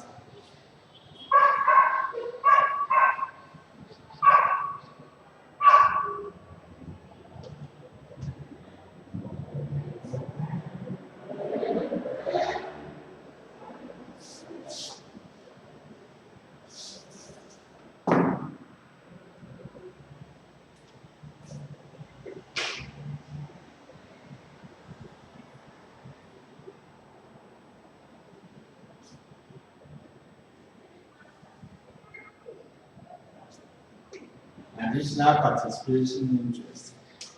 Government contributes to development costs to have a proportionate share of oil.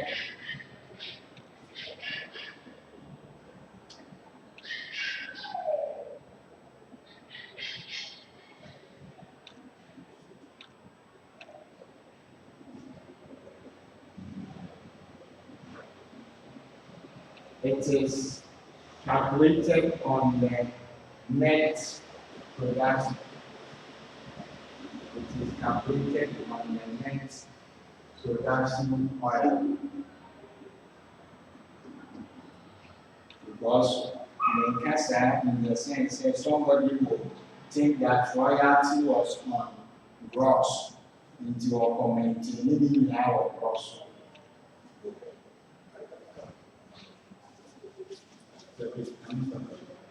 Government contributes to development costs for a proportionate share of oil.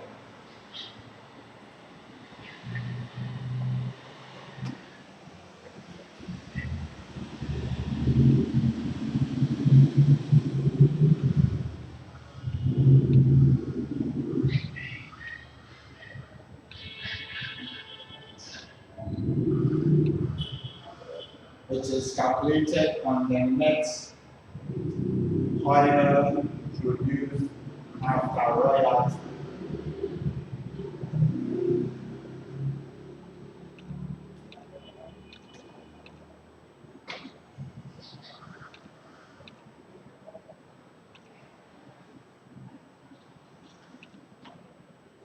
So an illustration could be question 27, distribution of oil. What's not that?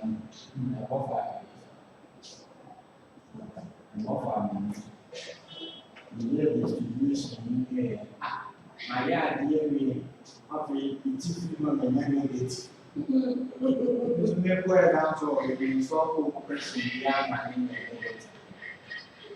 Come back. Oh.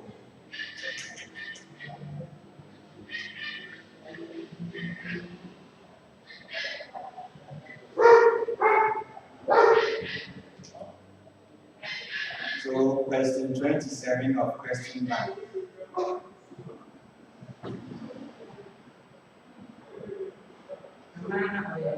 Amana. Brahma Energy Incorporated and Deep Water Telecom Company Limited have 45% and 40% respectively in Amana Wells. So 45 and 40. The fiscal terms are royalty rate of 10%. The state initial and additional participation So, interest of 10 and 5%. 45%. 45% is Brahma. Brian. Deep water service. And then deep water is 40%. Deep water. We put all these down. This is called the petroleum agreement or the operation agreement. So Rima will take 45%, 40 by deep water. And The then fiscal terms are royalty rate of 10%. royalty Rate. at 10% to the state. Yes. And additional participation interest 10% and 5% respectively. Additional participation. Initial and additional. Initial participation. 10%, Yes, then additional 5%. reduction in the Atlantic oil field in 2016. So that's 50 million barrels. is 50 million barrels. Please take note here. The royalty government elects to take it in kind, not cash. So if you have cash, so compute it in kind on the number of barrels. If you finish, then you can convert it. You are giving the rates. You convert to cash. What is the royalty? In cash. But what is the American cash?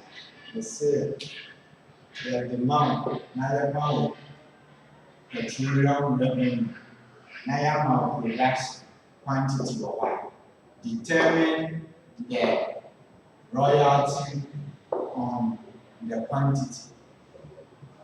As an amount price for the market price of petroleum, when you finish, you convert it into cash. And I was asking whether it's only for the royalty or for all the other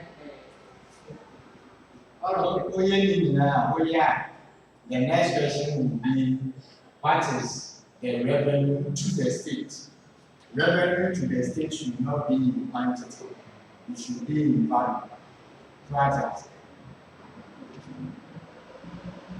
is that the question? And it's so that average price of 50 USD. So market price is $50 per barrel. The state is entitled to 1 million barrels of crude oil produced as compensation, cost and premium for sole risk operation. Sole risk operation. And what is a sole risk operation? Sole risk operation is this. Maybe in this case, Grima and deep water, they have to go into the operation, but they saw that it is risky and then allowed only, is it the sole risk operation will be paid by The state is entitled to so 1 million. maybe the state Took that risk. took that risk to carry on with the exploration or the development. So under that situation, the money that will be paid as reimbursement for undertaking the sole risk operation is what we call the sole risk what amount. And since that amount is 1 million barrels. 1 million Barrels. barrels. That's it. Payment of 500,000 barrels of oil in respect of additional oil entitlement is also due in 2016. Payment of Payment of 500,000 barrels of oil in respect of additional oil entitlement. so additional oil entitlement. What is additional oil entitlement? When the state or when production exceeds or reaches or goes beyond the expectation. In economics, we say supernormal profit. So if the quantity, the production we expected goes beyond our expectation, so that we receive more than we anticipated, then the state is going to receive an additional oil entitlement. It is not money. It is a quantity, a volume of what the oil produced that will be given to the state. That is called additional oil entitlement. Or 500 Yes, 500,000 barrels. barrels. Give me a second as a state available. Continue. Determine how the 50 million barrels of oil produced in 2016 will be distributed. So, They also, okay, the, now, the same payment of 500,000 barrels of oil in respect of additional oil that we will do in 2016. So, like, all. is it 100,000 or 500? Right, that's So, distribution, oil distribution. So the name of the area is minor oil, and the partners in it we have Burma, deep water, and then the states. So you take the production oil. How many quantities were produced? 50 million. So you put there 50 million barrels. Then you take out royalty. Royalty is at what rate? Then the fiscal 10% of 50 million will be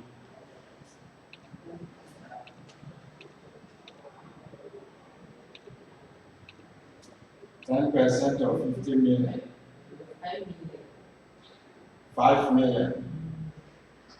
Then you come and take sole risk, please, is barrels, and I'm going to do all I said. Sole risk operation, 1 million, will also be deducted. Then additional oil entitlement of 500,000 were then deducted. So we put this royalty, sole rates operation, additional oil entitlement together and subtract from the 5 million to get the net production.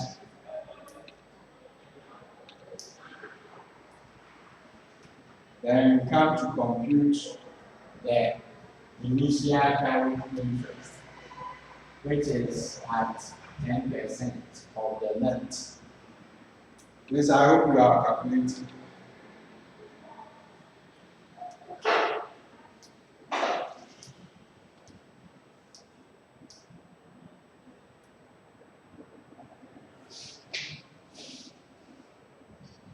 And this was what happened to candidates in 2023 November. The same question, except that these two did not have additional.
So like what because the additional oil due 2016, that would be taken apart from the oil.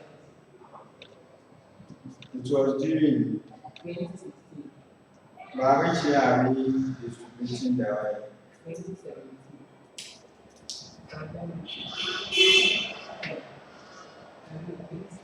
Read the question here. The other one was 2017.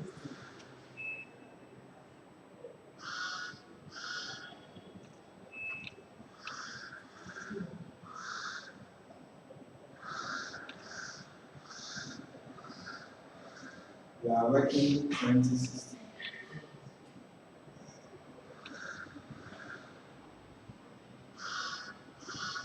Then you come to deduct sole rates, operation, the entitlement to the state. Then additional oil entitlement when there is supernormal production.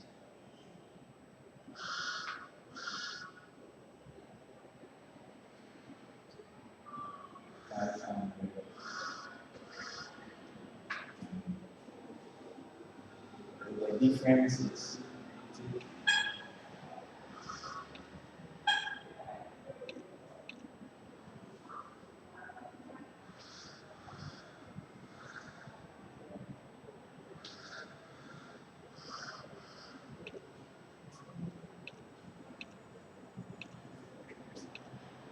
how many barrels you left.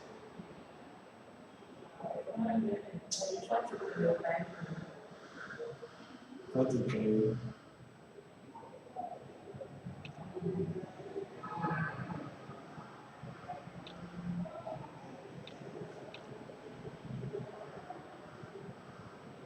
Then we come to look at the carried interest and then additional interest.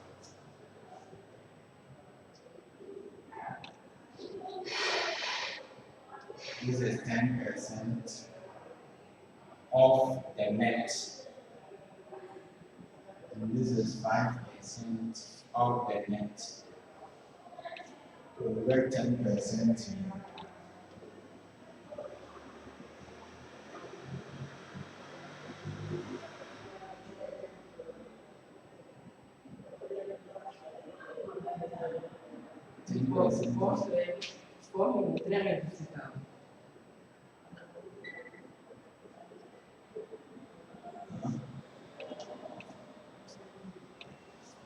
Z is for So come on. 4,000,000. Yes. 350. So we should have come under 4,000,000. 350.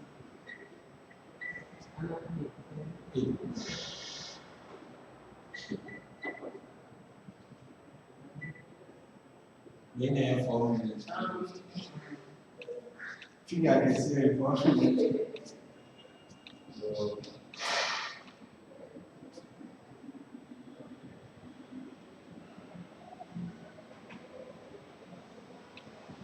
Nti wei na ma twɛ no ti na.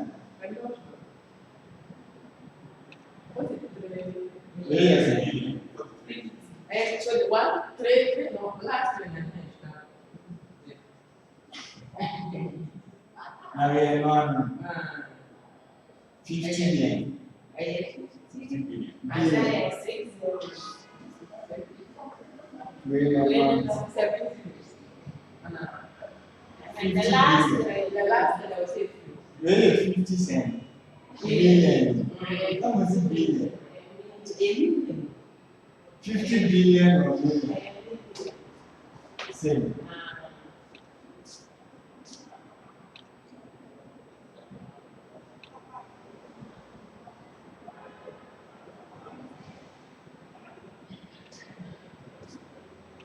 $50 million. So 10% to 500. 5 million.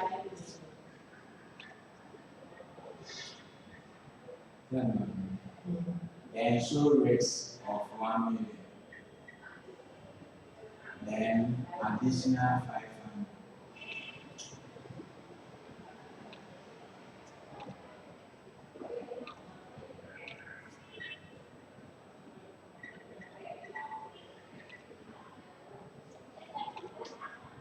And 5% on the net. This will be additional 2175.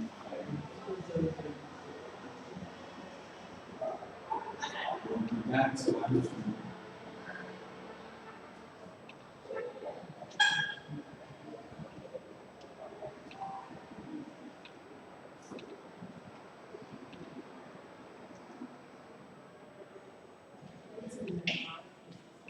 Thirty. 9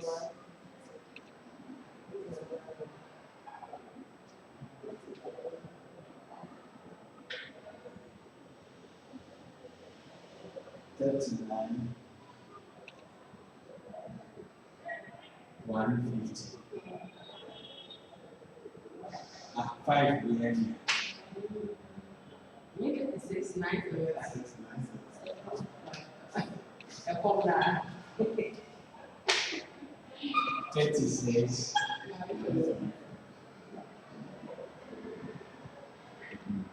So we are now going to share this one. 2 primer and then deep water salad.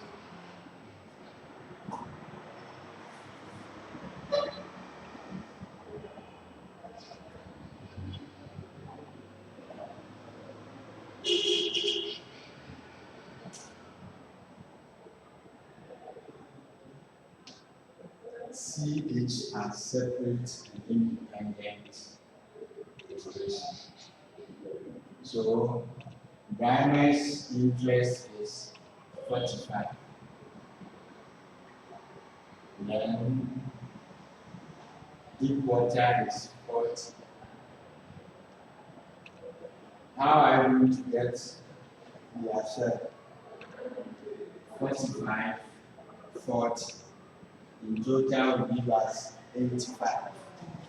So you can use this one on net and take 45 from 85 times this amount.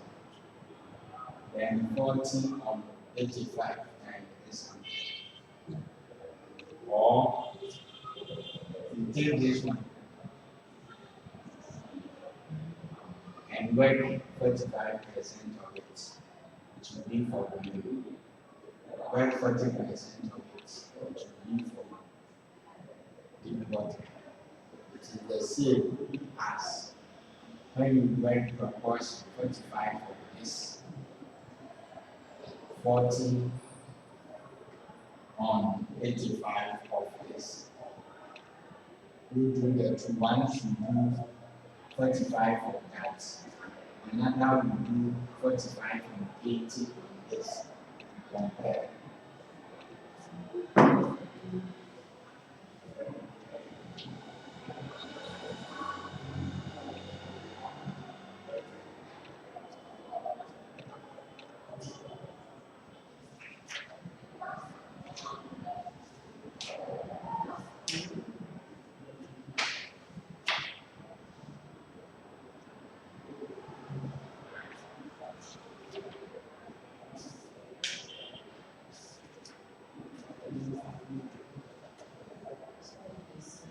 Leaders.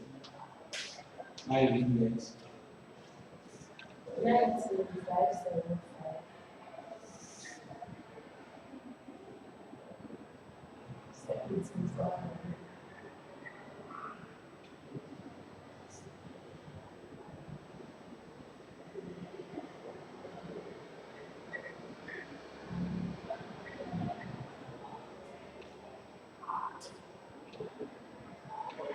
So that is that one. Petroleum. We take a break for 15 minutes. There's 2:15, 2:30. We come back to look at mining. What they're getting provide a quick summary of what we do for.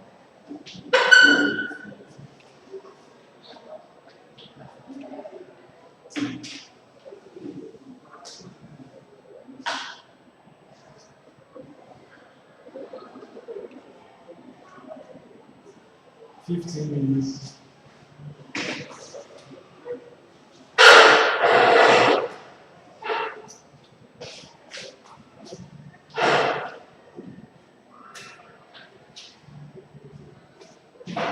I'm rapping.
What's the catcher to say? We'll move handless yeah.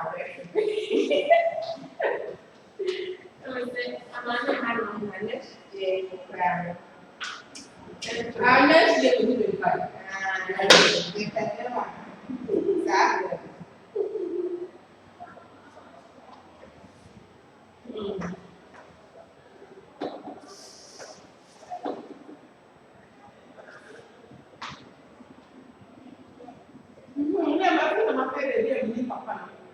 Papa na ɔyɛ ɔmo hyia mi. Afei na ɔmo aka yi sɛ mehwɛ koraa nso ɔkɛ mi yi baabi baayi sɛ ɔmo adi ne ka yi ɛdi ti bi bi afei yi na mi yi afei na ɔmo aka yi sɛ asra na mi yi.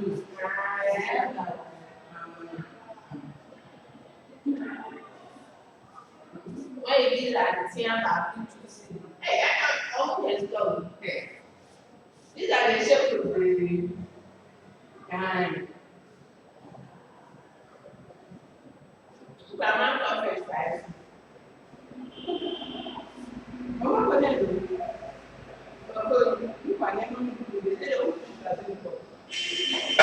Ɛni bayi wa ati pa ɔmo do. Ɔmo yɛ ko. Na say any owó bi na.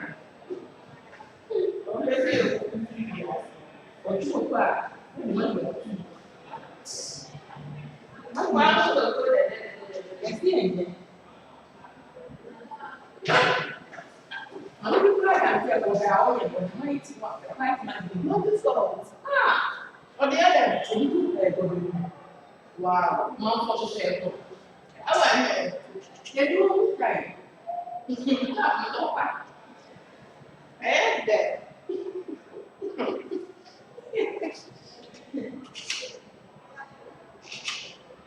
Maybe I want to tell you, let me tell you about it. Meat pie and drinks, so I can. But I look like hey, I don't know, I just want to know my name.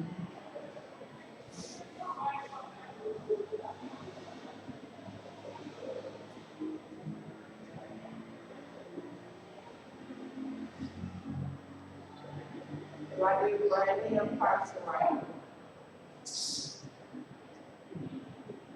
Wọ́n ta pípọ̀ ẹ̀rù rẹ̀ wọ́n fa ẹ̀kọ́.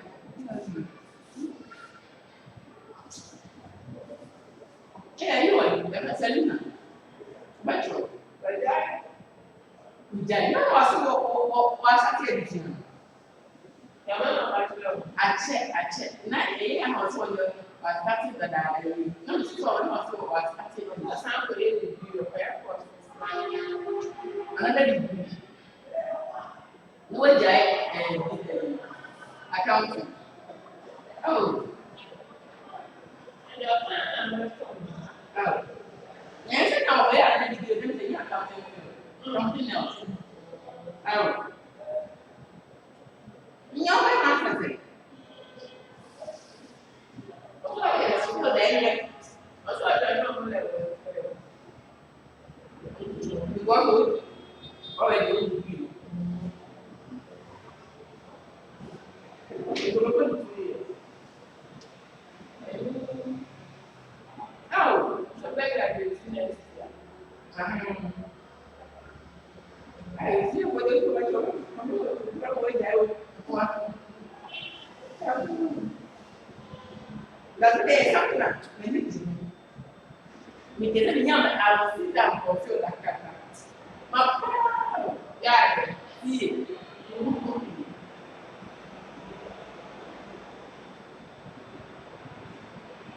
I need to be like, who's that guy? They say, I can't show it here. Yeah. When you got that, I don't know. So the next job I have, I will not apply. Yeah, maybe you don't have some problem there. And I'm a better. Yeah. You go on your room. And I'm playing master here. He's to be my name. I'm sure you have to be. So can you mean the same thing? It's 5 years. Is that 2020? 5 years not yet. So, because I am here in the we had started 2018. But I did 2020, no matter what. By a public division, the common guarantee fresh one 2021. But last year, now we graduated. I want the more by the two.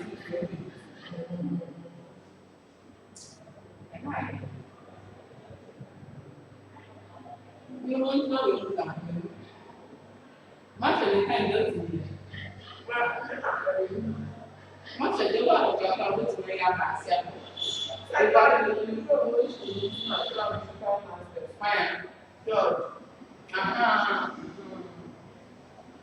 Because I pass a couple of masters that I did, and I slept with three when they had me.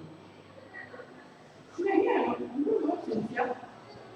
Now, that master is not the person with your rock.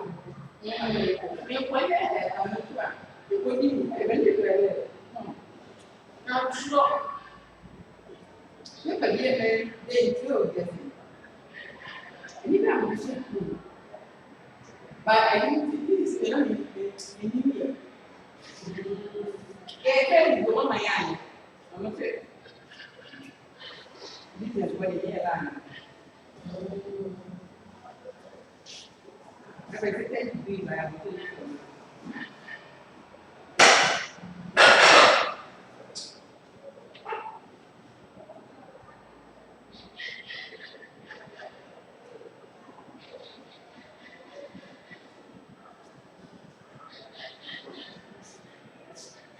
Say, something. So, water is life. So drink water.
income, part of it is surface rental. Then you come and add corporate income tax for petroleum.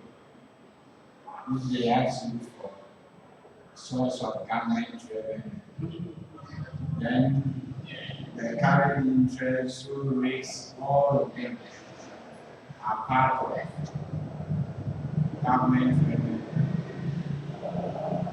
plus the petroleum income tax.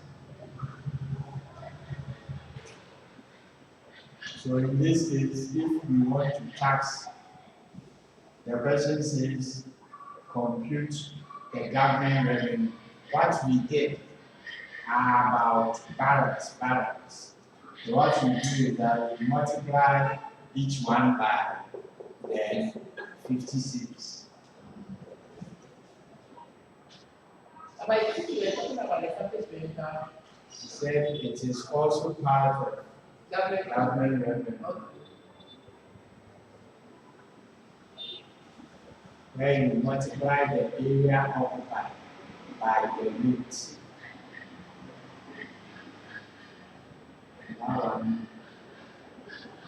That has been examined is for candidates to write notes on it. Now, if we give you the area,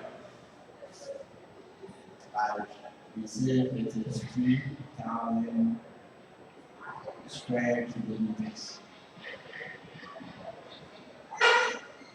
and we say it is undertaking exploration, there were no extension, then it means exploration will take 2,000 times 30 cedi. If it comes to development, 100,000 times the 2,000. Production, $100 times 2,000. And that will give you the total, and put the rent together, to form the total surface rental to the state.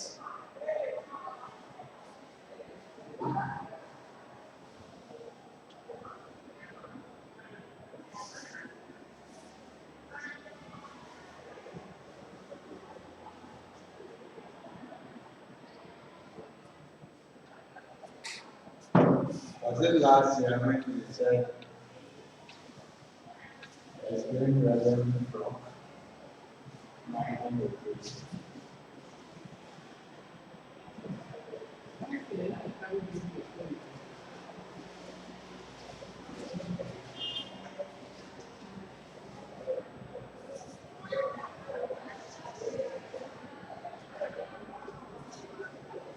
Income from petroleum operations. What constitutes income from petroleum operations?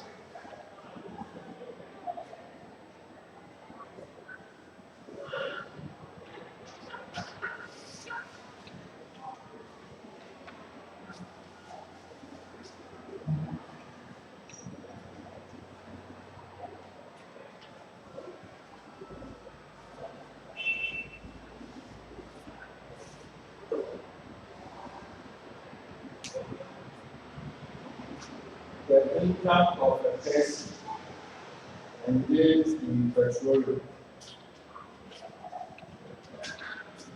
shall include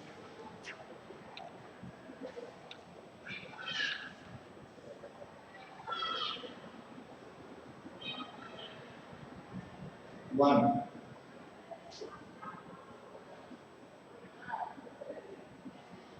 revenue from the petroleum.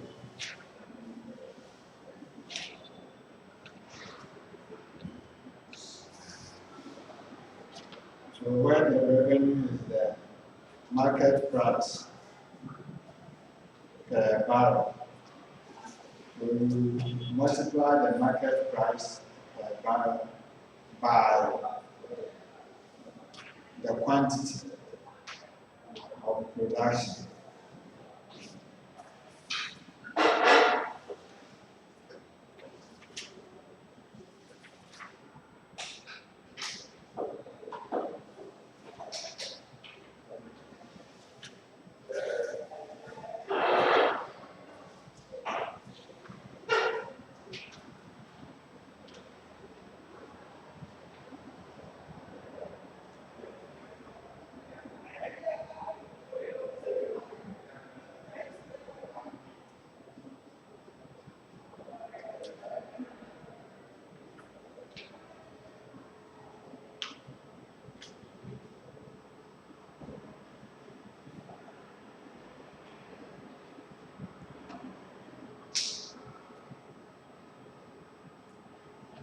Your income shall include the market value of petroleum obtained from the production agreement.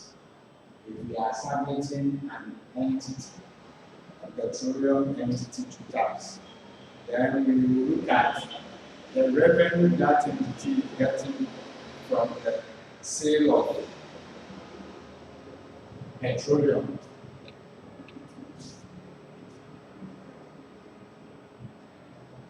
Sales revenue,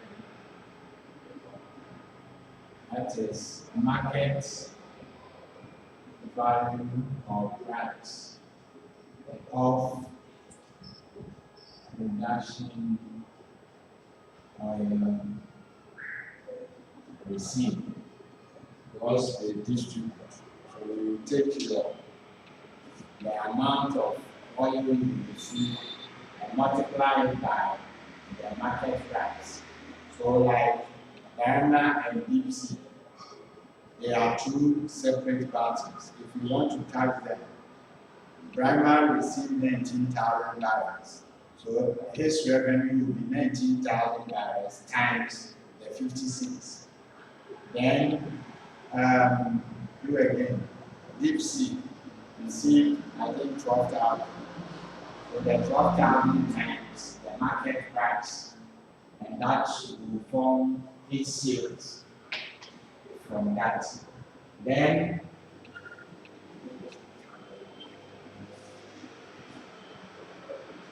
sale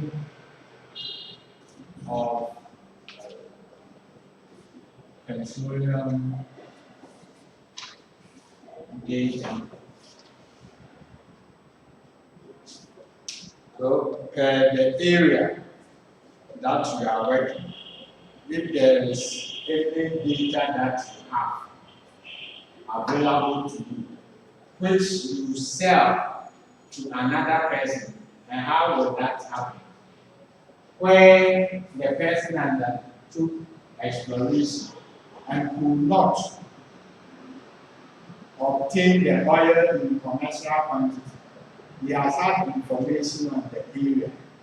So he can sell this information to another person to gain revenue or income. So that revenue will be a source of income. Compensation received. Compensation received from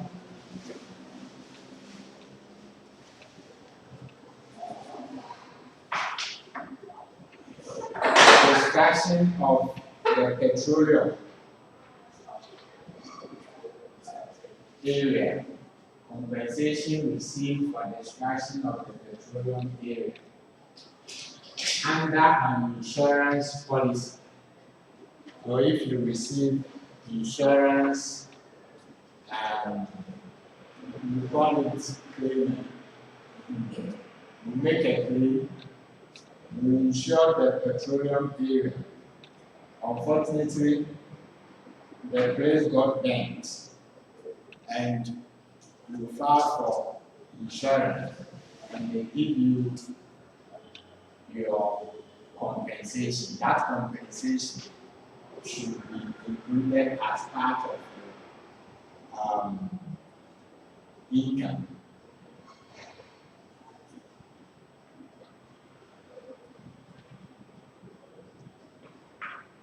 The next one is a surplus made on the decommissioning fund. A surplus in the decommissioning fund. Let's take note here.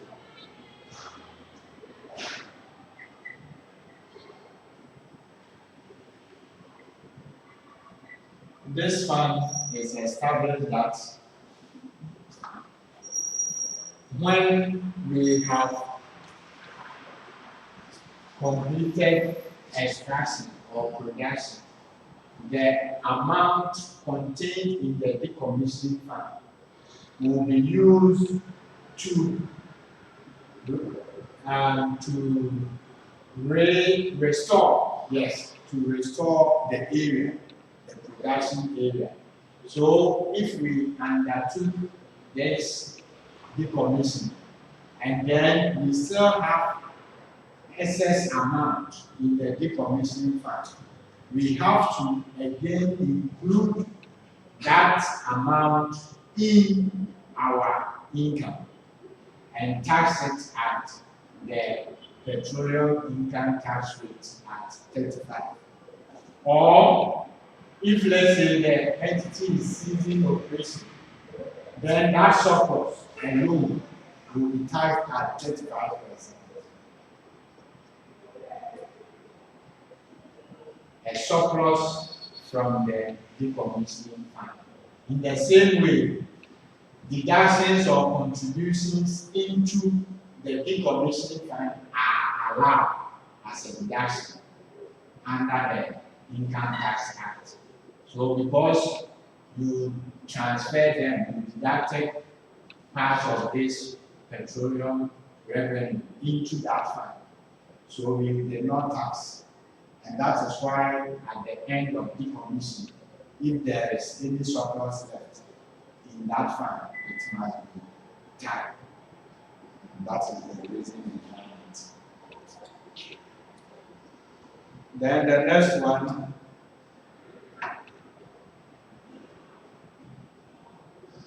proceeds from sale of the asset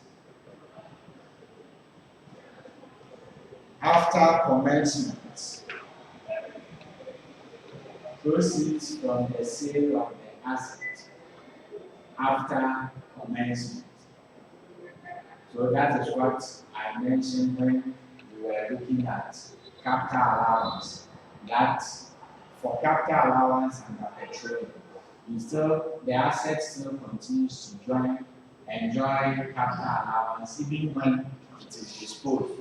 So what you do is that consideration, include it as part of your income and let it suffer tax.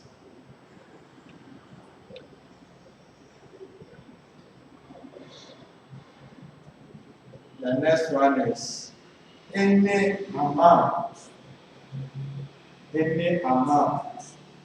received incidental to the petroleum operation. Any amount received incidental to the petroleum operation. Maybe as part of the petroleum operation, the income that you made, you went to invest part in an investment opportunity. That interest you are getting for investing the petroleum income elsewhere should be taxed or should be considered as income from petroleum operation.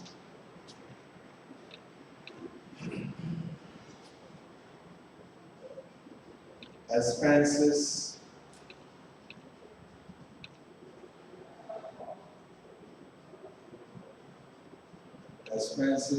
or deductible expenses. Which expenses can be deducted from the petroleum operation? Capital allowance. Expenses meeting the residual deduction. So which expenses can be deducted when they meet these rules?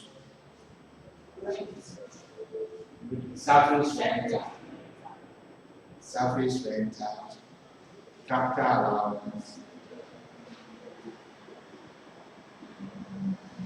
royalty is a deductible expenditure. So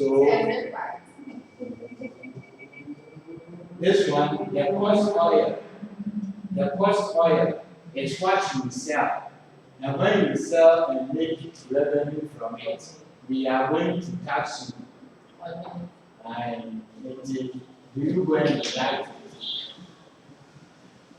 So if your cost oil is 4,000 and you get a share from the profit oil of 5,000, then 9,000, when you sell at that market price, you are going to subject to tax. So do you still go and deduct the tax expense? Decommission, contribution into the decommission fund. Contribution into decommission fund.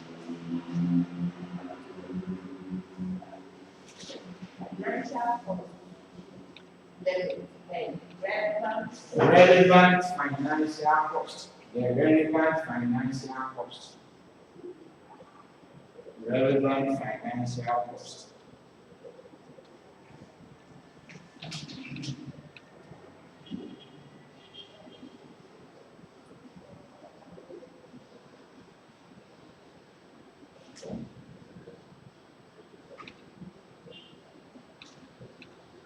Non-allowable expenses.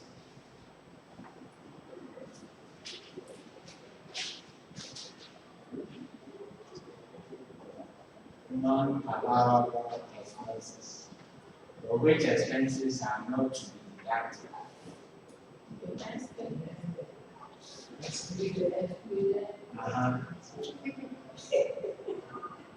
Domestic and excluded expenses related to the petroleum industry.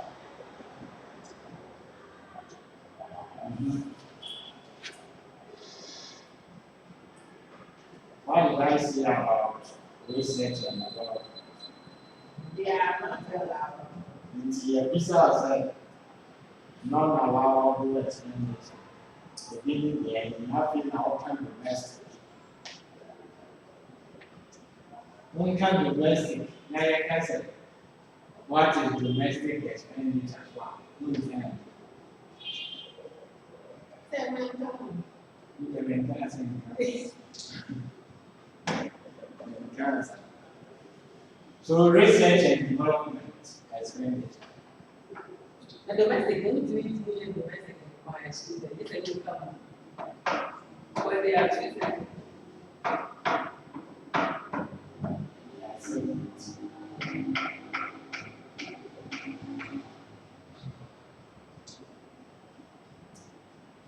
Three, expenses which are not at arm's length.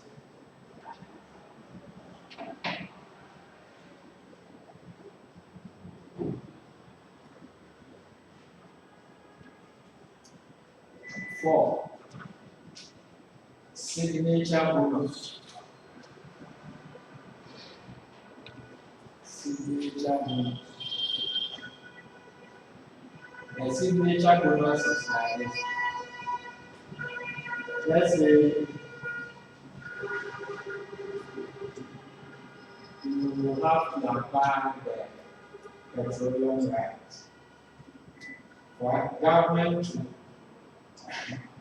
sign that petroleum right, you pay a bonus to government for that right, and that is called a signature bonus. So with that, you don't deduct it.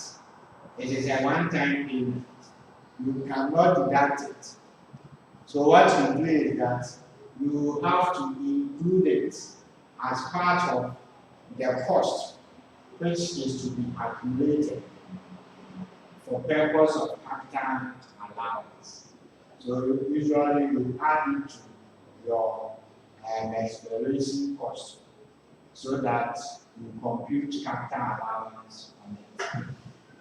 The bonus. Is it the same as the bonus paid to GMP? And that is how it should be treated. Signature bonus or bonus in simple terms. It's not to be allowed. So for purpose of capital allowance, exploratory costs, development costs, and any other cost, which means the residual production before production should be put in a separate class of their own. Then you add bonus to it, and then grant capital allowance when production begins.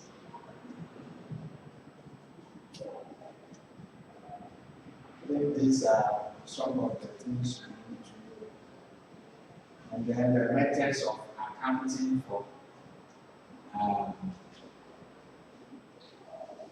petroleum income or cost. We say we use two methods. We either use the full cost accounting method or we use the successful effort accounting method. What is the difference? The difference is very simple. Successful effort. We are saying that our main aim for undertaking exploration is to get oil. So if no oil was discovered or obtained, it means we are not successful. So all those costs which were incurred, but the exploration, the cost did not bring any petroleum or oil, we have to expense them. We only capitalize costs which brought about oil. That's a successful effort. If no oil is discovered, it means we have failed, and therefore we cannot allow or treat those costs as capital expenditure. So, treating capacity, we don't recognize it as cost. You recognize it as an expense, one-time cost, and then it goes up. But under successful effort, if we are successful, if exploration led to oil production, that is when we say we are successful. If there is success in that, then that cost of exploration might be capitalized, and then you grant capital allowance on them. Under the full cost method,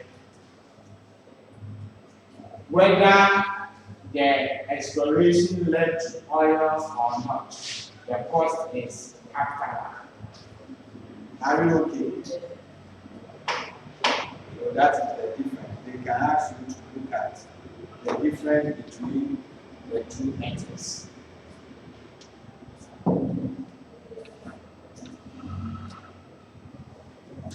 Take that is okay for petroleum. Not having tax.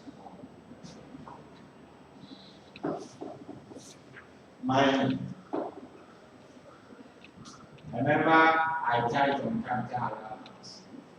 That capital allowance is granted on a straight line basis at 20% per annum. Mining and petroleum, they are the same. They are the same. Like that. They are the same, except one. And I'm only going to deal with only that one. The difference. They are the rules don't change except separate petroleum operation and how we tax them. So I will not go to anywhere. I will only talk on separate operation, and we will finish with mining taxation because everything about it is same as petroleum. But when this one is called exploration, here we call it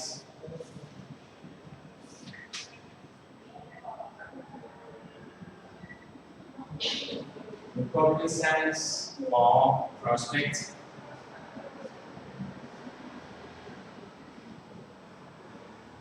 So the search for the oil and for the minerals is what we call prospecting or reconnaissance. Then after that, you come to the actual mining. Actual mining, where you have From the prospect. they are same. I say they are same. Mining is what we call the production. So here let me put it here.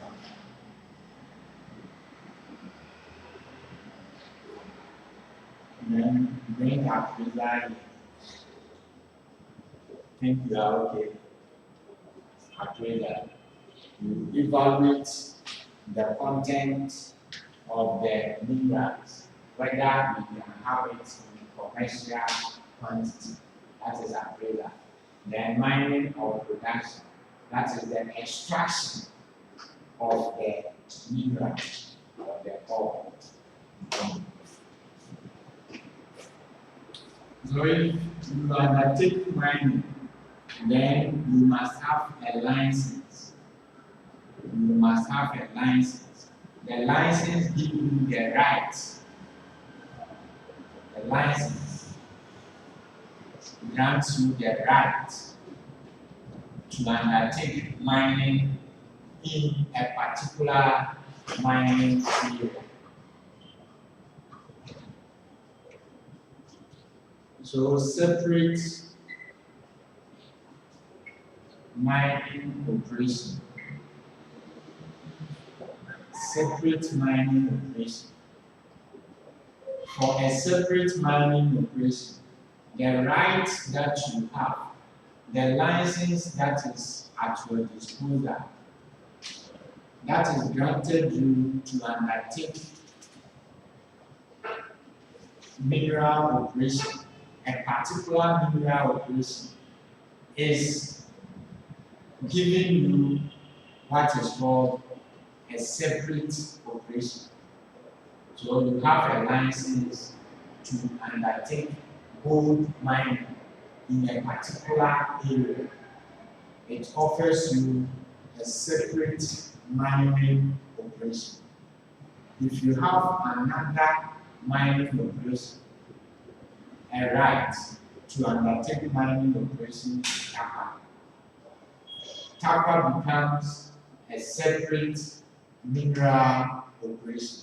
So AngloGold has a mining site or Wasi, Tapa. So we view Tapa as separate from Wasi mine. So if you have a mine,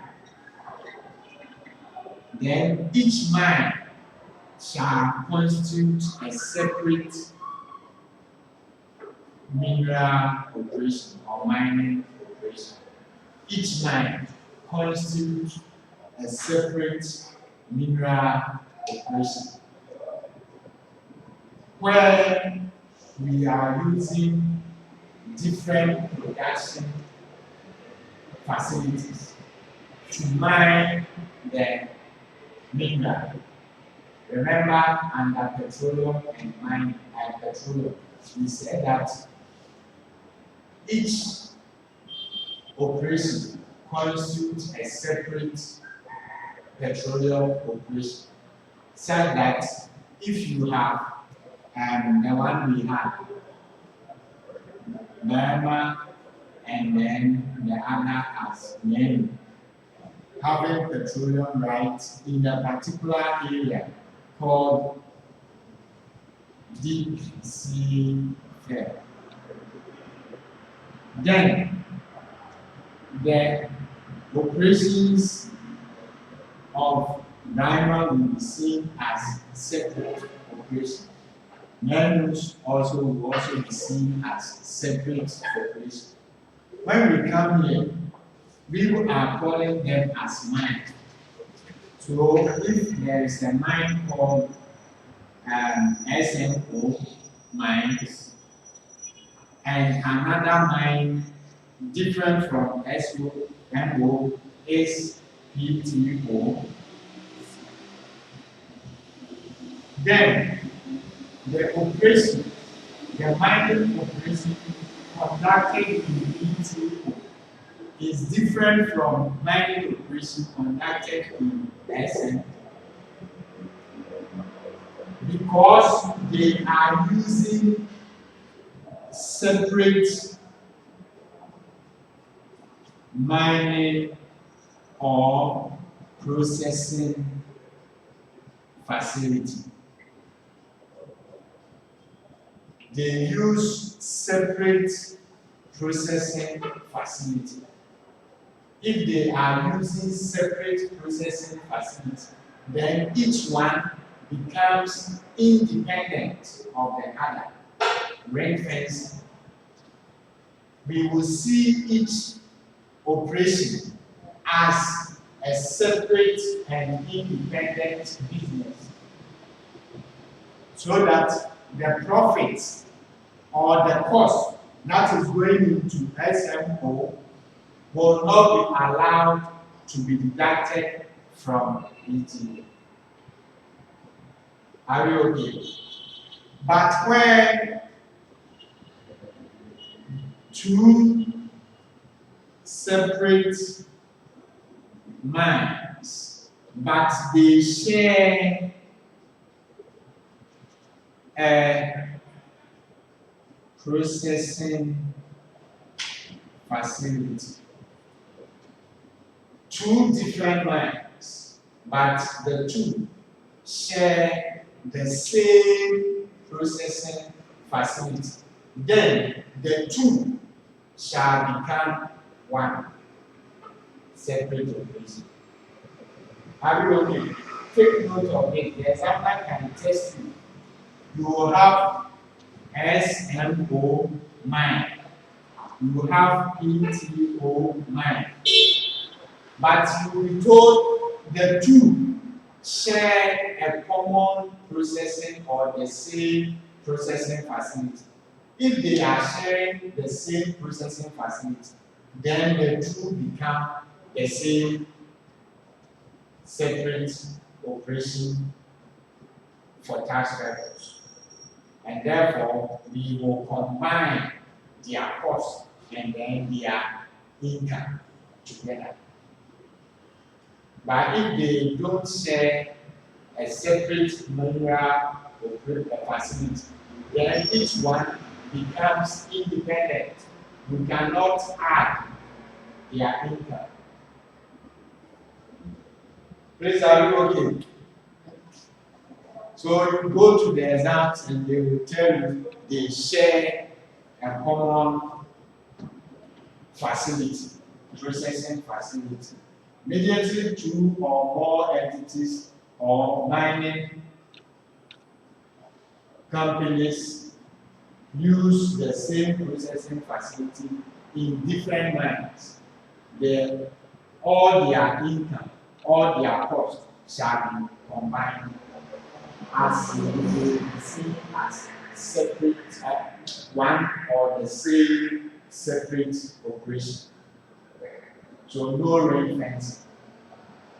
But where they don't share and each one has its own mining processing facility, then each one will be independent of the other. That is the taxing principle. If you get to know this, then the rest is about how do we tax it? How do we tax it? In taxing the mine, you look at what is the income, and their income will be from the sale of the mineral, the sale of the mineral, sale of the mineral. Any other information you have available to you which you sell in connection to the petrol and mineral is also constituting revenue or income. A disposal of a capital asset used in mining constitutes income. And when you dispose of a capital asset, what it means is that you will receive consideration. So if we want to tax you, let's match the consideration and then the written down value or the cost. If it's capital asset, then it is cost deducted from consideration received, and the difference will be the gain or loss. If it's a depreciable asset that is disposed of, then the consideration should match against written down value. So this written down value will be transferred to the one who acquired it. So if there is a depreciable asset and you dispose it off, you transfer, if it's 100%, then the entire written down value will be transferred to the one who did the acquisition. If a portion of the asset was sold, a percentage of it was transferred, then that percentage, you work it on the written down value, you apportion the capital allowance between the two entities, where a percentage of it was transferred. So that is about the only thing I want you to put behind, which is different from petroleum, is that separate mining operation will come about in two ways. Whether you have a mine which is separate and independent from the other, they don't share anything. That one, you cannot combine their income or profit or cost. But where you have two mines and each mine is using the same facility, is moved from here and then sent there. And at that situation, you combine and see it as the same or one separate operation from the other.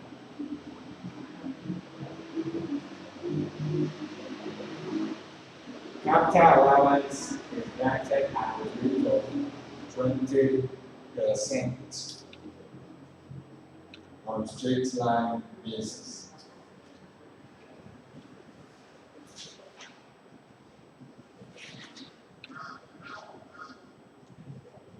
Assets or cost.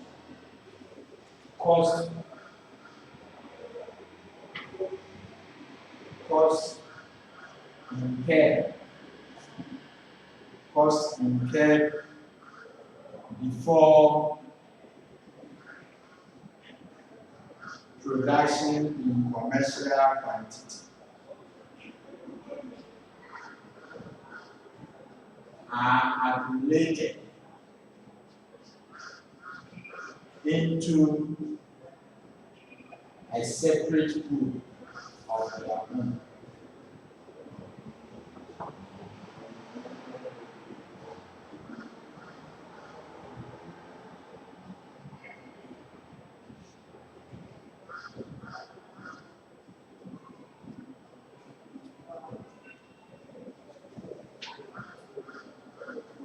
So at the recognizance and then respecting stage, all costs there, keep them in a pool of its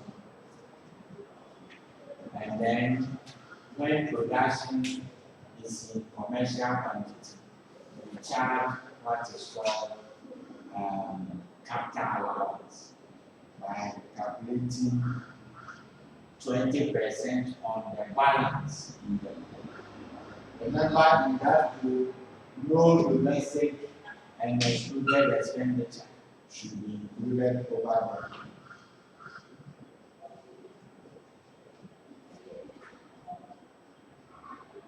the income from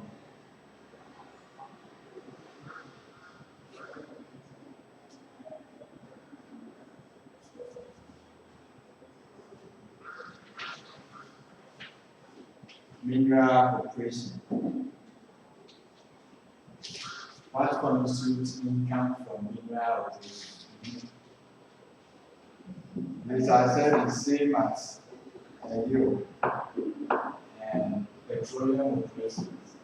So what constitutes income from mineral and mining operation? You just tell the mineral. Why? What are you doing? It's royalty and income. They pay Disposal of not the government. what constitutes income from mineral operation. I'm not asking income or revenue estate. We are looking at the person who is engaged in mining activity. What will form his or her income? Revenue from They say no. so sales revenue from the mineral.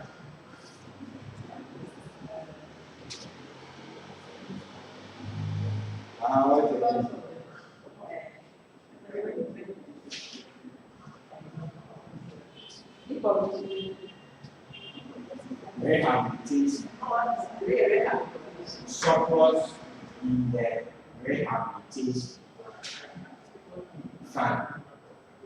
When they say right from rehabilitation fund, it is the same as petroleum, what is called decommission fund.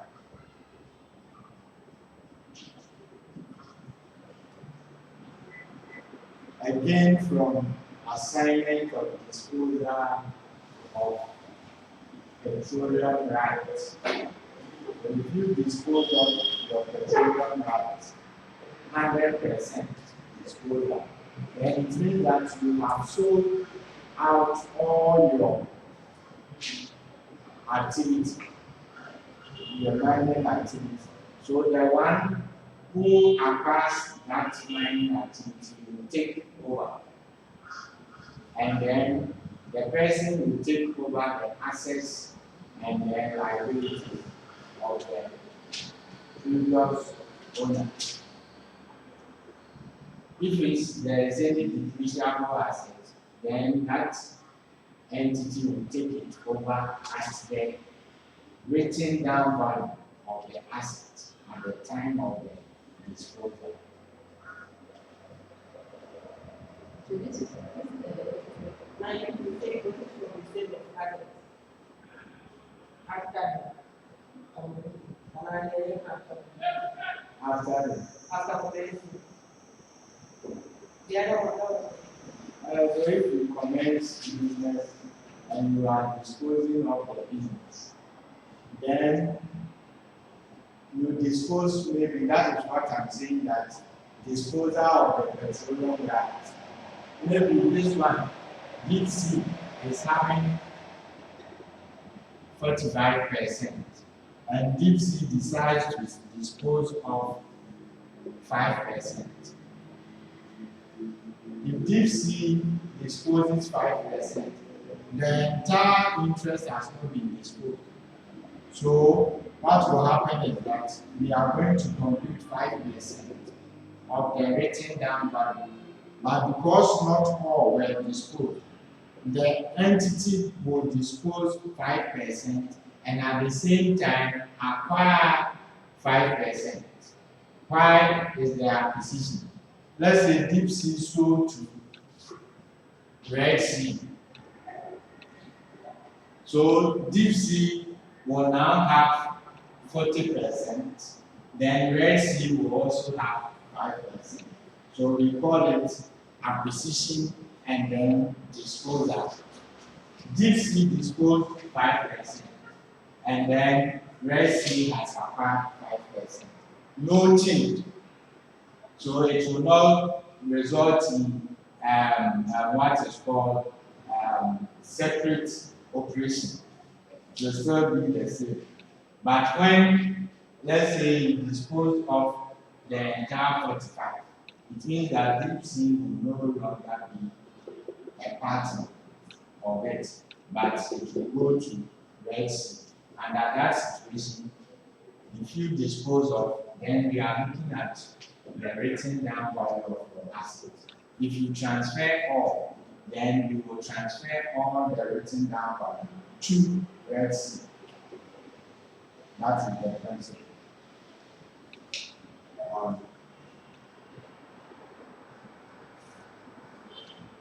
Deductions allowed. Which deductions shall be allowed for computation of mineral income tax?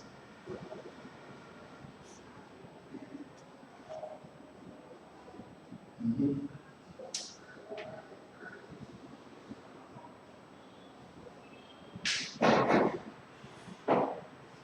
Uh-huh. What constitutes a deduction under petroleum? Last year, I went to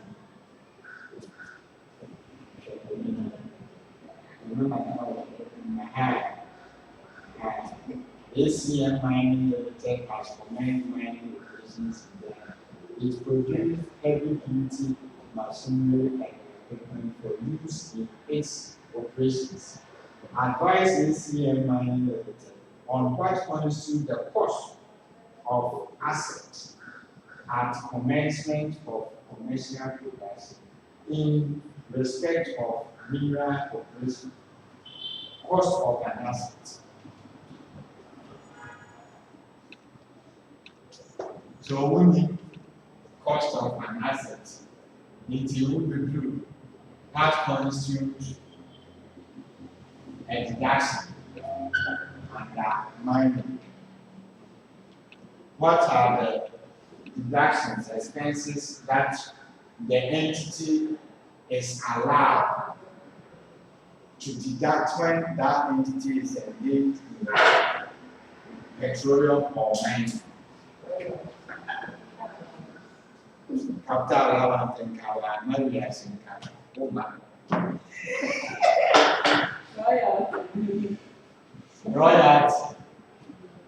Royalty, capital allowance, your young man is capital allowance, royalty, Okay, another area. surface rental. Any deduction that is left with the residual deduction. And I was some of the year on.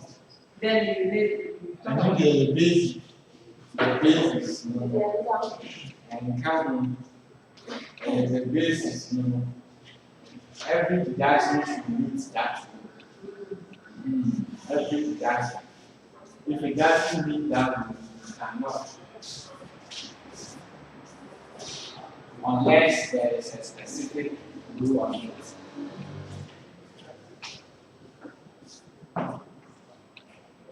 Ground rent or surface rental, royalties paid, capital allowance, contribution into rehabilitation or decommissioning fund. So it's the question we answer. So what constitutes the cost of an asset in mining operation? He said what?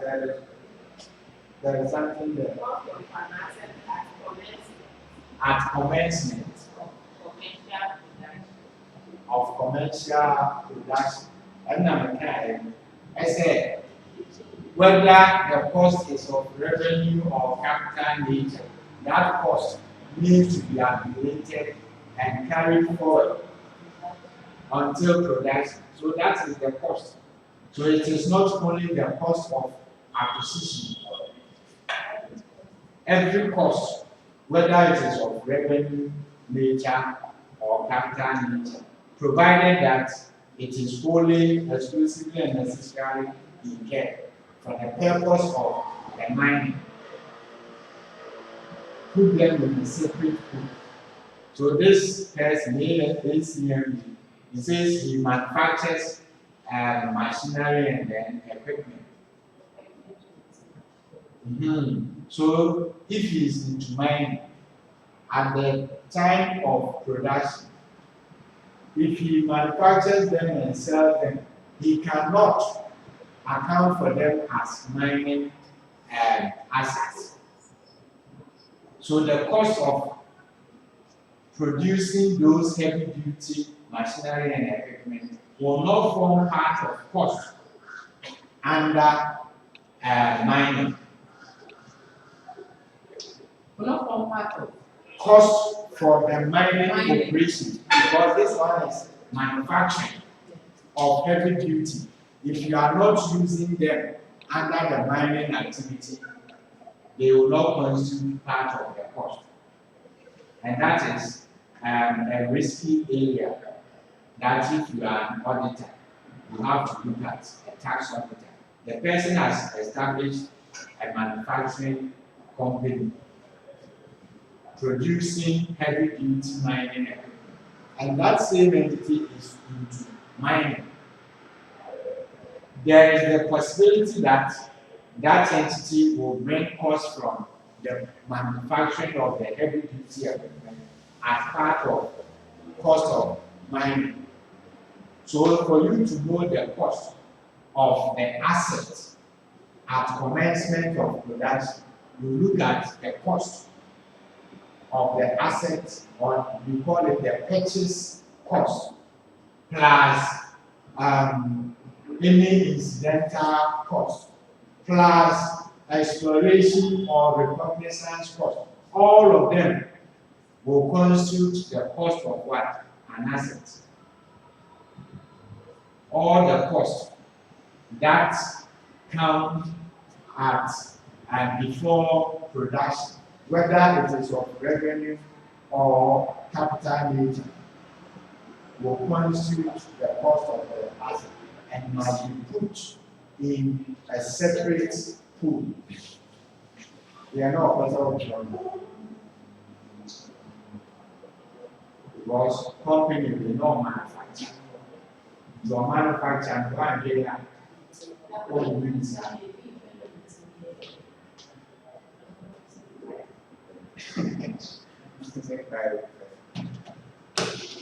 so please, the questions will be there very soon, but if you don't apply the principles, you cannot answer them. You can't answer them. They are very simple. Here too, the bonus for the mineral rights should be treated as part of what? Cost. Cost of, yes, so that you can't capture allowance.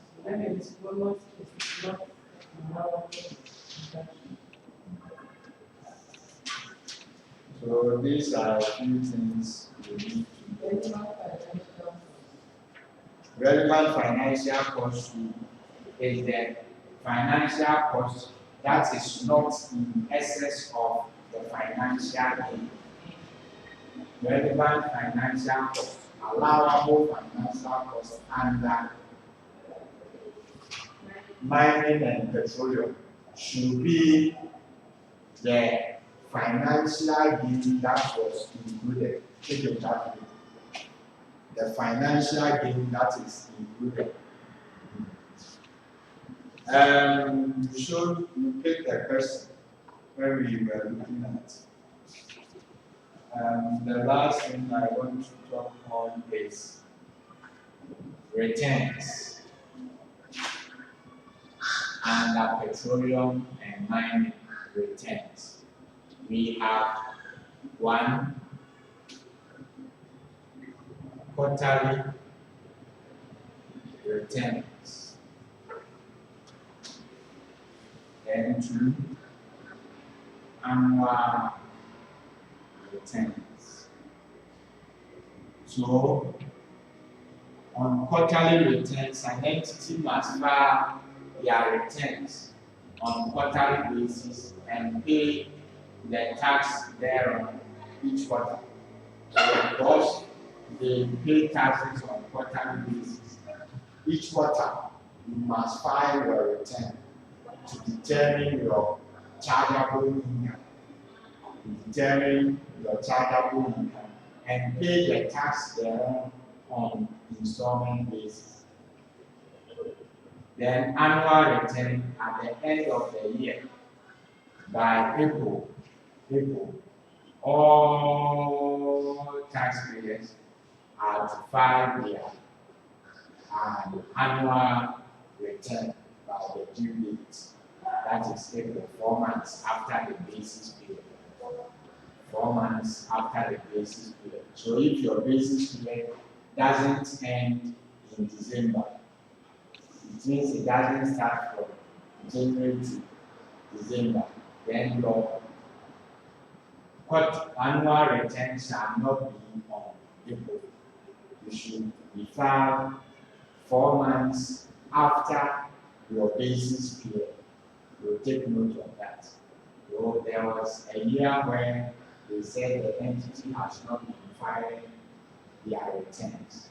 What are the tax consequences? So for non-filing of return, there is a penalty, 500 Ghana, and thereafter 10 cedi per day. Then, yes, it asked that person for I think 2 months. That.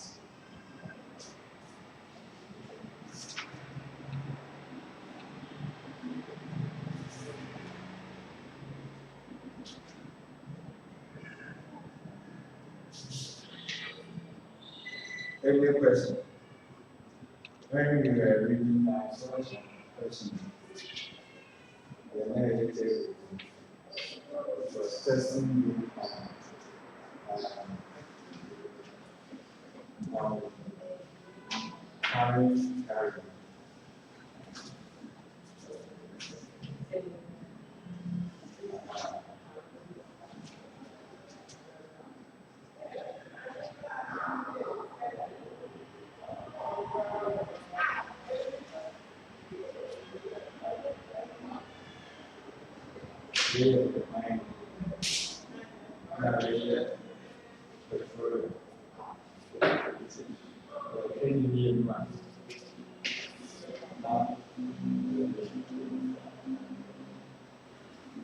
Which year? Please, I want to test your understanding of what I have said. So listen to the question attentively. May 21. May 2021.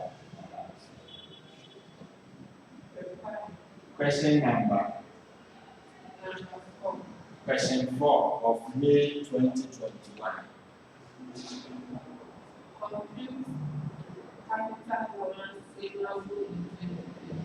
Compute capital allowance claimable in 2020. Then you also compute the chargeable income of the company and the tax that will be paid for that year. Comment on the tax treatment of royalty payment, the acquisition of new mineral rights. So how do we treat royalty? That is the question.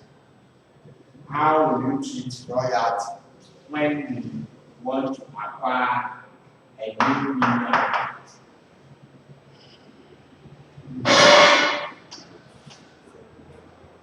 Comment on that.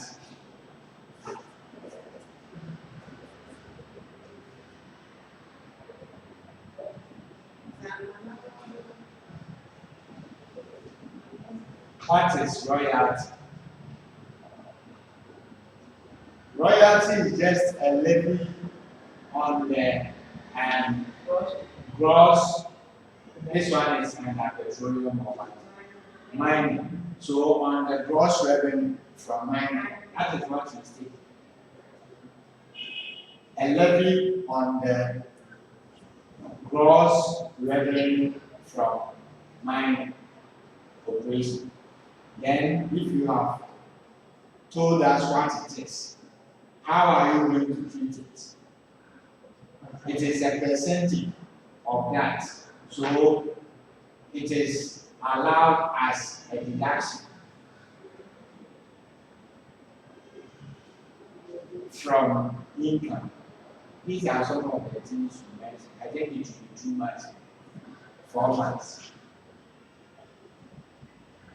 4 months. It is allowed deduction.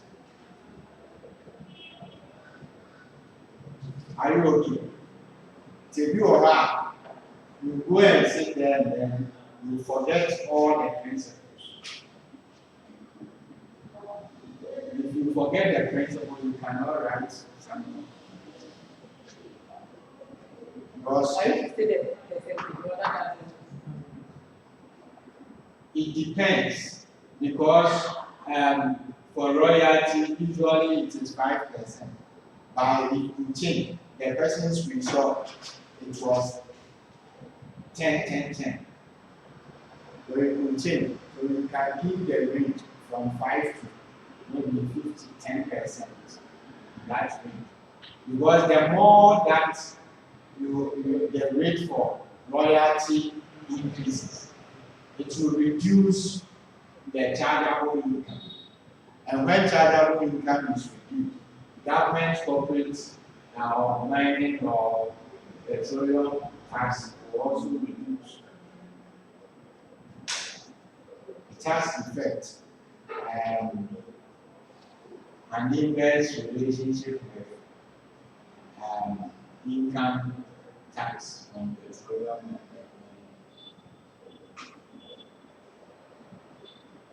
and continue. Canal mine resources limit was incorporated and fell in So the company was incorporated 1st January 2017. mine gold and diamonds at Christian. So we have petroleum rights to mine gold in Christian, mineral rights in Christian. The various Republicans prospecting activities took place from 2017 to 2019. So various trade production activities took place in 2017. Actual production started on 2019. So they started here. Actual production,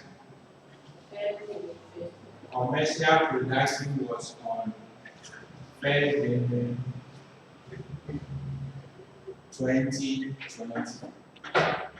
following were the cost and revenue. So what does it mean? All costs incurred before production is to be used in one. Okay. So the cost from 1st 17 to 31st December 2019 should be accumulated. So you will have 2017, 2018, 2019, then 2020 was last. So here,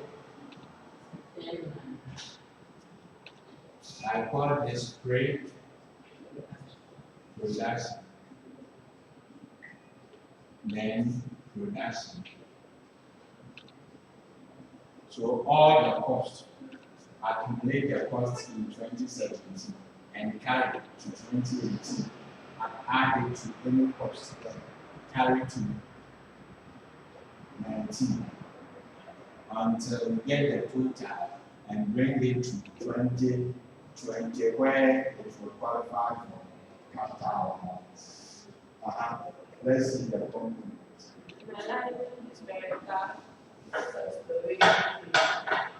Analyzing historical exploration data. How much?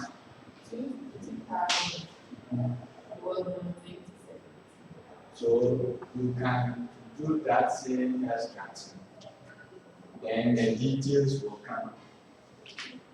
So the only thing I will introduce is balance brought forward. What I'm introducing on top of your table, I'm introducing balance brought forward. Then beneath it, I will introduce balance carried out, so that in 2017, the total will be the carried out, which will be brought forward in 2018.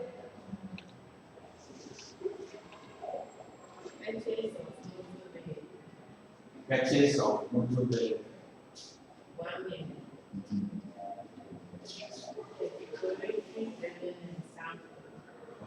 That's 2018. 2.5. Purchase of 7 infrastructure. 2017. 500,000. Construction of building. Construction of office building. 3.7. Construction market finance instead conducting 300,000. Renting of office space 100,000. Please, you look at those costs if they meet the residual deduction rule. So all the 2017 costs were they meeting the residual deduction rule?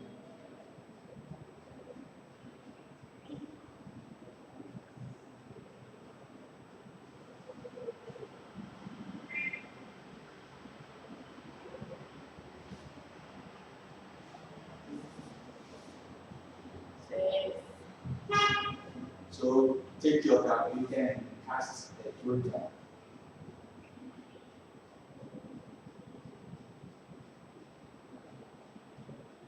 As a protocol to change of Christian as part of the agreement. And is it Protocol. like signature? Now I use signature. It's not signature. Like protocol to change of Christian as part of the agreement. Protocol.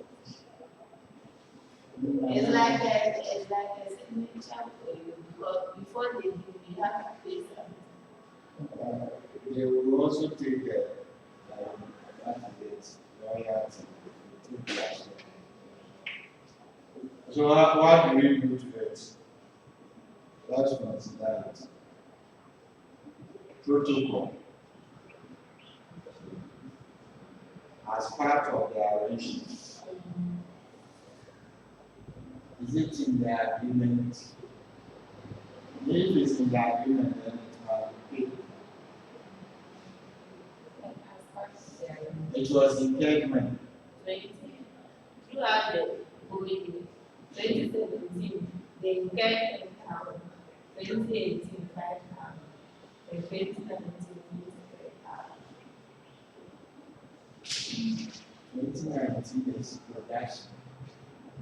So for them, protocol assembly or production starts 2020.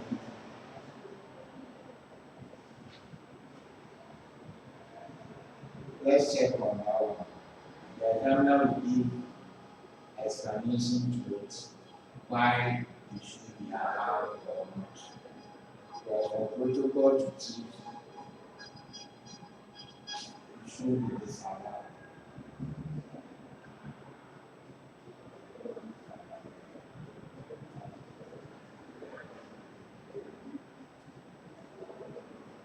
Read the examiner's lesson.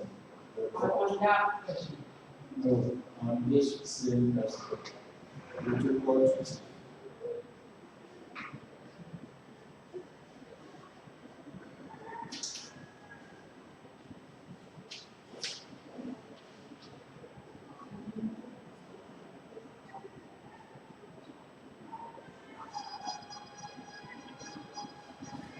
when the chief examiners come, you answer the solution. Because Chief examiner's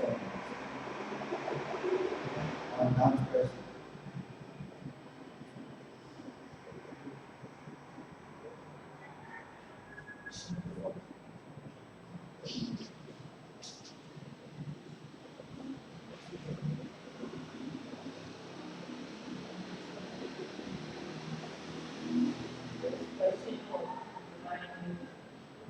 my candidate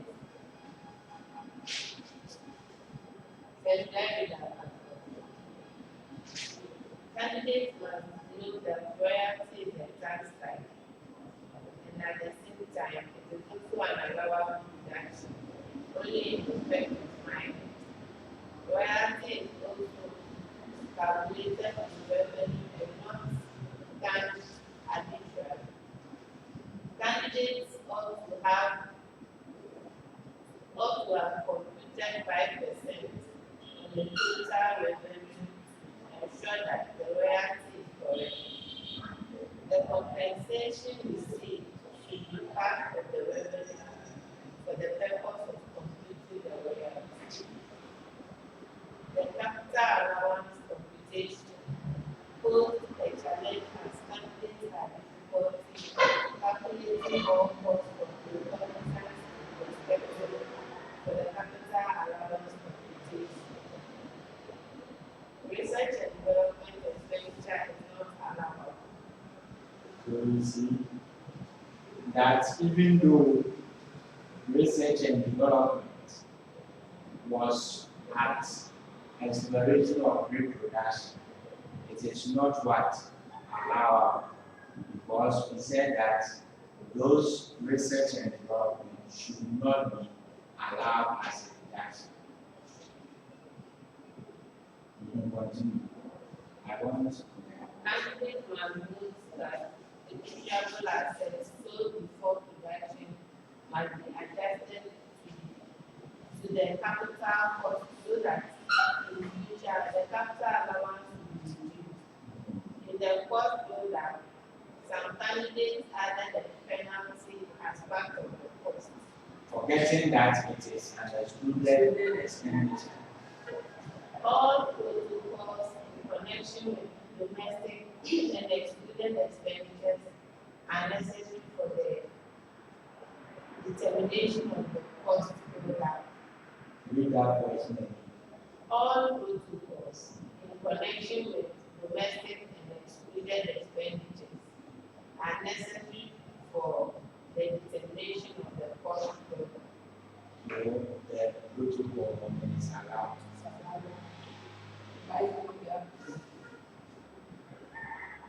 The new mineral rights applied would be ring-fenced and treated differently and should not under any circumstance be added to the cost in respect of the production.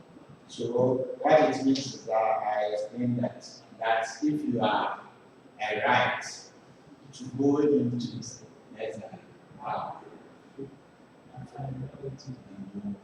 to go into exploration in Japan, and you have another right to go into exploration in Tumpao. Tumpao will be seen as separate from Tapa. So you cannot blend or combine their cost and then their income. You treat them as separate. So if somebody is working in Tumpao and the person has gone to acquire a new right, whether it's petroleum right or mining right, for a new place, you cannot bring the cost of that right as part of the existing what operation. That is what it means. And so now read. So that analyzing historical exploration data doesn't form part of research or research. It's part of exploration or evaluation.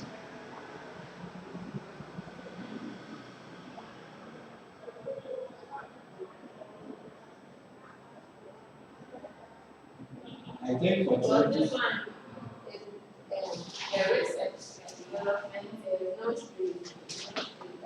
it's not there. It's in the video.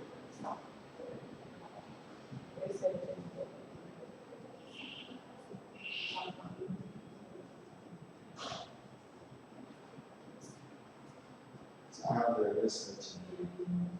But Sylvia, it is in the notes. 2020.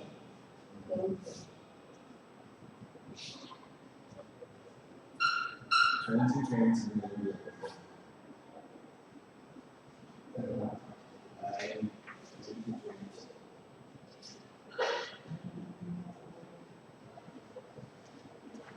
Continue. So, please, all the course there have made it simple for you. It says that candidates didn't know how to calculate. Somebody could say 2017, more than the calculator, but I have to show maybe our 2017. He said, Yanni how from the program. 2017, 2018, 2019. Now our work cost now over not the total hour.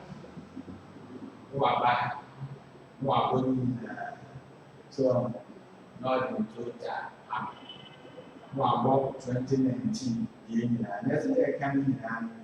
Then once all become just said the immunity the rules we are in the field. No, I added the we are adding now. So, but that one will not show the effect of cumulatively keeping the cost over the years. It really is a balance of a annual balance in the over added the year applicable to 2017 and must be included. If there is a sale or disposal, it must be used to reduce the cost.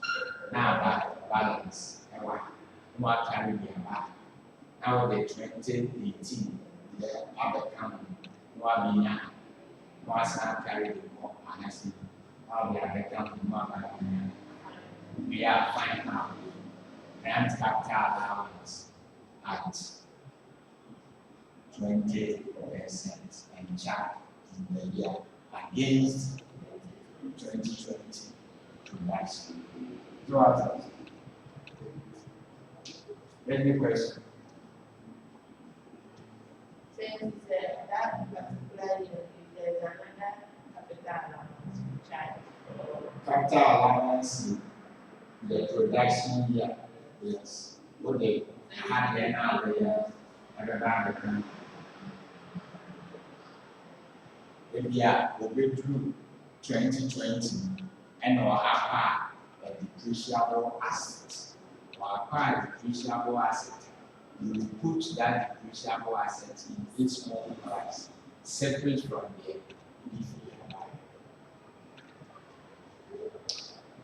Then as long as you have two capital. Yes, you have to, and then combine them and go into that.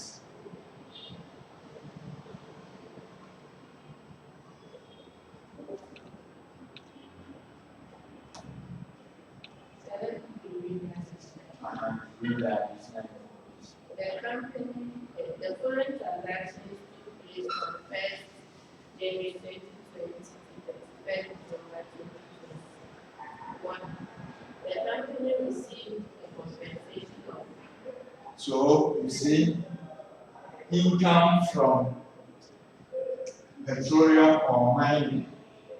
We mentioned one, the sales revenue from the petroleum or mineral. Then any compensation you are receiving from an insurance policy shall also constitute income. So when it comes to 2022, the information there, you are being given information on what constitutes income. And one of them is that. Sure. 3.5 years. So compensation from an insurance for the extraction of some gold mine. So it constitutes income. It might be tax. Mining and processing costs. Really, can you then say that in the allowed that can you insurance premium as well?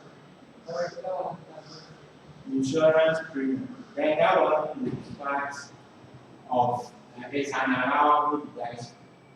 All right, but it will form part, depending on when it was insured. It will form part of pre or post. If it's at the post, then you deduct as allowable deduction. If it is at pre, then it goes to capital allowance. Mining and processing costs, including wages and salaries, incurred during the year was 120 million. Wages and salaries, are they, this mining and Processing costs, processing cost, so it qualifies for deduction. sales of gold and diamonds, Sales of gold and diamonds. How much? 376 million, 523,000. So that is the first thing I mentioned, sales revenue. Ground rent paid. Ground rent paid, is it a reduction or allowable deduction? The company undertook further research and development studies at the cost of Research and development and the mining and petroleum, not allowed. So now the pen that term, along type as a sheet.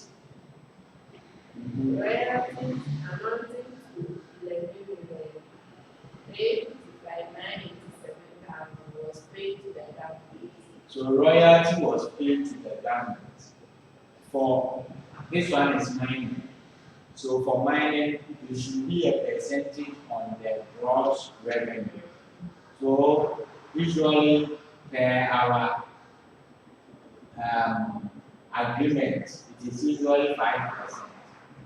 So what you do is that you have to compare whether the 5 and the amount over there is in excess of 5% of the gross revenue. If you don't do that confirmation and right away, you pick that figure and grant it as a deduction. Maybe the agreement is stated in what? But the agreement where we told you, where we told the arrangement, the fiscal arrangement, we were not told. So you have to take the list. Continue.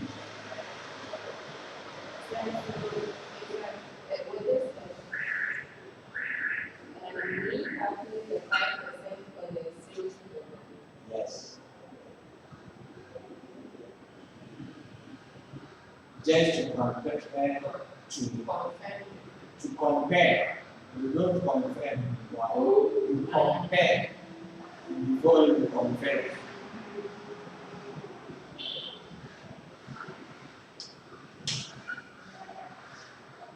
The company acquired the new mineral rights at a cost of So they acquired a new mineral right. So a new mineral right, what should come to mind is that this is separate and independent business from the new one. So it should not, the cost of that right is not allowable deduction. Should we not look at whether they will share or it doesn't come? This one is in business already, and they are going to acquire a new one. What it means is that it has not started operation. bonus payments made in respect of grants of the new mineral rights was 300,000. So bonus payment, what is the treatment on bonus payment? Bonus payment. Yes, Supposed to be granted capital allowance. supposed to be granted capital allowance. So it will form part of the cost of the asset. Stabilized on the new mineral rights. It's on the new. And said bonus payments made in respect of grants of the new mineral if it's the new mineral rights, then if you what will happen is that the mineral rights, the cost plus the bonus, will be used for computation of capital allowance on the separate business activity. The legal and other professional fees paid with respect of the acquisition of the new right was 121,800. All of them should be accumulated and granted capital allowance when that operation begins. Still, preparation and development costs was paid was 884,300. In respect of what? STOP. Development like the and development cost. Development cost when you are drilling holes and others. So, it's allowable, but is it in relation to the new right or it is in relation to the existing operation?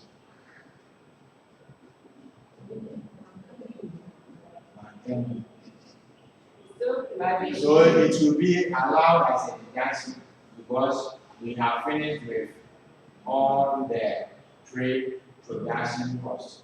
So the still preparation there will qualify to be granted a deduction in 2020. The total cost of the stock operation and development incurred was 1,021,700.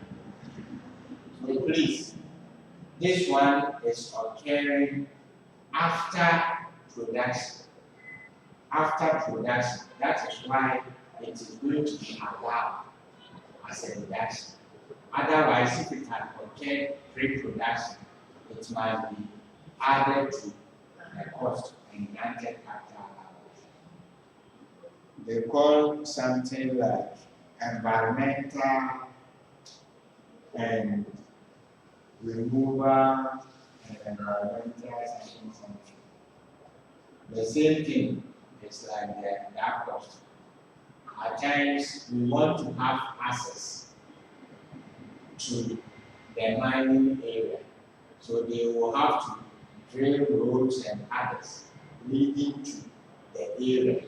So if it occurs before production, then you have to include them as part of the pre-production cost. If it's occurring after production, then you grant it as a deduction, allowable deduction. The total cost of business operating permits was 5 million 500,000. This cost includes 100,000 provision for 2021. So provision should be disallowed to add back. But here you are going to compute, so you don't add back. What you do is that you take the difference and deduct the difference. Other general and administrative expense total 119,167,100. This includes construction of new diamond gates, the entrance of the mine, Huge iron gates, works of permanent nature. It is of capital nature and therefore qualifies for capital allowance. Capital allowance in mining and petroleum is 20% on straight line basis. So you will not allow everything as that. Take that portion out and go and calculate capital allowance at 20% on the iron gates. Candidates will forget this and will say that it is class 4. Buildings and other works of permanent nature, not permanent class 4. This is petroleum and mining. All assets qualify for depreciation and capital allowance at 20%. Continue. Says, during the production, 2020. That one you have to add for All the assets that were acquired in that year and put them in a class of their own. selling and distribution costs paid was 172 million. 557. Finance charge of operations, including interest on loans and bank charges incurred was 211 million.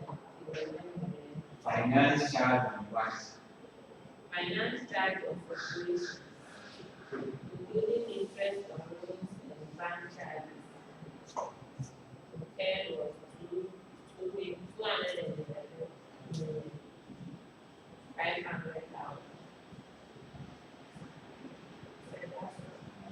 So I think I have treated every additional information. And therefore, you are going to do something. Take this one.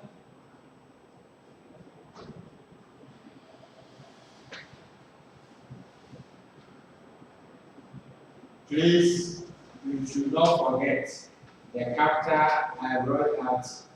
It's also a deduction, allowable deduction. So don't forget undermining. Because the reason why is undermining, they mentioned undermining is that in petroleum, the royalty would have been deducted from the oil.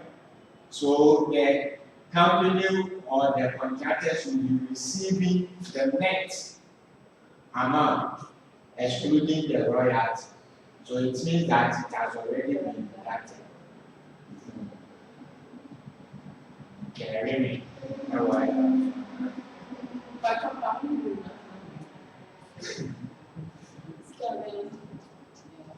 royalty under petroleum before they are taxed. It is their profit oil that will be taxed. So the royalty is not included in the profit oil in petroleum.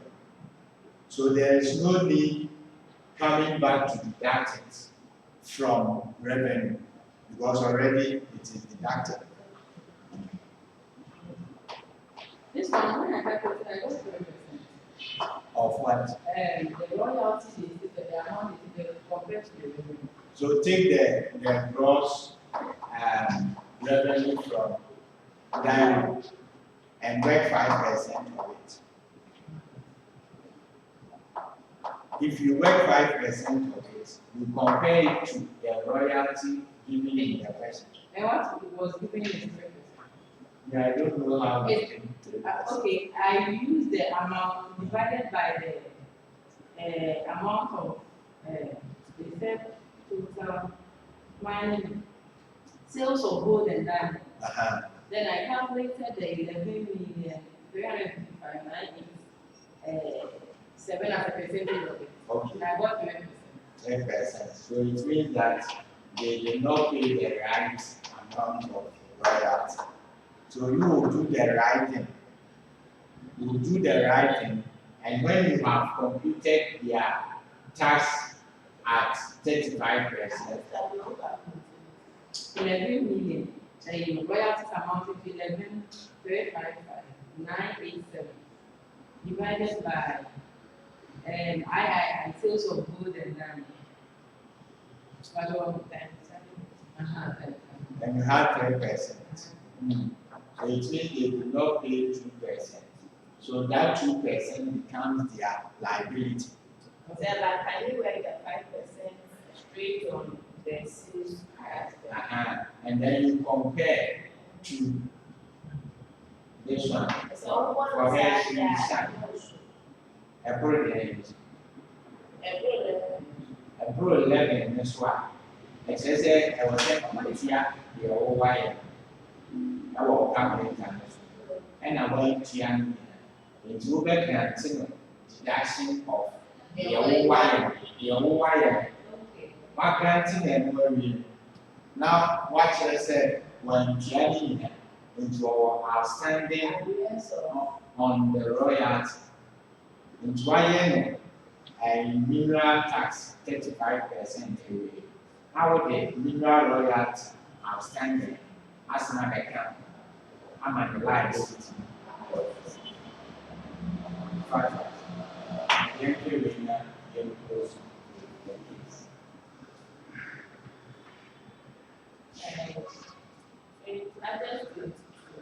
Against 22 or 21.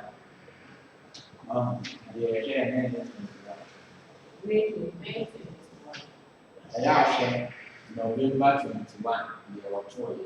The sound and collected auto petroleum and 21 day.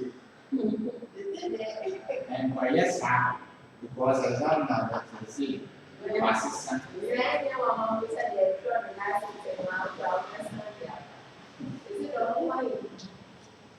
Mr. Wu share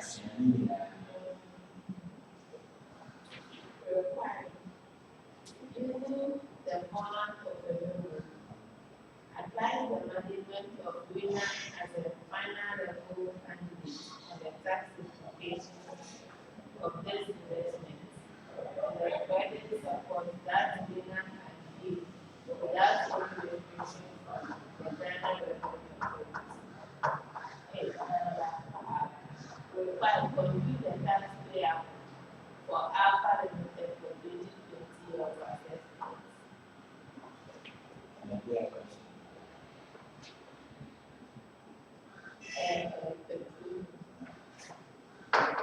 Alpha Limited is a company operating in the upstream petroleum operating in the upstream. and commenced production in 2020. Their contract who is new to the industry provided a contract for the 2020 So you are not new. You are not new. You are not new. You know everything, the ins and the outs.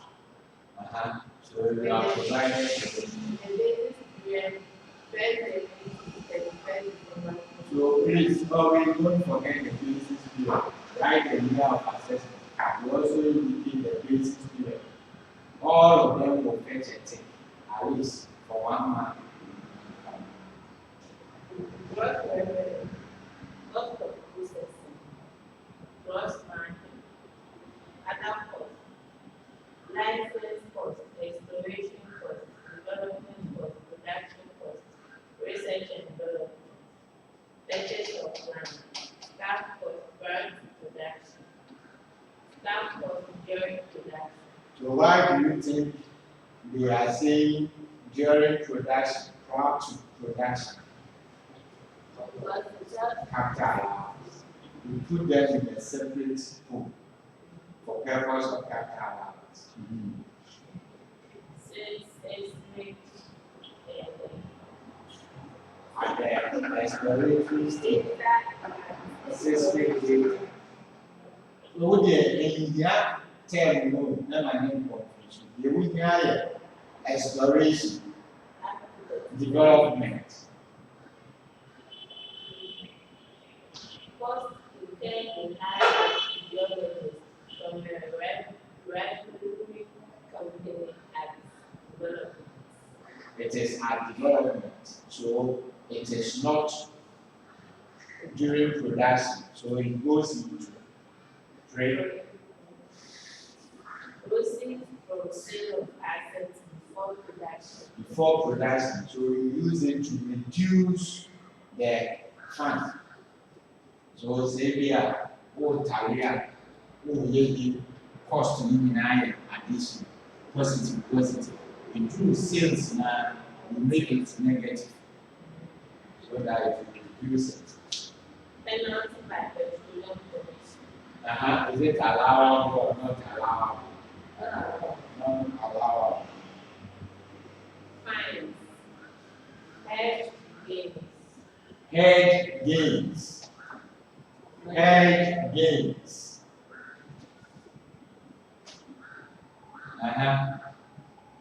Continue. You definitely see hedge cost. So please don't be confused. Remember, hedging is about a derivative. So instead of saying financial gain, you are told hedge gain. So it should be up to the gains included, the cost that can be deducted should be up to the gains that is included.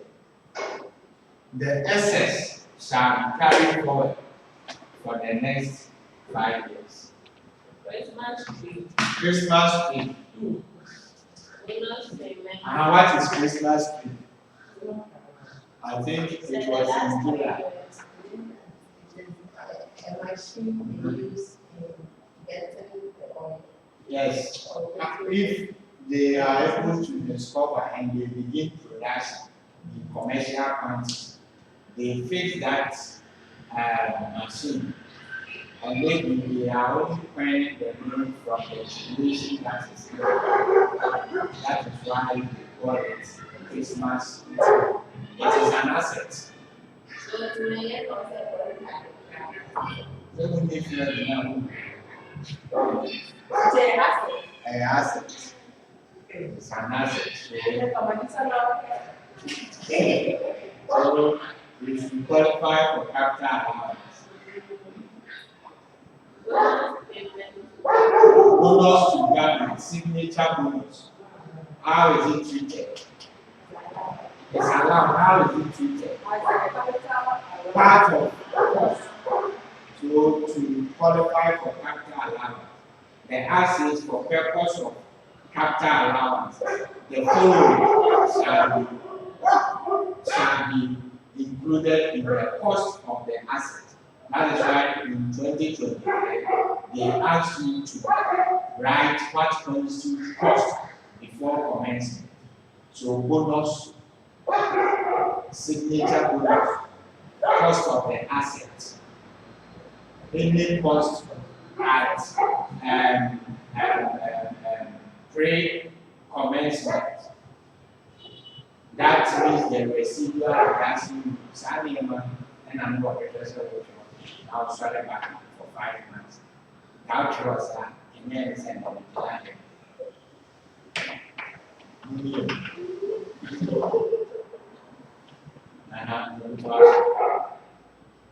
Proceeds from sale of assets after production. So proceeds from sale of assets after production. So we have done production and we have disposed an asset. What do we do?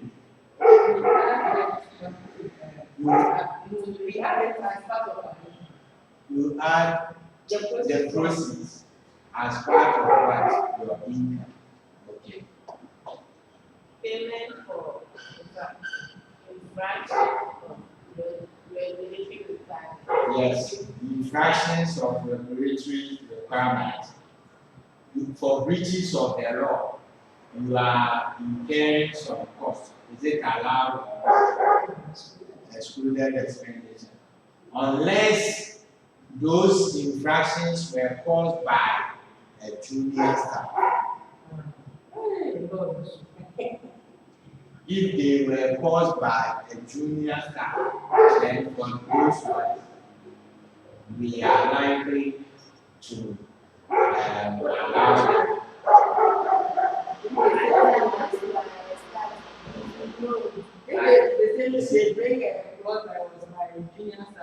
That is in practice.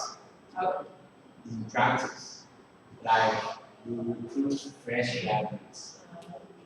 The mom assign incentive, and you don't train them, and they are causing damages to the company, who shares as and brands say. Marketing costs. Letter of credit costs in connection with pages of the oil. So all of them should go into capital. And is it Marketing. in connection with the oil? Pages of the oil. Then that one should be related to the sales. Should be related to the sale of the oil. Because they sold the oil and they will have to go into marketing of the oil. So the cost that they will incur. Read the examiner's report and everything. Because what I know is that the upstream, all the activities are the upstream and shift production. So if there is sales, then it's after production. Read the examiner's report.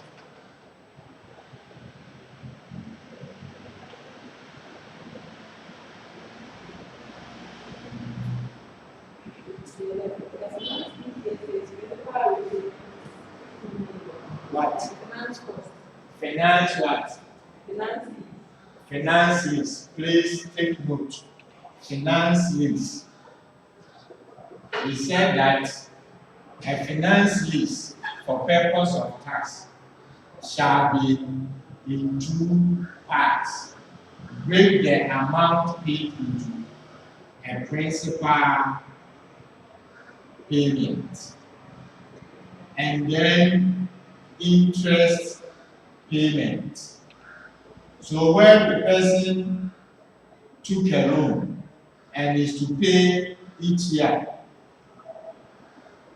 50,000, the interest is 5,000. For purpose of tax, you cannot deduct this 50,000 as a recurrent expenditure. The principal payment qualifies for capital allowance, and then the interest part will go into a deduction. That is how you treat finance cost arrangement. So what you do is that the principal here will be spread over the terms of the finance lease arrangement. So if it is 6 years, spread it into 6. So this finance cost does not bother around the derivative one. This one is No, separate. no, this is separate. This is under a lease. A lease. So the interest part of it is what we call the finance cost. So the lease, if there's 5,000 is for the whole period, then you divide it into 6 by the lease period or the lease term and charge it each year over the lease period. Then this thing will qualify for capital allowance, the principal fee. Are you okay now? So in 6 years, if this for instance was 6 years. So, but I know the capital allowance will be 20%. 20%. So you work 20% on the principal payment and divide it into 6. Okay. Are you okay now? Yeah. This is the question. The lease term. Additional provision. The lease term. Under the finances. Read that one. Principal payment finance cost.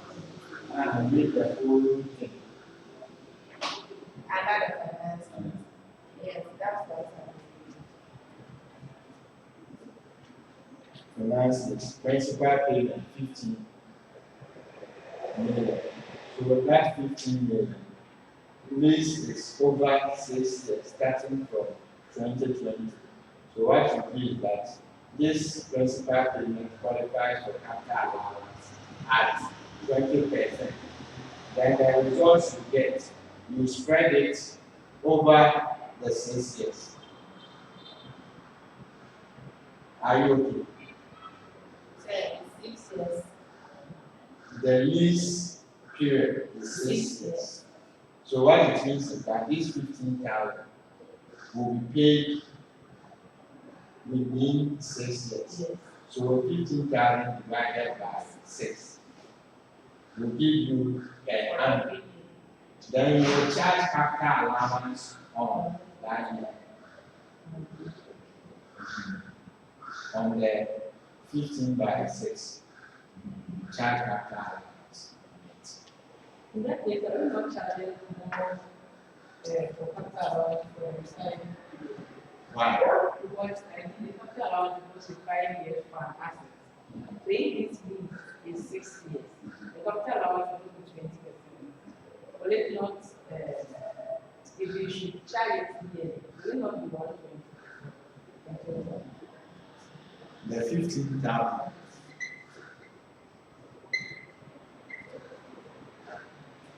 Is it 15 million? Yes. Is the interest. But each year, we are going to pay part of it. So divide this one by 6. That's the interest. I'm talking about the principal, the one we're supposed to. It's a principal.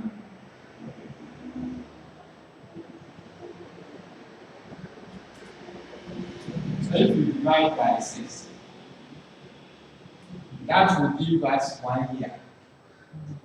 Then that amount you are going to deduct in 1 year, pay in that first year. You multiply it by 20%, which is the what is it called?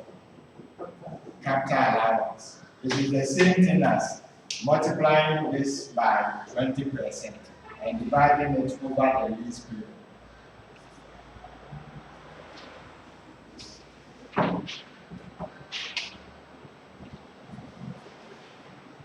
I believe as well to the asset and charge to the person capital amount. The whole amount, Is the 50 million.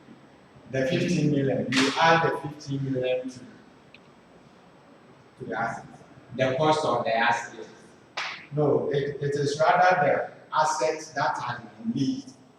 So now you assume that this is the cost of the asset. The asset, let's say it costs 12,000, and the person is saying no, we want to enter into a finance lease, pay 15 million. So this becomes your cost. Your cost. So what it means is that the cost should be spread into 5 years. So each year you charge 20%, like you are saying. But this is a lease. And therefore, we will have to pay this entire 15 million in 6 years. So divide it by the 6 and multiply by the 20%, which is the allowable capital allowance rate for the two. I have read the examiner's report. I wonder. This was in the area of implementation of accounts. A strange approach by some candidates was observed. So please, this is an account. Don't go and do any strange thing. They have given you net operating margin or so-called net profit margin. So if that is your net profit, pick that one and adjust it by disallow, add back those things until you get the adjusted accessible income. When you have finished that, you come and deduct capital allowance from it, and that will give you what is called chargeable income.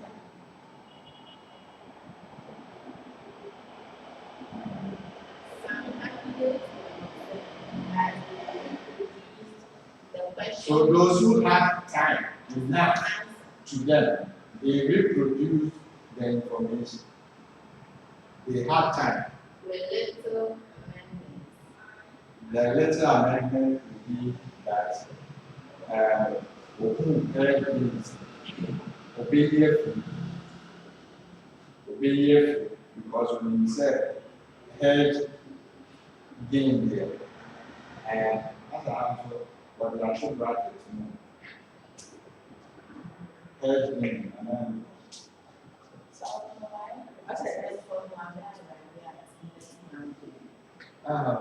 the beginning solution. Say head gain.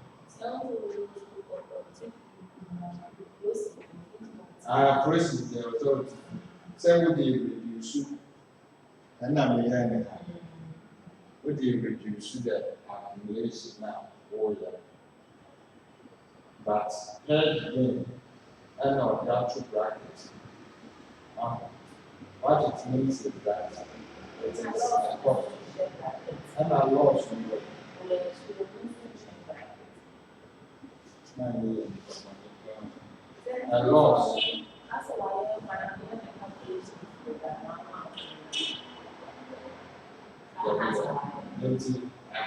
This should be a 14. Should be a now loss.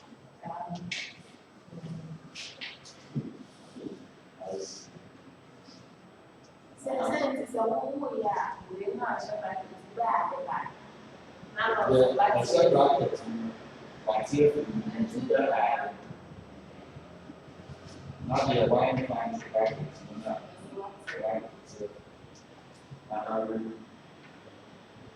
It also meant that candidates had difficulty computing the capital allowance as they mixed up the classification of depreciable assets. Okay. The determination of the number of days of the business period in the year of commencement was a challenge to many candidates. The determination of number of days. And we want the computation wrong. Says the accountant 2020 basis to the third January to the third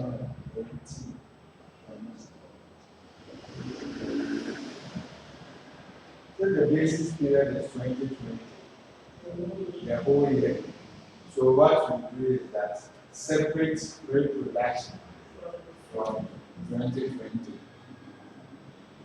Continue. Other income was treated twice by many candidates. Other income. What was the other income? From the question, let's look at the other income.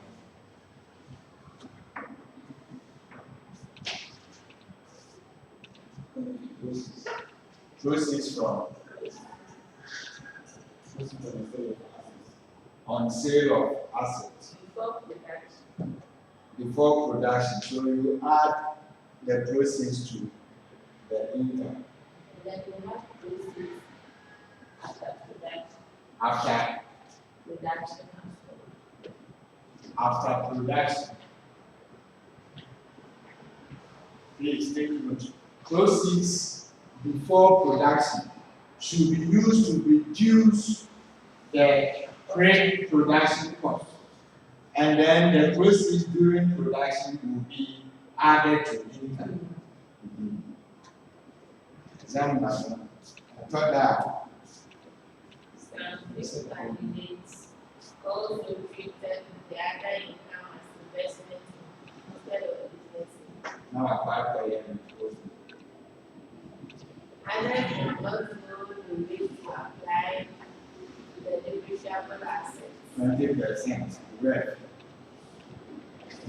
Candidates revise this area well. So they said, go and revise this area well because it might come next time. what was shocking was the fact that most of the solutions of candidates had no title. No title. So No always, period. always put the name of the entity, the taxpayer. Here, what you are doing, computation of taxable liability or money for the year of assessment 2023. Basis period 1st January 2023 to 31st December 2023. Then you underline. No year of assessment. You underline. No, I want the part we said about the market.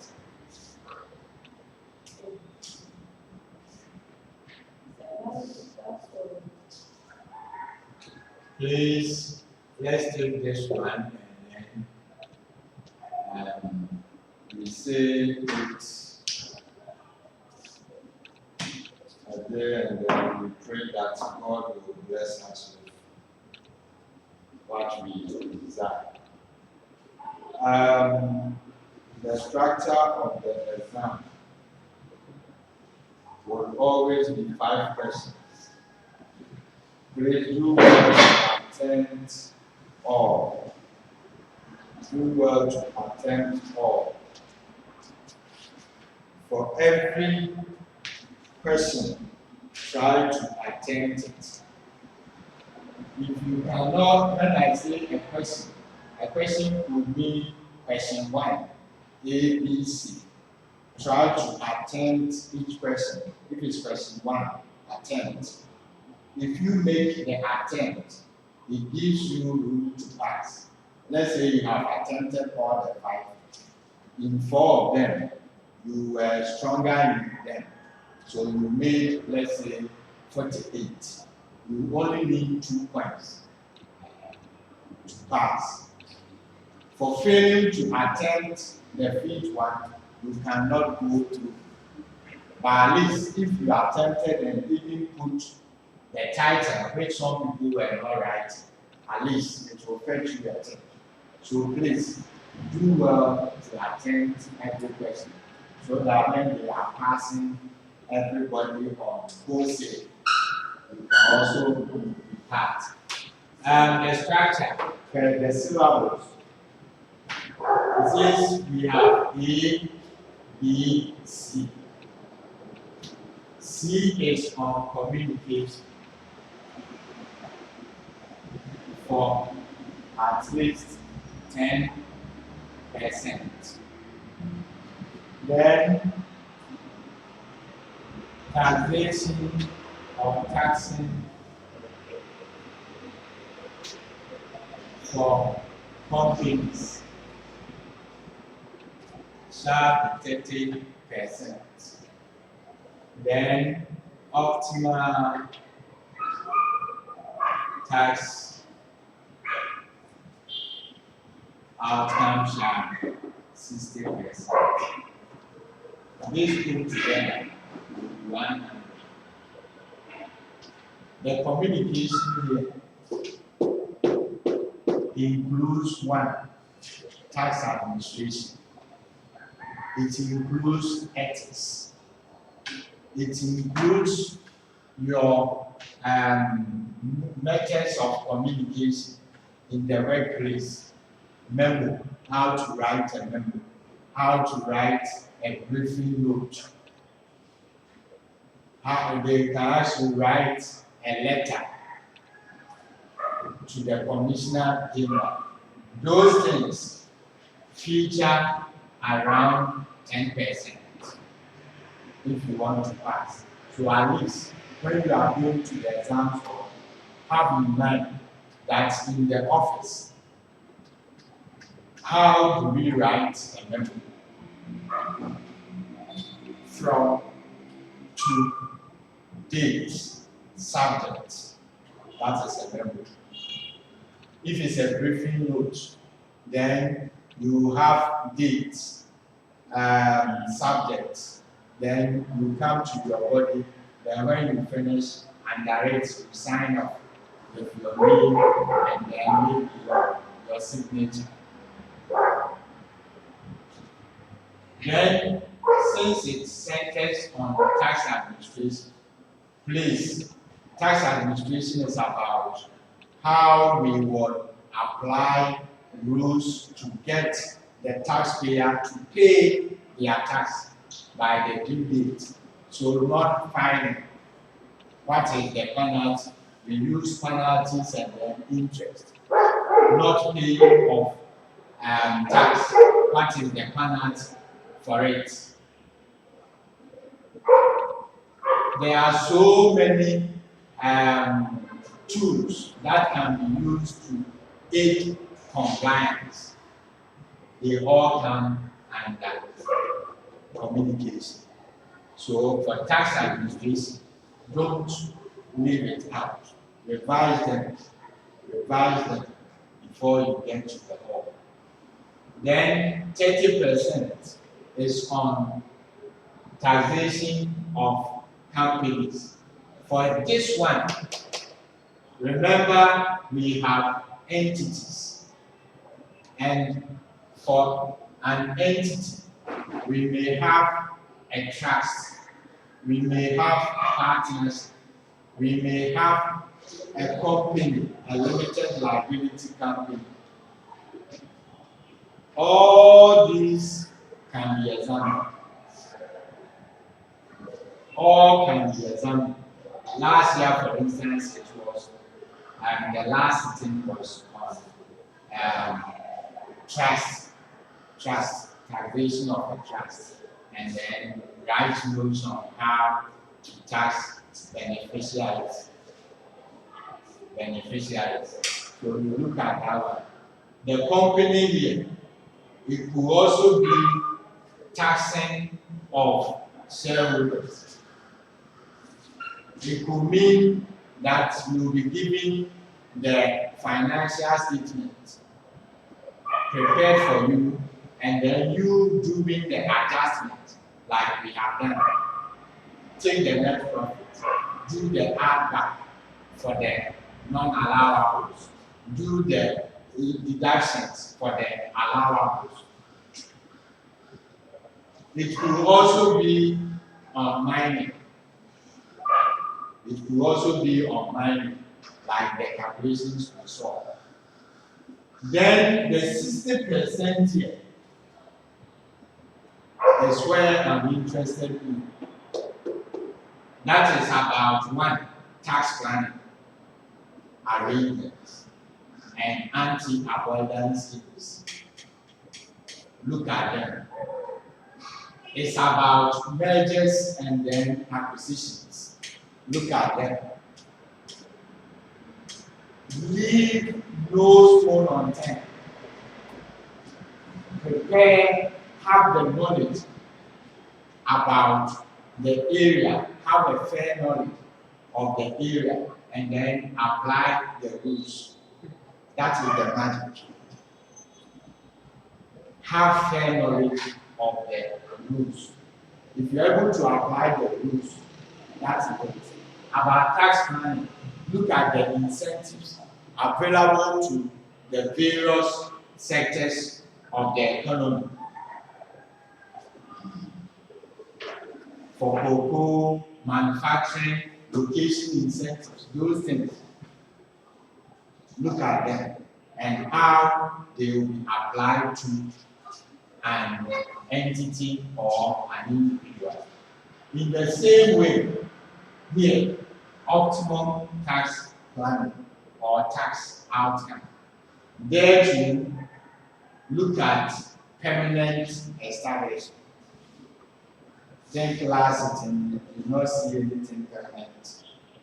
So look at it for this city. They brought it.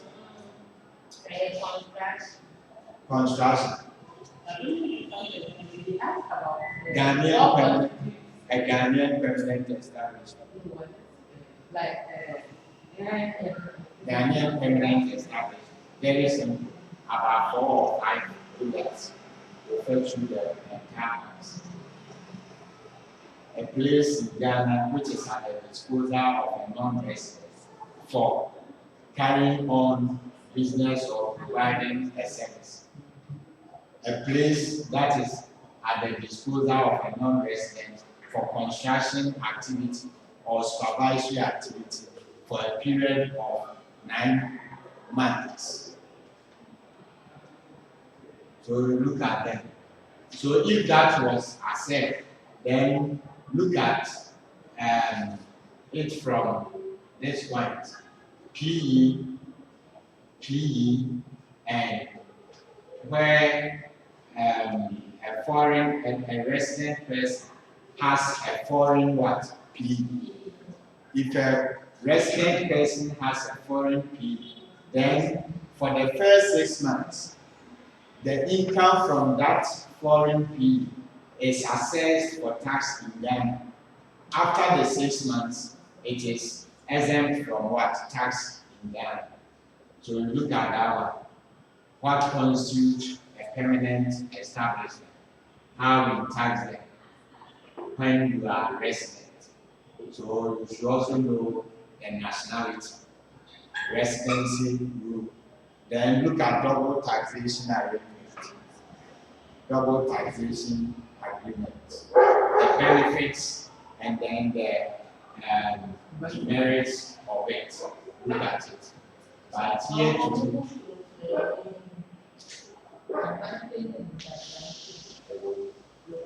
question one. That's why I said use both.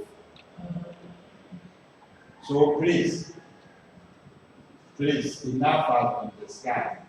From this time to the end of the exams, do well to revise everything this time. Here, 10 capitalization,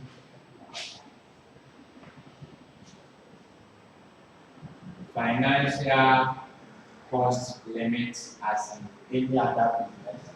We look at it, how to adjust and take 50% of it compared to your finance cost. That is a key area. That's the exam. And here I'm saying that this thing we have done, learn how to change markup, how to change from markup to margin. The profit, if you take something for personal consumption, the profit must be taxed. Take note of that. The gains for using that asset, it should be taxed. So if it was at a markup, then you convert it to margin and multiply the profit. You also have to note what constitutes for the purpose of this month, what constitutes a final withholding payment, and then a withholding payment on account, so that at any moment you should know that if it is an investment income, it must be excluded from business income. If it is business income, you should not be treating it as investment. And know when that if it is on account, then the tax that you pay will be given to you as a credit. I have no other thing again if you have a question.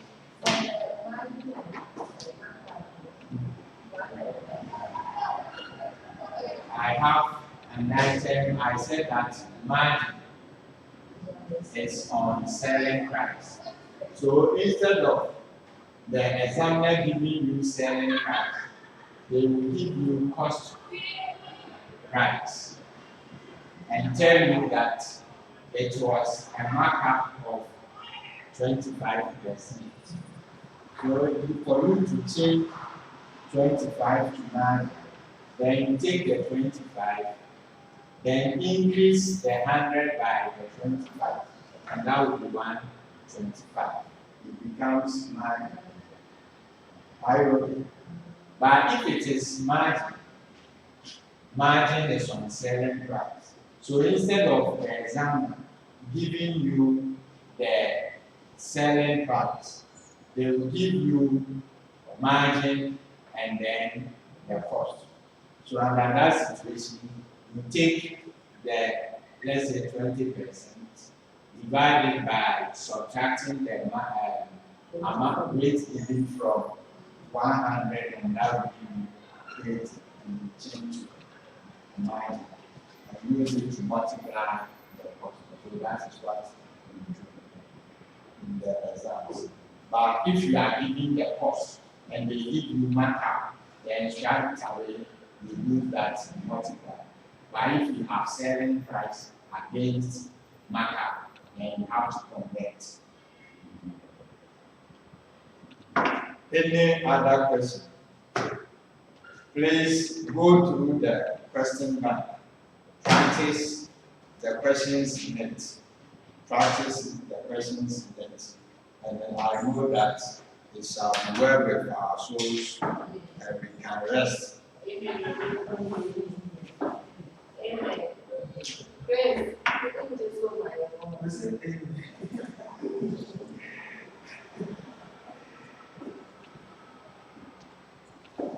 For this is only 2 students, you have to pass.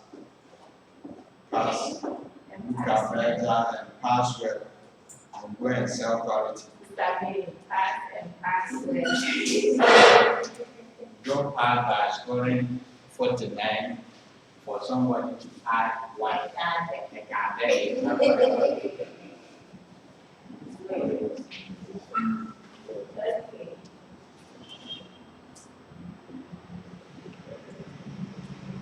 Okay. I wish you all the best.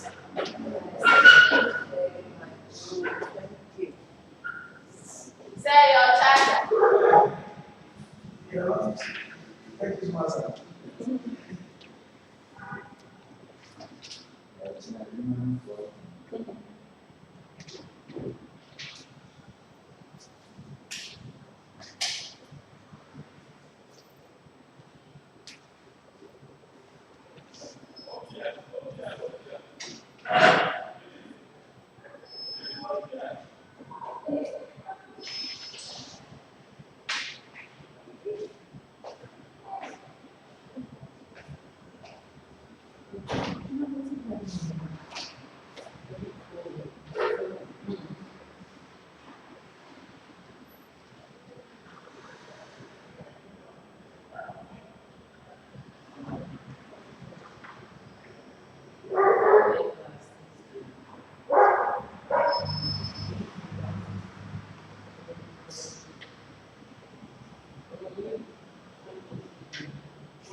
Yeah.